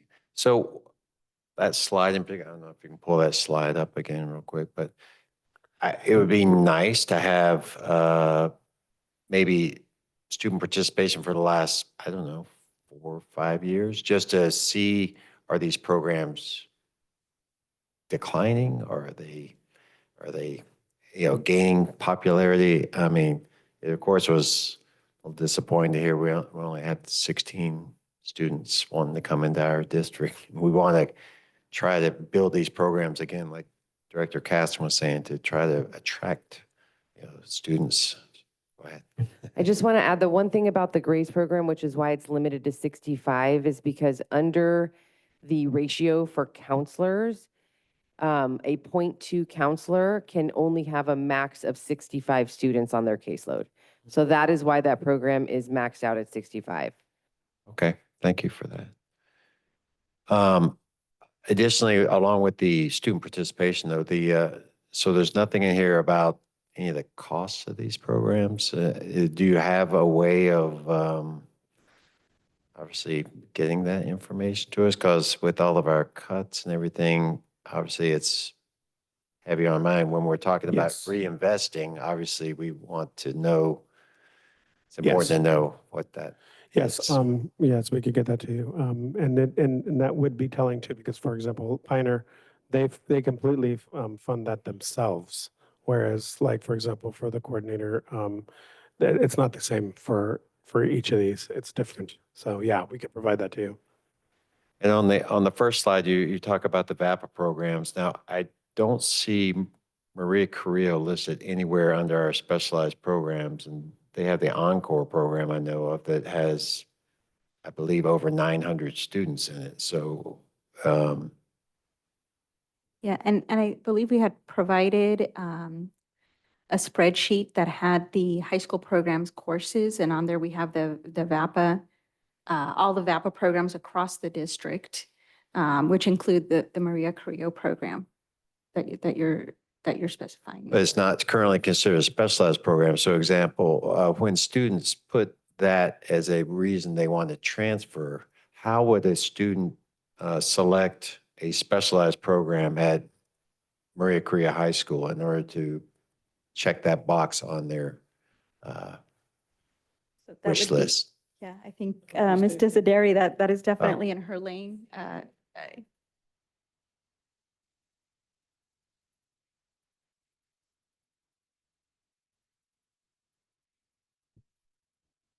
So when students are requesting a specialized program that requires an application, such as ArtQuest or Early College Magnet, they can write on the application that they are requesting a specialized program. And then we follow up with the schools and we ask, can you give us the list of the approved students?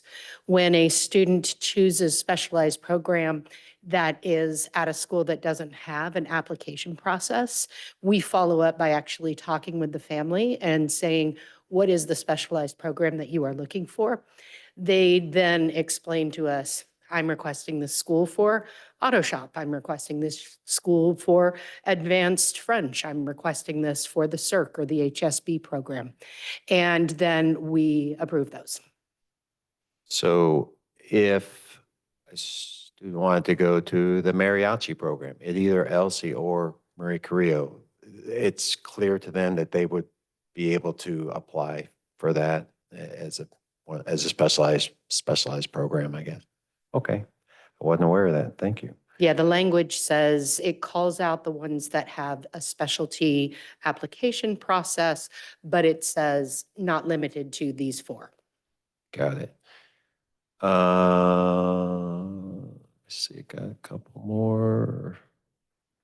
I know I had mentioned, I think, in an email. So what's the potential of getting our ArtQuest program, I think it was the AME certification, is that correct? To perhaps allow our students to get a certification to be able to go out into that field if they want to. But I know that requires our teachers to then be CTE certified in that program to make, again, I think that would help to make the ArtQuest program more robust, viable, make it, attract people, I guess, if they could get some kind of certification like that.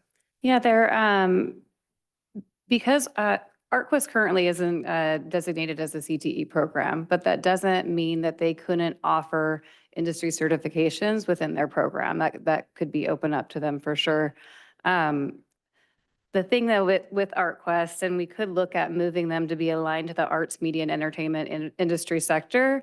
However, CTE programs by design are open to all students. And so therefore there can no longer be an application or screening process for that program. And so any specialized program that has an application process, if we were to move towards aligning the curriculum and all the different, elements of a high quality CTE program with that specialized program, that would be one of the things initially that we would have to look at redesigning for that to work.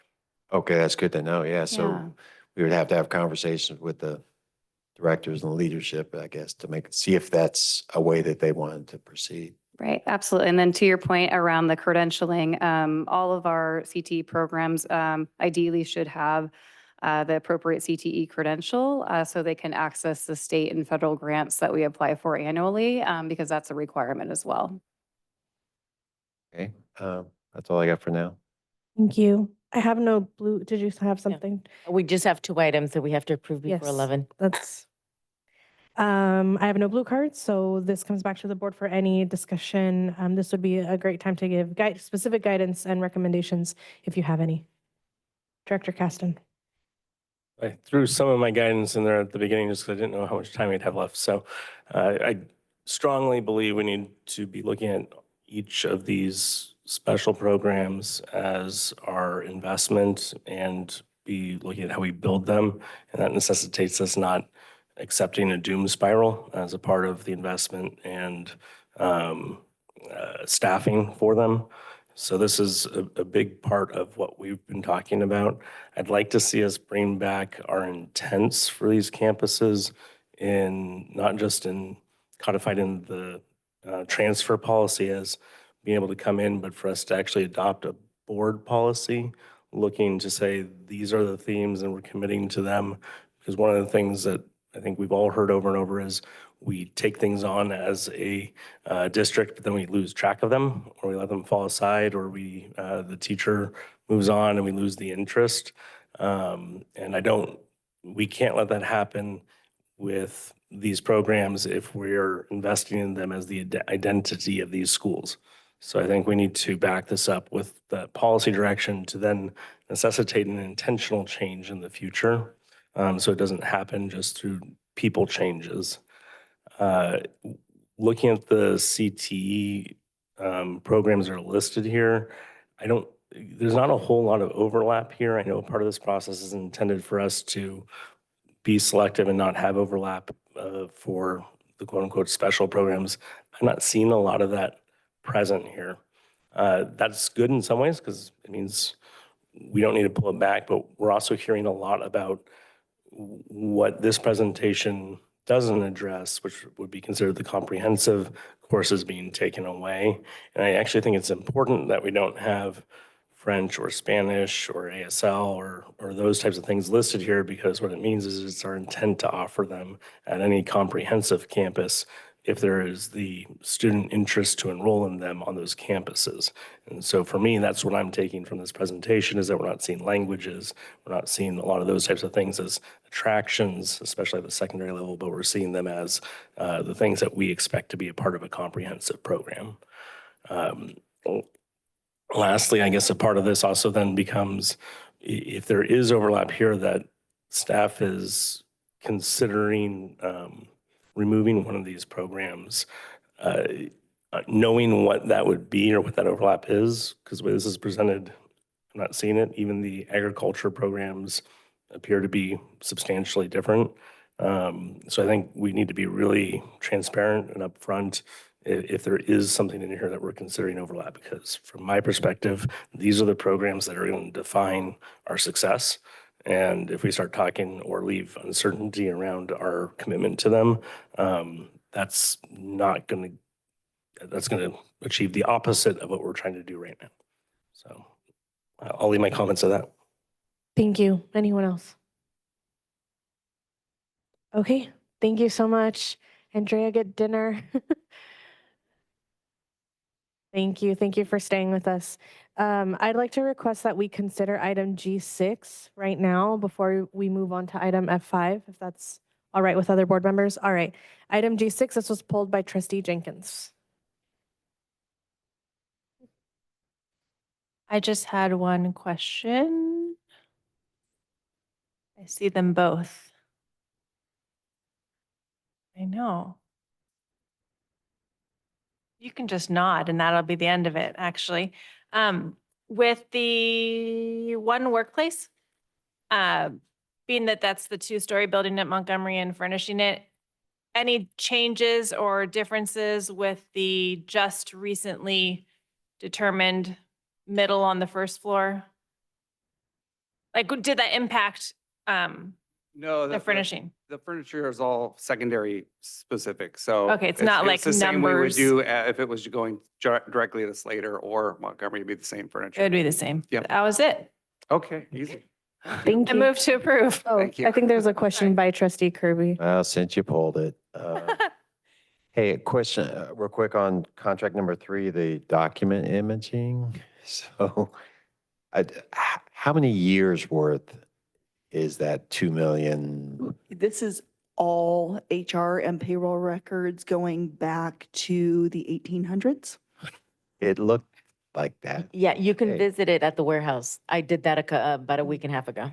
Yeah, they are permanent records that we have to maintain, and the portable facilities that they were stored in were more than beyond their life. They were, I'm sorry, yeah, well, they were worse than the rest of the district office. They were essentially condemned to, literally, it's. So yeah, so 200,000-ish to do all that. And I saw that only 50%, as a lot of TVDs on that. And so, and that's only 50% of the boxes for the, Sorry, it's, anyway, I saw an additional at least this is, 7,000. yeah, this is an increase. So this is to finish. Oh, gosh. Yeah. Okay. A second. That was moved by Trustee Jenkins and seconded by Trustee Caston. Roll call vote, please. Trustee Jenkins. Aye. Trustee Caston. Aye. Trustee Kirby. Aye. Vice President Manieri. Aye. Thank you. We'll move back to item F5. Could I request to go to F7? We need to move to F7. Do we want, so we want to do all of our action items right now? Is that what we're doing? Okay. No, maybe not. No, just F7. Just F7. Okay, F7, approval of California School Employees Association, Chapter 75, 2425, Number 8 MOU regarding classified layoff agreement.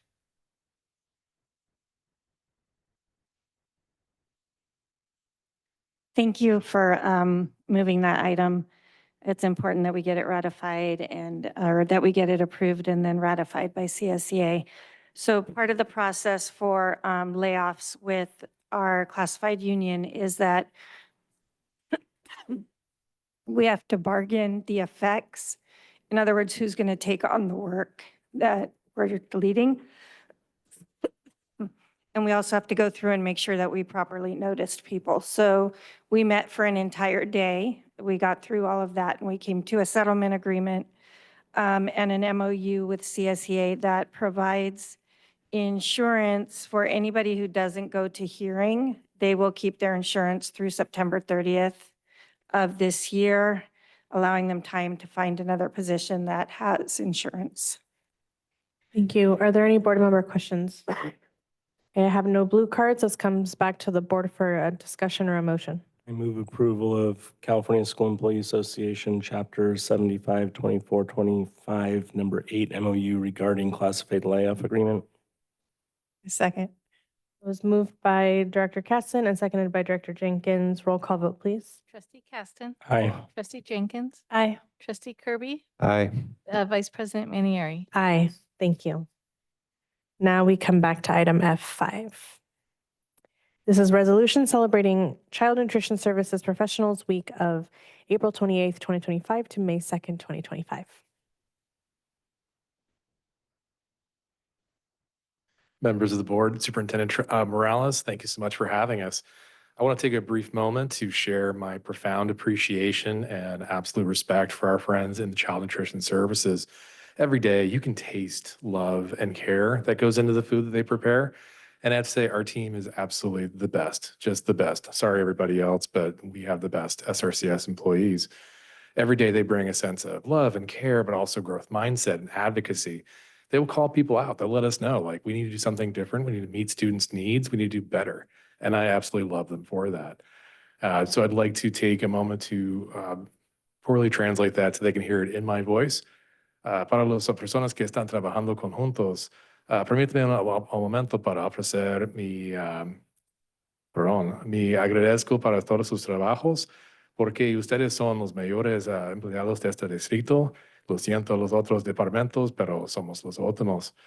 Y permíteme decirle un momento que lo encanta cuando ustedes me digan los problemas, las otras cosas que podemos hacer. Y me agradezco para para tomar el cariño y amor con preparando la comida y especialmente que ustedes están aprendiendo y creciendo cada día, porque es más alto que podemos hacer para servir a esta comunidad y lo encanta que ustedes están haciendo estas cosas. So I'm very proud of you. I'm proud of everything that you do every single day y estoy orgulloso de ustedes y permíteme decirle al puro centavo. Al puro centavo es una frase que estamos diciendo porque necesitamos aprender y a crecer para corregir todos los problemas y improver el servicio que estamos ofreciendo. So we're going to say al puro centavo, which is to say to rise to the occasion, to overcome. We are going to improve and get better every day. And with your help, we're going to do great work. So gracias para su ayuda y nos vemos mañana a las 6 de la mañana. So thank you. We'll see you tomorrow morning, 6 a.m. Thank you, Mr. Burke. I have no blue cards. Are there any board member questions on this item? Okay, this comes back to the board for a discussion or a motion. Move approval of the resolution celebrating Child Nutrition Services Professionals Week of April 28th, 2025 to May 2nd, 2025, and waive further reading of the text. Comment? Yes. I love that you did that so much, and I'm so glad that you're here at 10:53, and thank you. I second. Thank you. That was moved by Director Caston and seconded by Director Jenkins. Roll call vote, please. Trustee Caston. Aye. Trustee Jenkins. Aye. Trustee Kirby. Aye. Vice President Manieri. Aye, thank you. Given that we have 6-7 minutes, I'd like to ask that we bring back F6 so that we can have a more robust discussion on this presentation, which brings us to items H1 and H2. H1, approval of minutes of the special board meeting held on March 25th, 2025, seeking a motion for approval. So moved. Second. That was moved by Trustee Kirby and seconded by Trustee Caston. Roll call vote, please. Trustee Kirby. Aye. Trustee Caston. Aye. Trustee Jenkins. Aye. Vice President Manieri. Aye. Item H2, approval of minutes of the regular board meeting held on March 26, 2025, seeking a motion for approval. So moved. Second. That was moved by Trustee Kirby and seconded by Trustee Caston. Roll call vote, please. Trustee Kirby. Aye. Trustee Caston, Aye. Trustee Jenkins, Aye. Vice President Manieri. Aye. Thank you. Are there any board member requests for information? Okay, seeing none, we have information items listed in the agenda packet. Before we adjourn, Superintendent Morales, any last announcements? No, just to visit us at the LCAP meetings next week and continue to be involved in that process. So thank you. Thank you. Meeting adjourned.